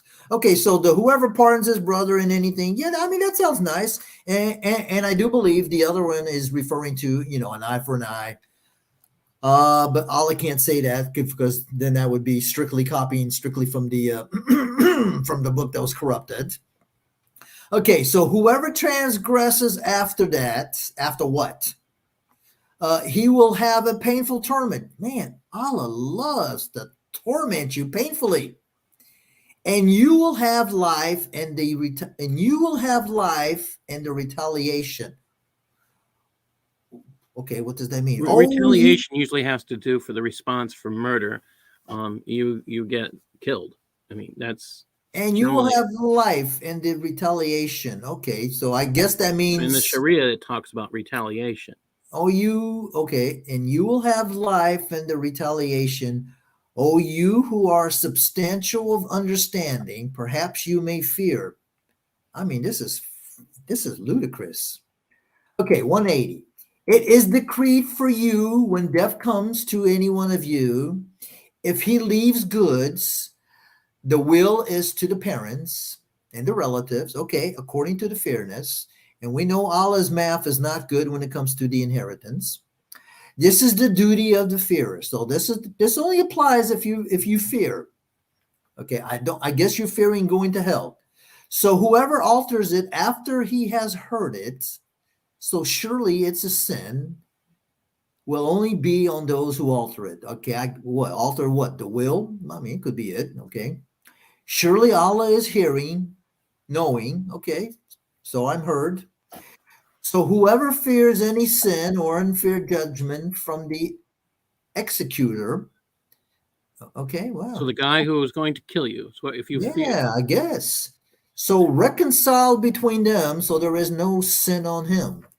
Okay, I have no clue what that means, but Now, why would it say, and whoever fears any sin? Why would you fear sin? Allah says he's not. I'm curious, just if we have an executor and that's not Allah, who does the executions? I don't know. So reconcile between them. Okay, who's reconciling? Between the executor and Allah? I don't know. So reconcile between them so there is no sin on him. No sin on who? The executioner? And who are you reconciling? Ah, it's raining. I hate when it rains and I got to take the dog out. Okay, surely Allah is forgiving, merciful. Okay. All you who have believed. Okay, 108, 108, 108. Fasting. Ah, okay.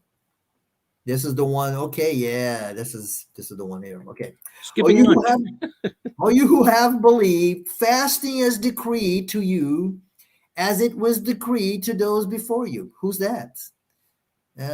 Were the Jews told that they have to fast?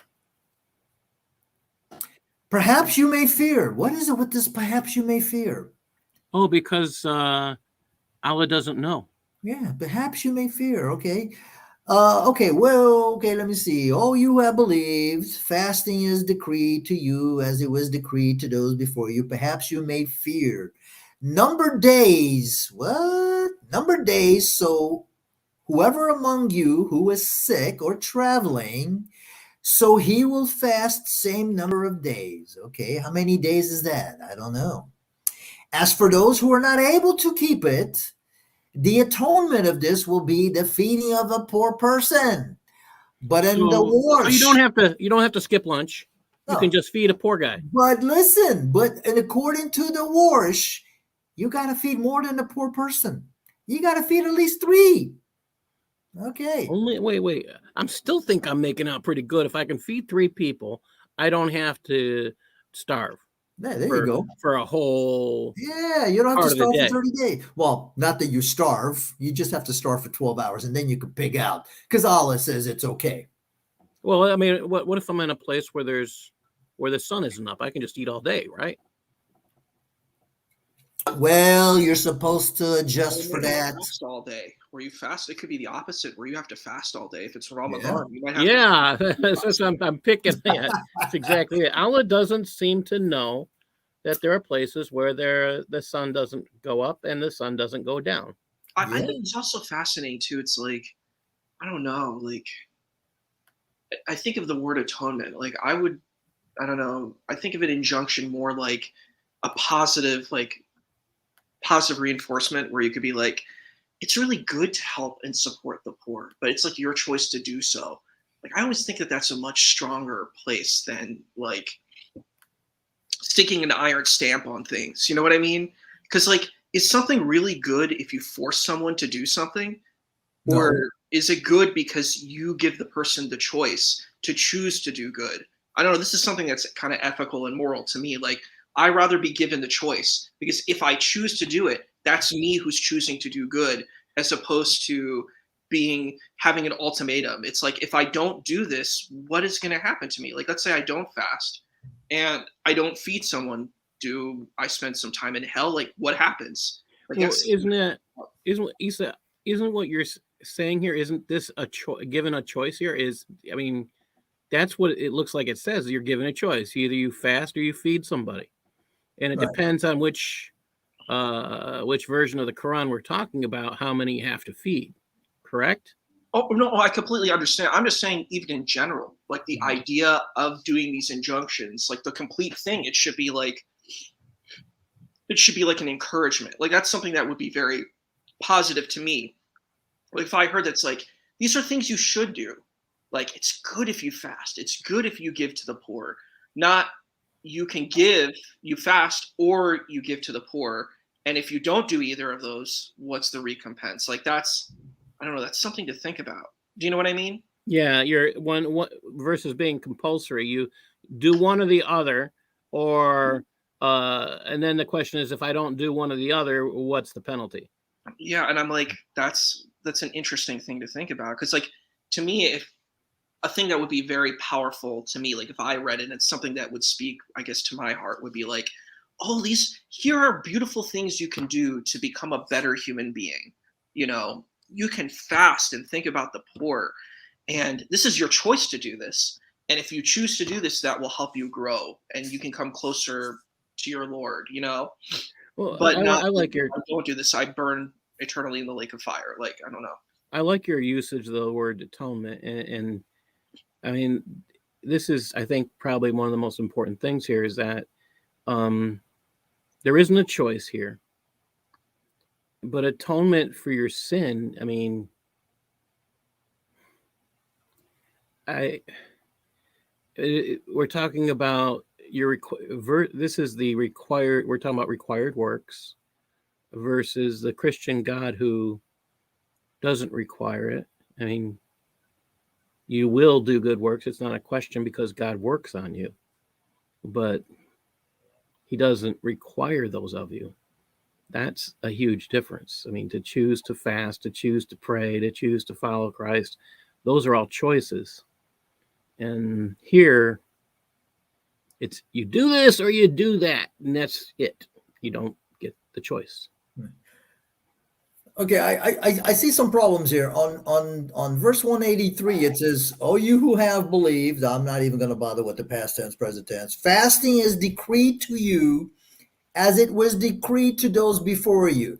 So have we seen anything so far that explains how fasting was decreed to the people before?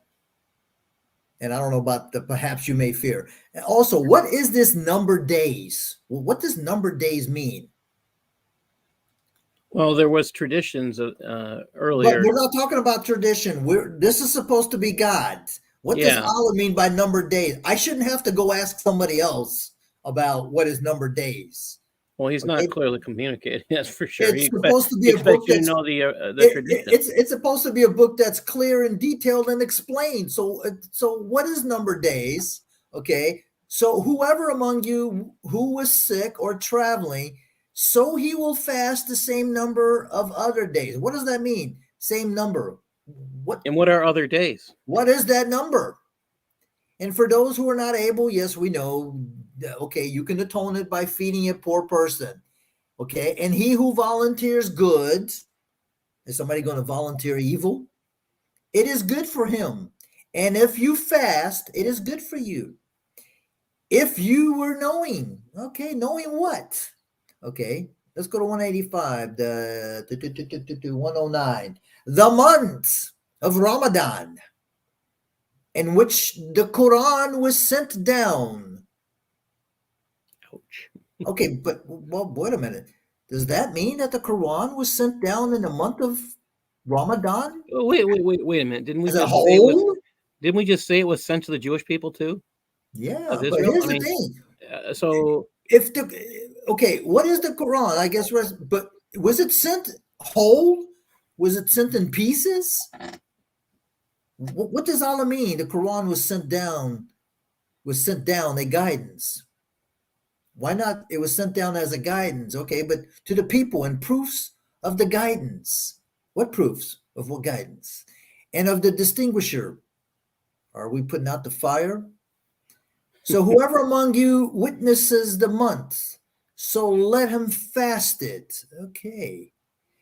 And are we just repeating the same thing? And whoever is sick or traveling, so like number. Whoa, wait a minute. Did we just read this shit? Right Gotta there. repeat himself. I mean, Verse 184, number days. oh, it's another abrogated passage. They had to get rid of that. Get rid of the earlier one. I mean, look at this. And number days, so whoever among you is sick or traveling, okay. And we go, and whoever was sick or traveling, so a like number of days. This is not even in another chapter. Strike that earlier passage. Yeah, this okay. Okay, so my question is, what's the definition of the Quran here? Okay, Quran 110. What does 110 say? Okay, a non-Arabic word. Okay, so the Quran was sent down, but I thought the Quran was revealed over 23 years. So is this telling me that the whole Quran was sent down on the month of Ramadan? But what month? Okay, see, this is the other thing, and I think I did a video. You can never have a birthday if you're a Muslim because your birthday is never on the same damn day.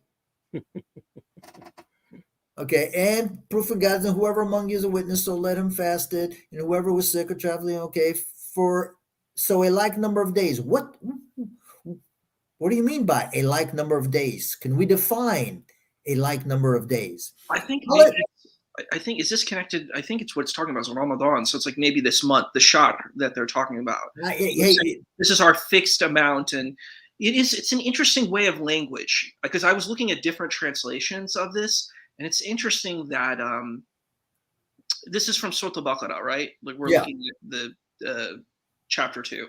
Yeah. So I'm looking at this. I mean, I can read Arabic too, so I mean, I can look into different parts of the Arabic and the translations, but it's interesting because it's kind of vague. It's not a very that's one of the big difficulties when reading the Quran, especially in Arabic. It is vague. It's not exactly specific. That's why you have things like tafsir. You have these exegesis that help you understand. Because like you're right, this thing we keep seeing fixed number. What does that literally mean? I don't know. Like that's a hard thing to say what that means. And I think what it's saying that you can make up your days too. That's a tradition in Islam that if you miss a day in Ramadan, you can take a day later, like after the month, and you can make up the days. But Isa, here's my problem. This is the Quran. This is Allah.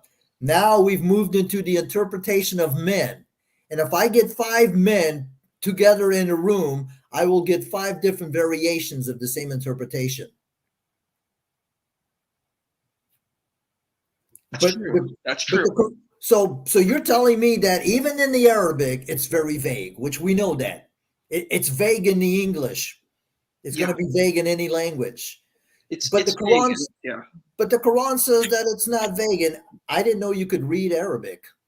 Yeah, I know Hebrew too. I've studied that. I've studied different languages. Yeah. I'm not an expert in Arabic. I'm probably like intermediate. Like, I'm slow. I'm not very good at it, but I can do it. You're way more advanced than me and Paul put together. But you're funny. But I'm better at Hebrew. I studied since I was very little. But the thing about it too is it's just like even if we read that verse that things are clear or these are supposed to be, what does that mean? Like clarity can mean many, many different things. It's like this is the thing of like I'm sure you know what hermeneutics are, right? Like if you say I'm sorry or I'm sorry or I'm sorry, like they all mean different things. They're all the same words, but it's all different meanings by the tonality of it. So I can read this and it says, oh, it's clear. Well, my interpretation of clear is not going to be the same interpretation of clear. I could be like, oh, it's clear. Like I can read the words, but that doesn't mean I understand exactly what it means. That still could be a form of clarity. Do you get what I mean? Like, how do you define what that means? There's 10,000 definitions. I mean, it's clear, it's detailed, and it's explained. I can understand your point and clear. Like you said, you are very clear, Isa. Thank you. Maybe it's clear spiritually. Like I feel spiritually enlightened by these words, but it doesn't mean I intellectually understand the clarity of it. Like I could make that argument. Do you get what I mean? Right, but how does the Quran say that every verse is explained?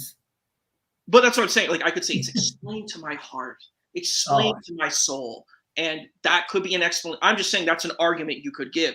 I'm just saying it's it's not really clear what that means. So you're telling me that the Quran's basically, it's up to you whatever it means, because like you said, it could be to you clear could be it's clear to your heart.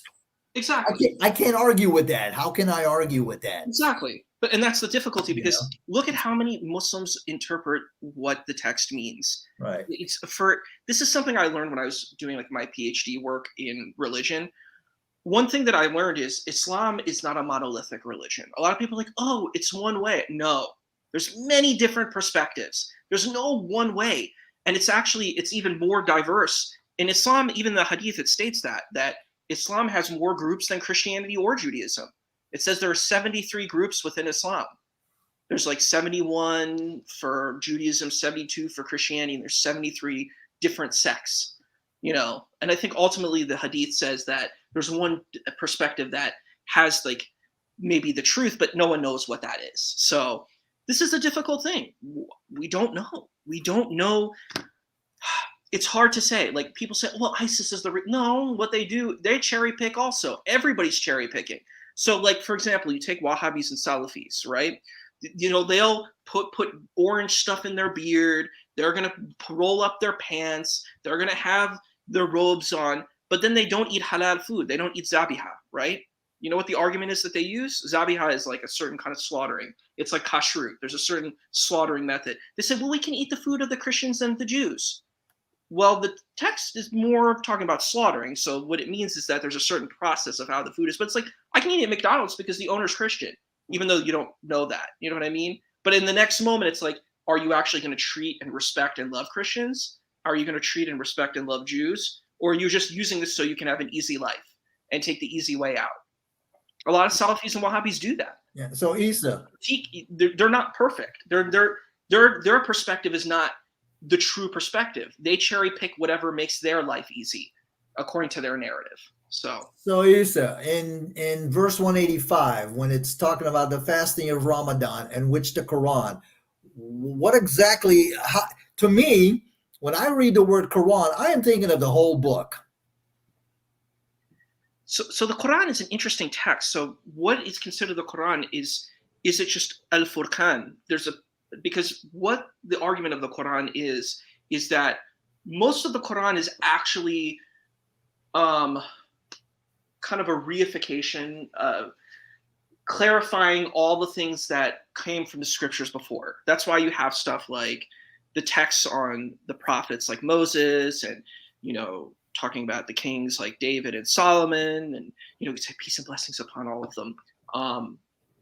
You have all these narratives about them because it's just kind of it's reinforcing. It's reinforcing what has already been told before.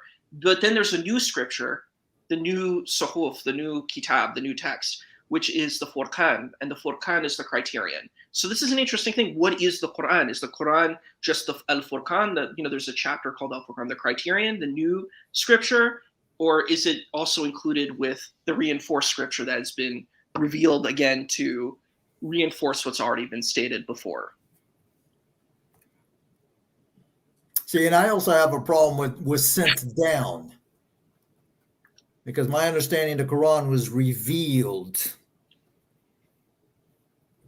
And this goes back to the vagueness. So where were we? 109, 185. Okay.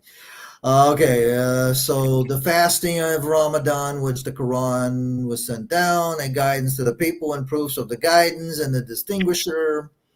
So whoever among you witnesses the month, so let him fast it. Okay. And that's a repetition again.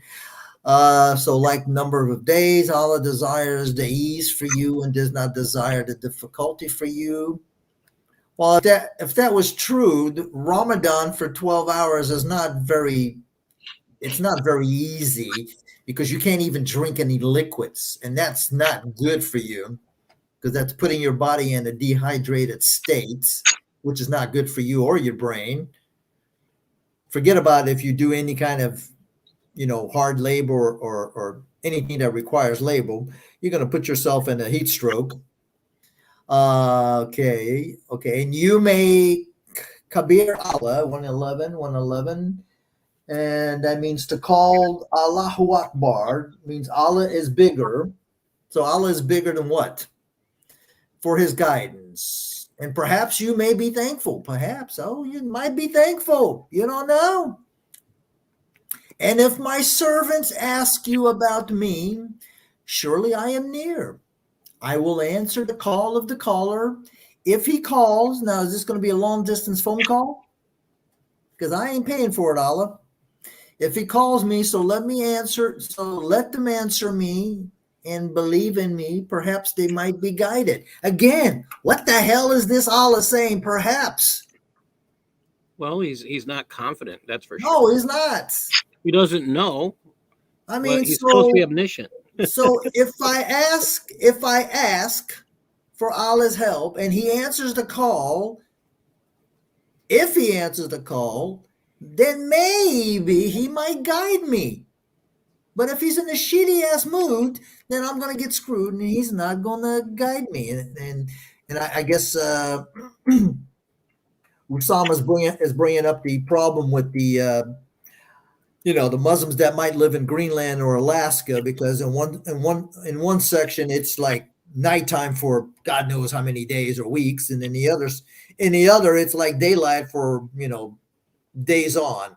Did you see my name is there? You actually scrolled up. It says Beer a lot. That's my name actually. It's the same name. There you go. There it is. You see it? Okay, Right. so That's my name there, which is funny. It means big, great. It can mean any of these words. So it's like emphasizing, saying God is great, pretty much. All right, you can use big too. It's an emphasizing word that fits all of that. 187 here. Now it gets good now. Okay. Well, and I wanted to say one thing too. There is a conflict also in the Muslim community in general every year about the month of Ramadan, like when it starts, because it has to do with the sighting of the moon. So it's usually divided in half. So some people fast on one day and then some people fast on the next day, because there's this division of the moon sighting. Because in Saudi Arabia, they can see the moon at a certain place, and then people in North America say, no, I didn't see the moon. So like there's a big conflict about that. So that's an interesting thing to think about in this whole. So Ramadan is not exactly set in stone, then, what you're saying. It's complex with the different communities. Yeah. And it's like, we also have this issue about how long is the fasting time. Like if I'm in a place where it's day all the time, or if it's night all the time, how does that work? It's complex, Yeah, I think it's interesting, because when I think of fasting, I think it's a spiritual relationship between you and, you could say, the Lord or God or whatever term you want to use. Like that's supposed to be a very intimate relationship, and that, I don't know, I think that should be between the applicant or the supplicant and the master. You get what I mean? You also got the problem that the Ramadan is based on the lunar cycle, which the moon has been used for pagan worshiping probably since the beginning of time. All right, 187. Now it's getting juicy here. It is lawful for you to have sex with your women. Now, notice here, we definitely know that, how many did Muhammad have? It's lawful for you to have sex with your women the night of the fasting, for they are your garment, and you are their garment. Very interesting usage of word here. Garment, huh? Allah knows that you were defrauding yourself in this. What? So he relents on you. He makes it easy on you. You can plow your wife on the night of the fasting. And he forgives you. Don't worry about it. So now have sexual relationships with them. So it's not just a feast at night. It's a sexual escapade. It's an orgy, man. It almost sounds like an orgy. If you got the 4 wives, man, you're going to have to take care of them. Okay? I mean, you got 12 hours. So that's 3, that's 3 hours apiece. Do you think Muhammad would have had enough time? Well, he had, 9 to 11? Hey, but you got to remember, because according to Aisha, Muhammad imagined having sex with the wife. So he never really had sex. The guy couldn't even tell if he was having sex or not. So you want me to believe that the guy couldn't remember if he had sex with his wives, but I'm supposed to believe that he remembered the revelations that he got as ringing bells.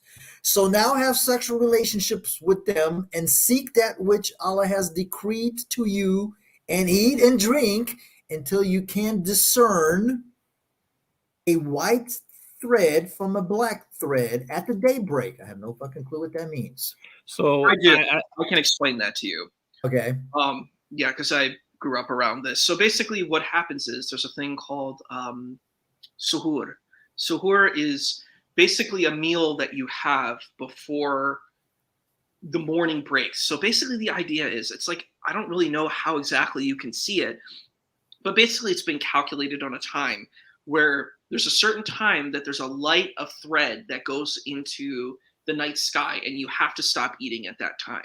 So this, whatever that light delineation is, that's when you must stop eating. You know, that's when you have to finish your early morning meal, which is the suhoor meal. So you have to stop at that time when the sky has this white thread. Okay, I have never seen a white thread in the sky, but that's okay. See, and here's the other problem. Depending on what part of the world you're in, your Ramadan is going to start at a different time. So there's no conformity. And it's based on the moon, which is, again, it's a pagan symbol. Okay, so then you fast until the night and do not have sex with them while you are in the mosque. I mean, that's only fair, okay, unless you're very horny, and then you go in the back. Those are limits to Allah. So are you saying that only Allah can have sex in the mosque? Then fulfill the fast till okay. the fast. I'm sorry. You will never see permission granted for that in the church. I'm sorry. Okay, so then fulfill the fast till the night and do not have sex with them while you are in the mosque. Those are the limits of Allah. Okay, and do not come near them. Okay, only Allah can come near them. Likewise, Allah makes his verses clear. See, Allah makes his verses clear to the people. Perhaps they may fear. Hey, Paul, have we read a clear verse yet?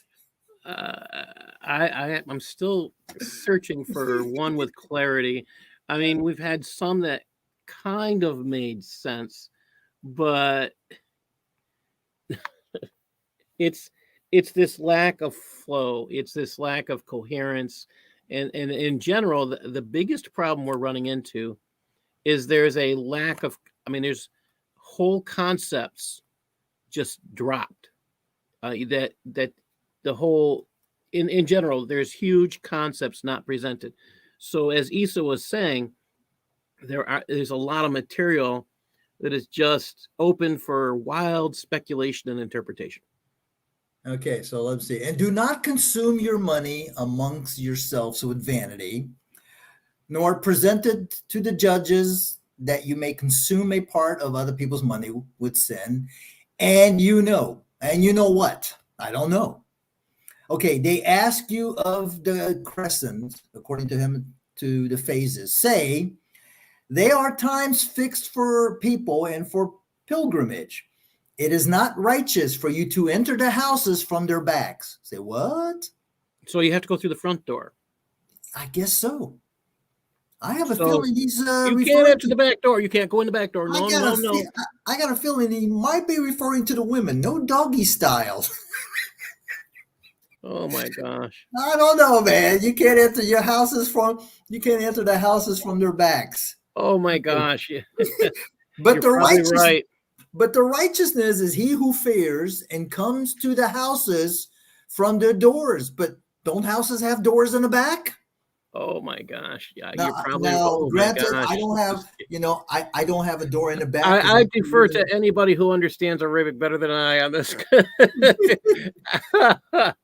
And fear Allah, perhaps you may prosper. Again, there's no prosper in having sex. I don't know. Well, if you enter the door, like I said, it sounds like an orgy. If you enter the front door, you might prosper, perhaps. But if you go the back door, then you're screwed. And now all of a sudden we go from the front door, we go from Ramadan, eating, having sex with your wife, don't have sex in the mosque, because only Allah is allowed to do that. And don't use the back door. And don't use the back door. Now all of a sudden we go from all of that to and do not engage in war for this. Okay, I'm sorry. And engage in war for the sake of Allah against those who engage in war against you and do not transgress. How the hell did we get from Ramadan, having sex, going through the front door, to engaging in war? Oh. I'm Surely, about surely, oh, surely Allah does not love the transgressors. But hey, and kill them wherever you find them. wait a minute. So Wait a you minute. got to look for them so you can kill them. Okay. But wait a minute. I thought you were in a war.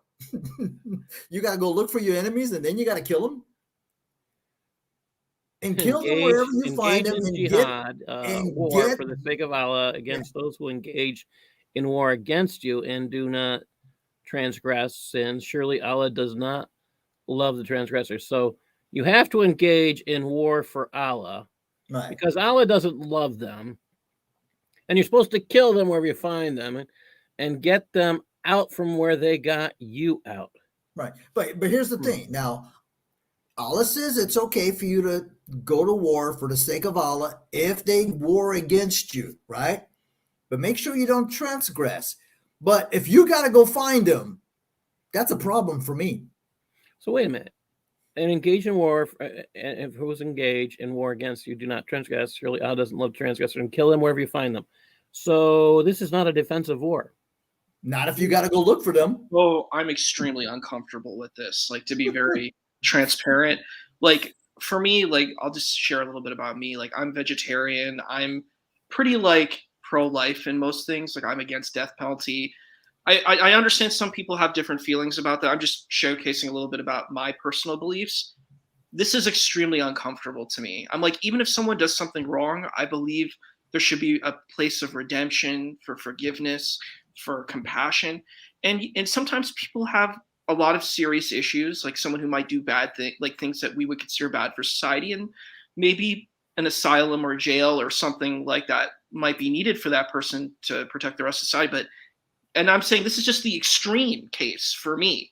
But killing someone for what? Like, what is it? For someone who does war against me? I'm like, I feel so uncomfortable hearing this and just reading this. You know, it's a very, very, even like treason, like that's something that's considered really, really bad. I'm like, I still don't believe we should kill the person. I think you could put a person in jail or something, but it's just like, how do we end up being civil? You know, what's worse here, Isa, is that there has been no definition of what it means to engage in war before this.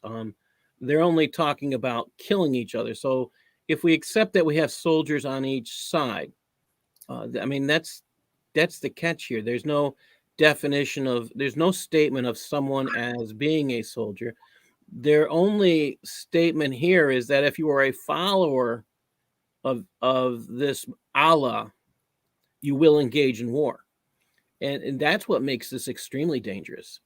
I hear you. I'm just saying, and I totally dig. I hear you, that interpretation. I'm just saying, even on many other levels, like this is so uncomfortable for me. Like I feel like almost sick seeing this and reading this. Like it's just not. It's lacking compassion and mercy. Like yes, absolutely I correct. 100% correct. I think the divine would send a light. Like I think of the Banu Qurayza situation, where the Banu Qurayza are said to have done treason. This is the verdict against them, that they allied against enemies of the believers, right? If that's true, because some people have debated that may not be true, that didn't occur. But if that did occur, that's deeply problematic to me. I think what is really needed is that you say, you know, like you would think a beam of light would come and transform the people's hearts. Like you wouldn't want to kill the people because they did this thing. Like, and there are people who are innocent in that village. Like if this occurred, you know, like I don't think it's right for any human to think this is okay to do spiritually, like to think it's okay to take other people's life. Like it's just not right in me morally. Like I can't accept that. I think if someone does something really wrong to society, then you can put them in jail, maybe indefinitely, whatever. I think that's maybe a just reward, but we can't kill people. And it's like, and especially like this, it's like we don't even have any clear definition, like you said, of killing people. Like I don't know. When I saw it, it's just like, it's not, I don't think a human should do, because then you become the judge, jury, and executioner for that person. It's like, for example, if we take the Christian perspective, right? And we're all sinners, how can a sinner deal a met punishment to another sinner? It doesn't even make any sense, you know? We have to, you know, purify ourselves. So that's just what I feel. I'm sorry. I didn't mean to go on. But the funny part is that it says kill them wherever you find them. So that means you got to go looking for them. Oh, God. And it says get them out from where they got you. I mean, so you're not only having to find them, you're having to get them out. I mean, and then kill them. Well, supposedly the excuse is that you know, these were the Maccans who kicked out Muhammad, which is BS. But then it says, and sedition is worse than the killing. You know what? In that concept, I agree with him. I will. Here's why I'll agree with him, because sedition is like a poison. It's a slow reaction, and you know, the one who's really experienced with this was Muhammad. I mean, he took poison and it killed him over a period of 3 years. And sedition can do that exact same thing. We've been observing this, and I've been documenting it in the United States for a number of years now. We can see how one act of sedition can last and destroy the country. We've seen this. You can document it in several countries.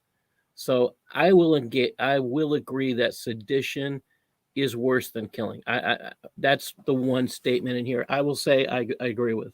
But don't you think, like, if let's say that's a terrible thing. Let's say someone disrupts the whole flow and does treason, for example. Do you think that the person should be killed or they go to jail? Like, I just don't think a government, that's way too much government overreach, in my opinion. I take more of a small government approach. I think a government cannot do that to its citizens, regardless of what the citizens, like citizens can do horrible things. But when the government does that, it leaves a place of morality and ethics, because then it can become a deity. It says we can take life and we can give it. I don't think a government should be able to do that, in my opinion. I could be wrong. But you could say it's a terrible thing and it's bad, but I don't think you should kill people for that.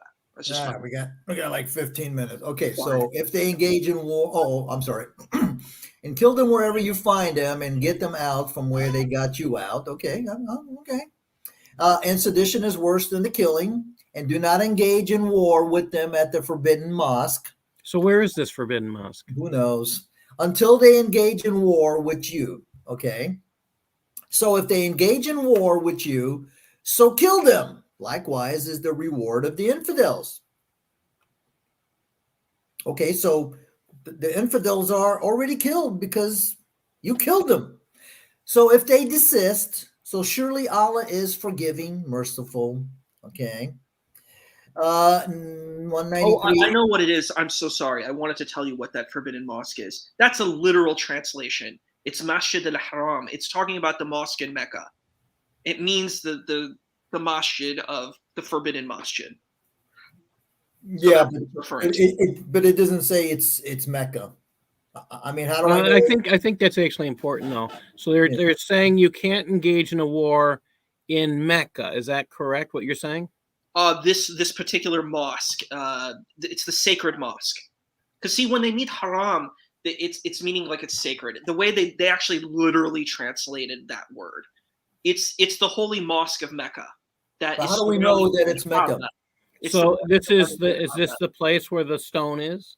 Yes, it's that whole place. It's that mosque. It's where the Kaaba is. It's that sacred center. But didn't they just have a couple battles there within the past 10 years? Haven't they had massive murders there? And in the last several decades, there were when the Ottoman Empire fell and the Arabs took back Mecca, when they took over Mecca, because basically it's been under Ottoman rule for like centuries, right? So there's been a lot of shifts. There's been a lot of bloodshed there. There's been a lot of killing there. That's true. And actually a lot of imams, a lot of, intelligentsia, sacred people. Even just a couple years back, I mean, there was a power shift, and one group started killing during the middle of the pilgrimage. I can believe it. I can't. Yeah, I'd have to go back, but I mean, there's been a lot. They're not following their own Qurans. In I don't know. Maybe there's a different Quran that says you can engage in war there. I mean, maybe it's missing that. I think what people do is that they will justify whatever they want. They're going to take people cherry pick, and that's a funny thing that I hear when people say, "Oh, Daesh are real Muslims." I'm like, no, they're not. They're cherry pickers too. They literally translate what they want to translate. Everybody's a cherry picker here. So it's like people are going to take whatever they like that fits their agenda. So that's what they're doing here. So some people are like, you can't make images, but then they'll do this thing. They won't do the ablutions correctly. The wudu, they won't do that in the proper way of doing it, or do salat in the proper way, or anything. Like, people cherry pick whatever they want to exert power and control other people. I don't know, there's a Iron Maiden song, "The Evil That Men Do," and I think that's just the truth. 193. I got a slight problem at the end. Okay, so and engage in war with them until there is no sedition. Okay, I can handle that. And the religion be to Allah. So there's a religion aspect as to why you're engaging in the war. Not just because there's sedition, but now they got to become Muslim. And the religion be to Allah. So if they desist, so there will be no transgression except on the unjust. The forbidden month, okay, I thought there was 4 months. 114. 114 says Muhammad probably meant months, since there are 4 months. That is true. Okay, I mean, forbidden month for forbidden month. These are forbidden months that you can't do war and stuff like that. But according to Usama, it's in singular, the forbidden month. So maybe he meant to repeat this 4 times? I guess, I don't know. Or maybe Jibril didn't repeat it 4 times. And the forbidden things are retaliation. Okay, so I guess during those periods, it's forbidden the things are retaliations. So whoever commits transgression against you, so transgress against him similar to how he transgressed against you. Okay. No, again, an eye for an eye. I don't get it. Can I ask a question about this forbidden months period? Because the concept of forbidden months came from the pagan Saudi Arabia, correct? I mean, do we now have Allah following the rules of the pagans? I think there's definitely probably follow through from the indigenous tradition. I think that would be fair. I mean, even in Israelite tradition, we see some follow through from Babylonian tradition. Like that's going to be there. But yeah, so I think that's fair. It's one thing for the Israelites to do that, but it's another thing for Allah to do that. I think that's quite a statement, that Allah is okay with following pagan traditions. Hey, why not? Come on, man. He's busy. He ain't got time to give you some new new pagan rituals. Okay. And fear Allah. You got to fear Allah, and know that Allah is with the one who fears, the fearer. 195. And spend for the sake of Allah, and do not throw with your hands to the destruction, and do good deeds. But we already came to the conclusion that Allah said it's only a deed. Surely Allah loves the doer of good. Let me see. What time is it? 9. Okay, so we got about 9 minutes. Do you mind if I say one quick thing? There's just something about it that really rubs me the wrong way, which was, whoever commits transgression against you, so transgress against them in the similar way that they transgressed against you. Why not forgive them? Like, why not have compassion, love, and mercy? Like, that's what I would do. Like, so if someone slights me, and I've had people who, and I'm sure both of you have too, people who've done nasty things to you, do you go and say, I'm going to do this nasty thing back to you? Or are you going to take the higher ground and try to be a better human and be like, okay, I got to forgive this person. Maybe this person had a bad day. So I have the grace of God to help me. Yeah, I'm sorry. Go ahead. Issa, you're 100% right. I mean, if we follow this, road rage would be the rage. I mean, you might kill people. People will get killed, and I'm like, no, you just. So someone like someone honks at you and is really nasty to you on the road. You could be like, okay, I'm going to be nasty to them, and it could escalate, and then you'll kill each other. Or you could be like, yeah, he's having a bad day, or she's having a bad day. I got to forgive them and move on. Or I might get angry, and I might just have to be angry with myself and then move on. But to say I'm going to hurt this person because they hurt me, I'm like, that's insane. I'm sorry. It's a justification to do evil. That's what it comes down to. I mean, because someone did evil to you, you are now allowed to do evil to them. That's, in fact, you're not only allowed, you're encouraged in this. Pray for those who persecute against you. That's my perspective. Amen. I mean, doesn't that go against the teachings of Jesus? you know? This sounds like do unto others, then run. Okay, let me see. Muslim pilgrim. Okay, and complete the pilgrimage and the visit to Allah. So where does Allah live? Okay, so I thought Allah lived in the seventh heaven. So complete the pilgrimage to where, and the visit to Allah. So Allah lives in Mecca because you're visiting Allah, right? So is Allah in that black stone, or I think I could be. Well, hey, it's not a black stone anymore. It's like 6 to 8 pebbles. It's pieces. It was returned back in pieces. Oh, and it's encased in wax. Right, because they don't want you to know that it's pieces. You know, the guy said, I come in pieces, I leave you pieces. So if you are prevented, so do whatever offering will be the easiest, and do not shave your heads until the offering reaches the place of sacrifice. This is Hajj. This is the Hajj rules. You cut your hair after you do that's one of the parts of the Hajj. Yeah. Is it cut or shave? It's because there's actually multiple Hajjs. So there's one where you should just cut a lock of your hair, and then there are some where you have to shave. You cut off all your hair, so you shave it. You shave your entire hair. Man, that is. So there are some where you don't. I mean, you shave off all of your body hair. Whew, that could be rough for for the grizzly guys. Okay, so whoever among you was sick or has an injury of his head, so it has to be an injury of his head. So its atonement is fasting or whatever, 115. Alms, giving out alms, or an offering. But isn't alms an offering? Whatever. It might be like an animal offering. Okay. It could be like a sacrificial. So maybe they've been using when they've used alms here before, they have used the term legal offering. Right. So this one is illegal. This one is not legal. This one could be an illegal offering. So a joint or two might be good. So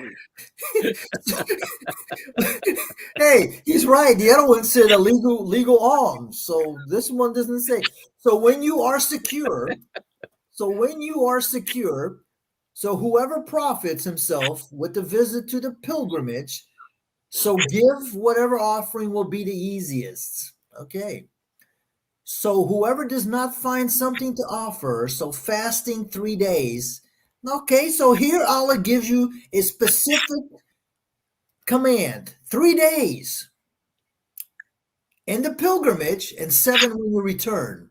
These are 10. Okay, so all right, he's being specific here. Remember, the other ones we don't know. Okay, this is for whom his family is not present at the forbidden mosque. Whose family? I don't know. I guess for whoever does Hajj and his family is not present with them. And fear Allah. Again, you gotta fear Allah. And know that Allah is severe in the punishment. So Allah is great at punishment. He's great at causing fear. Yeah. Has he been great at anything else? I don't know. I mean, causing torment too. I gotta put that. He's an expert tormentor. 197. The pilgrimage is known months.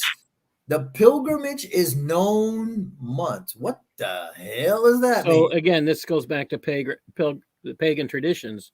If you accept that Mecca was there beforehand, then you have this belief that this important pilgrimage, which had occurred to go to the pagan place of worship from all these pagans that worship these different gods. There were deities inside the Kaaba originally. The Kaaba was there Yeah. before, so there were deities, and there was a pilgrimage to Mecca. That's true. That's all true. Yeah, but the sentence here does not make sense. The pilgrimage is known months.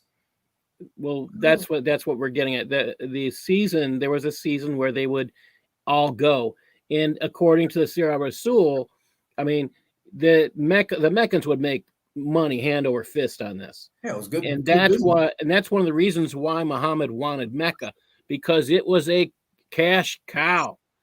I mean, it financed everything. And that's why we have 929, because when Muhammad said no more polytheists and mushrikeens doing the Hajj, the people said, yo, bro, man, you just cut up my income. Now what am I going to do, man? I'm going to be poor. I'm going to be living out in the sands. Then Muhammad said, oh, man, I got a good idea. Let's go fight the Romans in the, and take their money and their white women, because, we gotta have the blondies, as Christian Prince would say. Okay. The Romans weren't really white. I mean, they were diverse. I know. I'm just kidding. I know you're joking. I'm just saying. CP says the blondies. We want the blondies. Whatever good you do. Okay. So, okay. Oh, so whoever determines to go on the pilgrimage, let him not have sexual relationships. So, boys, keep your peckers in your pants. Nor fornication. Oh, I'm sorry. What's the difference between sexual relationships and fornication? I guess fornication means that you're not married to the person, right? Yeah, there's no definition. Sexual relations would be. Listen, okay. The fornication would mean you're not married. The Right. sexual relations would be about your wife. That's what I would say. Yeah. So Again, Allah's not very specific. It could be like mulkul yamin, which is the right hand possesses. That means don't screw the women on the way to the Kaaba, because No having sex with your sex slave. No fornication nor dispute in the pilgrimage. Wait. You know what? It said fornication, but having sex with your sex slave is not fornication. Yeah, it's okay, because you possess. So can you have sex with your? I mean, I'm just curious. It says don't have sexual relations, and that would imply relations with your wife. Oh, it could. Yeah, it's okay. Now you're allowed to have sex with a sex slave. I think, yeah, I would say that the fornication probably refers to the right hand possesses, and then because I think there's a distinction, because your wife, your concubine, your slave are, oh boy. Well, the question is, do they consider sex with a sex slave? Do they consider that allowable at this time?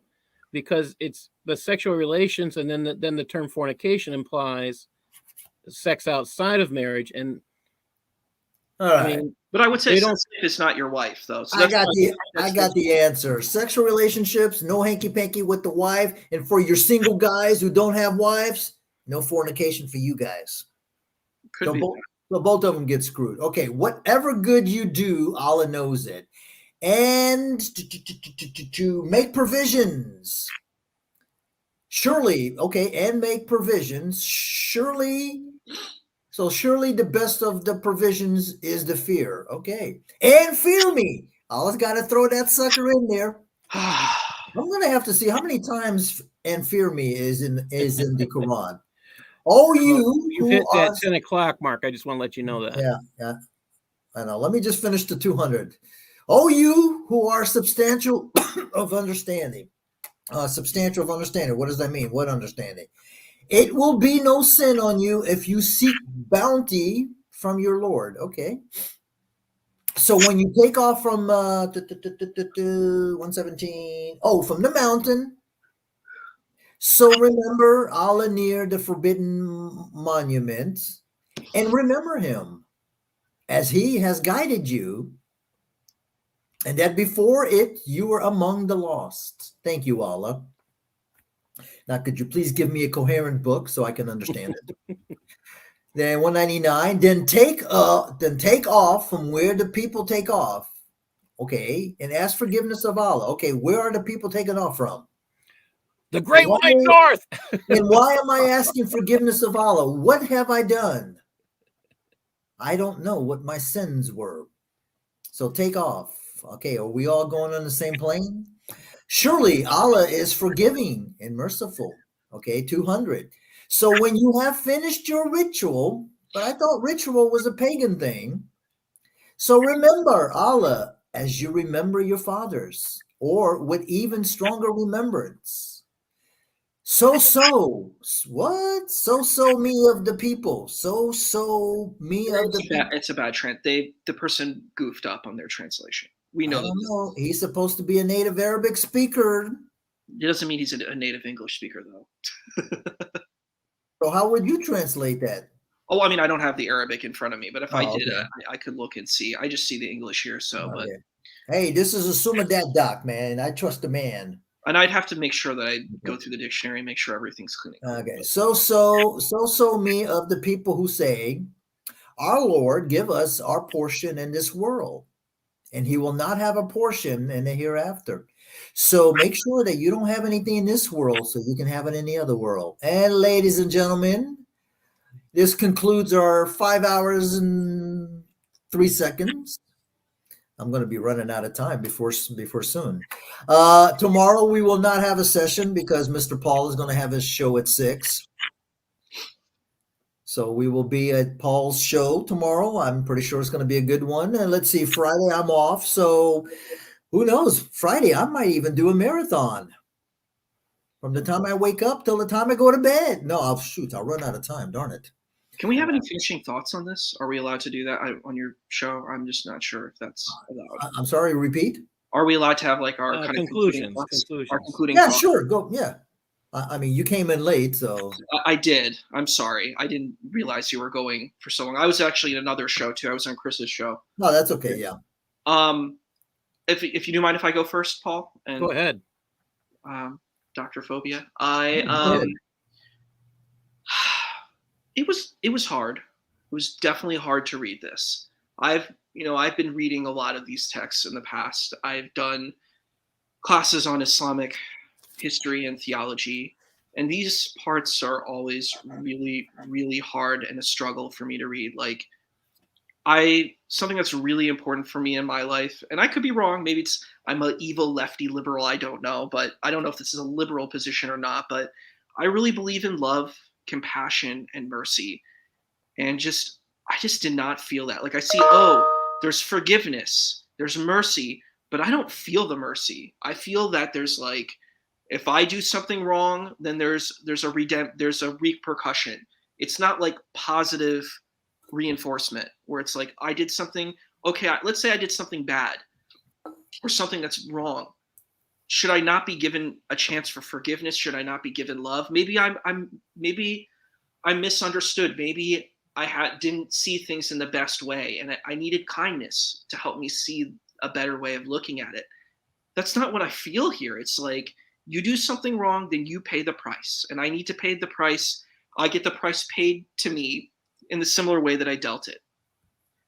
That just is disturbing. I think a lot of the focus on sexual relations is another thing that I feel very uncomfortable with. This might sound bad, but I think it's a very private matter. I don't really know if I feel comfortable hearing that type of edict told to me over and over again, how I'm supposed to have relations, how I'm not. That's kind of something between me and my significant other. You know what I mean? Where we discuss how we want to have our relationship. I think it's a very private matter, and it's a very intimate matter with the partner, and there's a consensual element, and it's like, do not have relations with your wife. I'm like, that feels so, I don't know, uncomfortable to hear, because I don't know, it sounds like it's speaking to men. Perhaps it could be mutual. It could be for both partners. I don't know. But it definitely feels, because it sounds like, you have the relations with your wife and your possible concubines or slaves or whatever you want to call it. That just feels deeply, deeply uncomfortable. There's a lot of things here that were uncomfortable. The parts where I liked, where it's like, if people treat you with kindness, you should treat them with kindness. I'm like, I'm down for that. All those like positive things, I'm like, you got me with all those things. But like the things that are like negative and kill people where they are, I'm like, I don't want to kill anyone. I have no interest. I've killed all the people I've wanted in my life, and that's zero. I don't want to kill anybody. I have no interest in killing people. If that happened, where I was put into a situation where there was a loss of life and I was a part of that, that would be a painful thing that I'd have to carry with me through my life. It wouldn't be like something that's just easy and light to move on, because taking a life is serious business. It's not a game.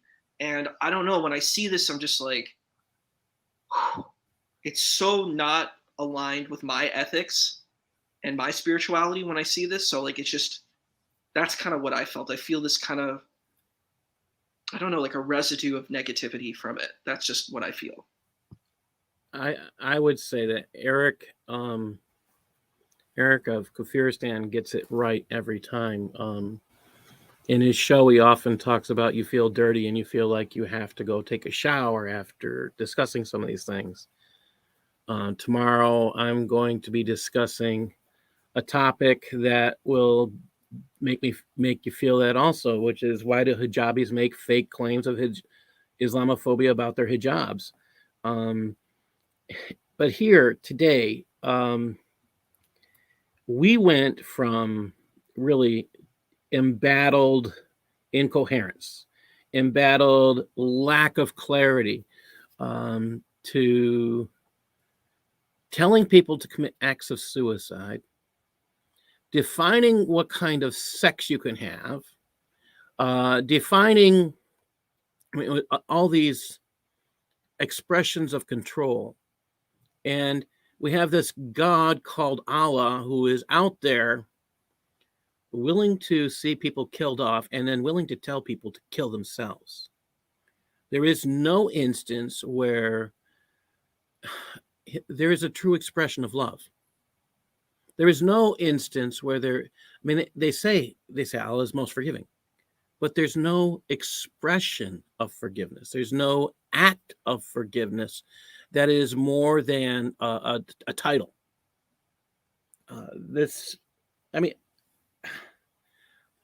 And then the open declaration of holy war, which is what they call jihad. There is nothing kind in this book when you can find any little bit of clarity. He gets excited when he talks about sex, this writer. He gets excited when he talks about killing. He gets excited when he talks about having people kill themselves. And he gets excited when he talks about returning evil for evil. I find this a very small God. I would rather, I'm a Christian. I serve the God of love. I serve the God that is all encompassing. This God that loves me so, he came when I was still in my sin. And I'm not saying I don't sin. I'm not saying that. I'm saying he made a path for me to find love. He made a path for me to see who he was and the stuff that he did, so I don't have to die that second death. He did that for me, just as he's did it for you. So I would rather declare my love for this God who came in the form of man. This God who can do so many things that Islam limits. He's so much greater than their little concept of a God that has to control even the concept of sex. That he's so perverted that he has to describe what kind of sexual acts you can have. It's a perverted God. I mean, you wouldn't think there would be such a thing, but that's in the Quran. It's not anyplace else. My God is just too big for them. I think, I pray that they discover, as I said over and over again in the show, if you want to be you want to be a follower of Allah, you have certain duties you have to do from what we read of in Surah 2. Number one, you have to read the book of Genesis. That's a requirement. It's a requirement of every Muslim, because they say you have to be able to, understand. You have to accept the religion of Abraham. If you can't do that, but you can't do that by reading the Quran. There's nothing there that tells you about it. You have to read the book of Genesis. Then we read again, it's talking about the Torah. You have to read the Torah, which is the first 5 books. You absolutely have to read it, because you can't know what is legal to eat and what isn't, because Allah doesn't tell you that. Not in this first 2 chapters. And we're not even done with them. And find that God when you read these books. Find that God of love that the Jews talk about, that the Christians talk about. And I guess that's my conclusion. Thank you. Okay. I mean, I just wanted to say one thing to Isa when you were talking about killing. I mean, I see a distinction between killing and, let's say, murder. Yes, at the end of the day, a life has been taken. But if somebody's trying to kill me and I defend myself and I kill them in self-defense, that's a difference than, let's say, I murder somebody for whatever reason. People murder you for whatever reason. Robbing the bank, robbing your house, carjacking.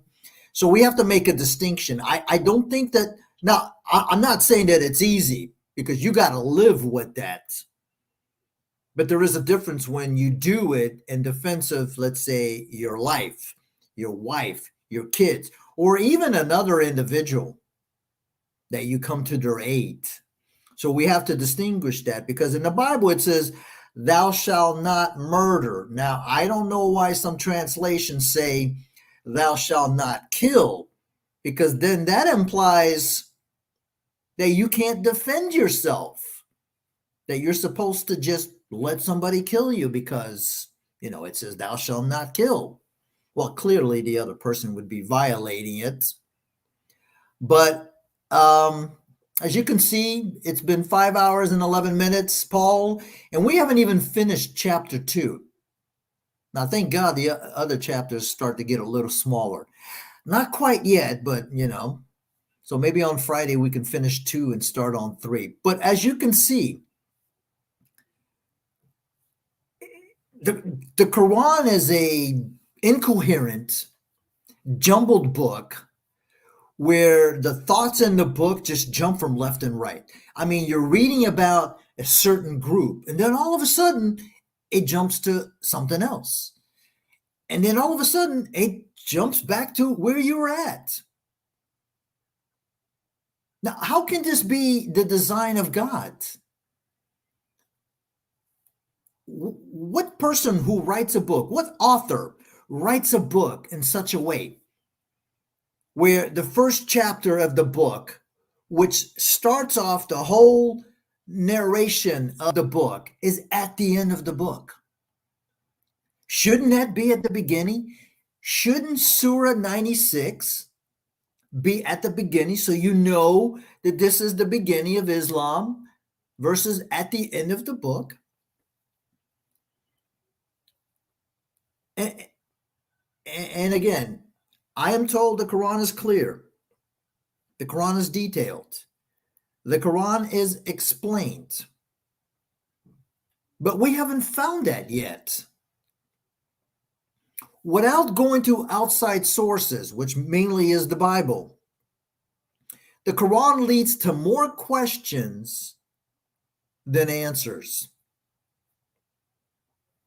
And I don't understand how this would be considered a divine book that leaves you with more questions, excuse me, more unanswered questions than answers. And on that note, I'd like to thank Paul, Dr. Kabir, Isa, for coming. Anytime that I have this, I plan to do this series until I actually finish the whole Quran. So this is going to take a while. That's why it's a series. For those that were in the chat, thank you for coming. Mr. Michael Wannabe Knight, anytime you want to debate the Quran, true or false, let me know. Because I know you like to run, because I actually think you're Ali Dawah. And we all know about Mimi Ali Dawah, you know, the dwarfy.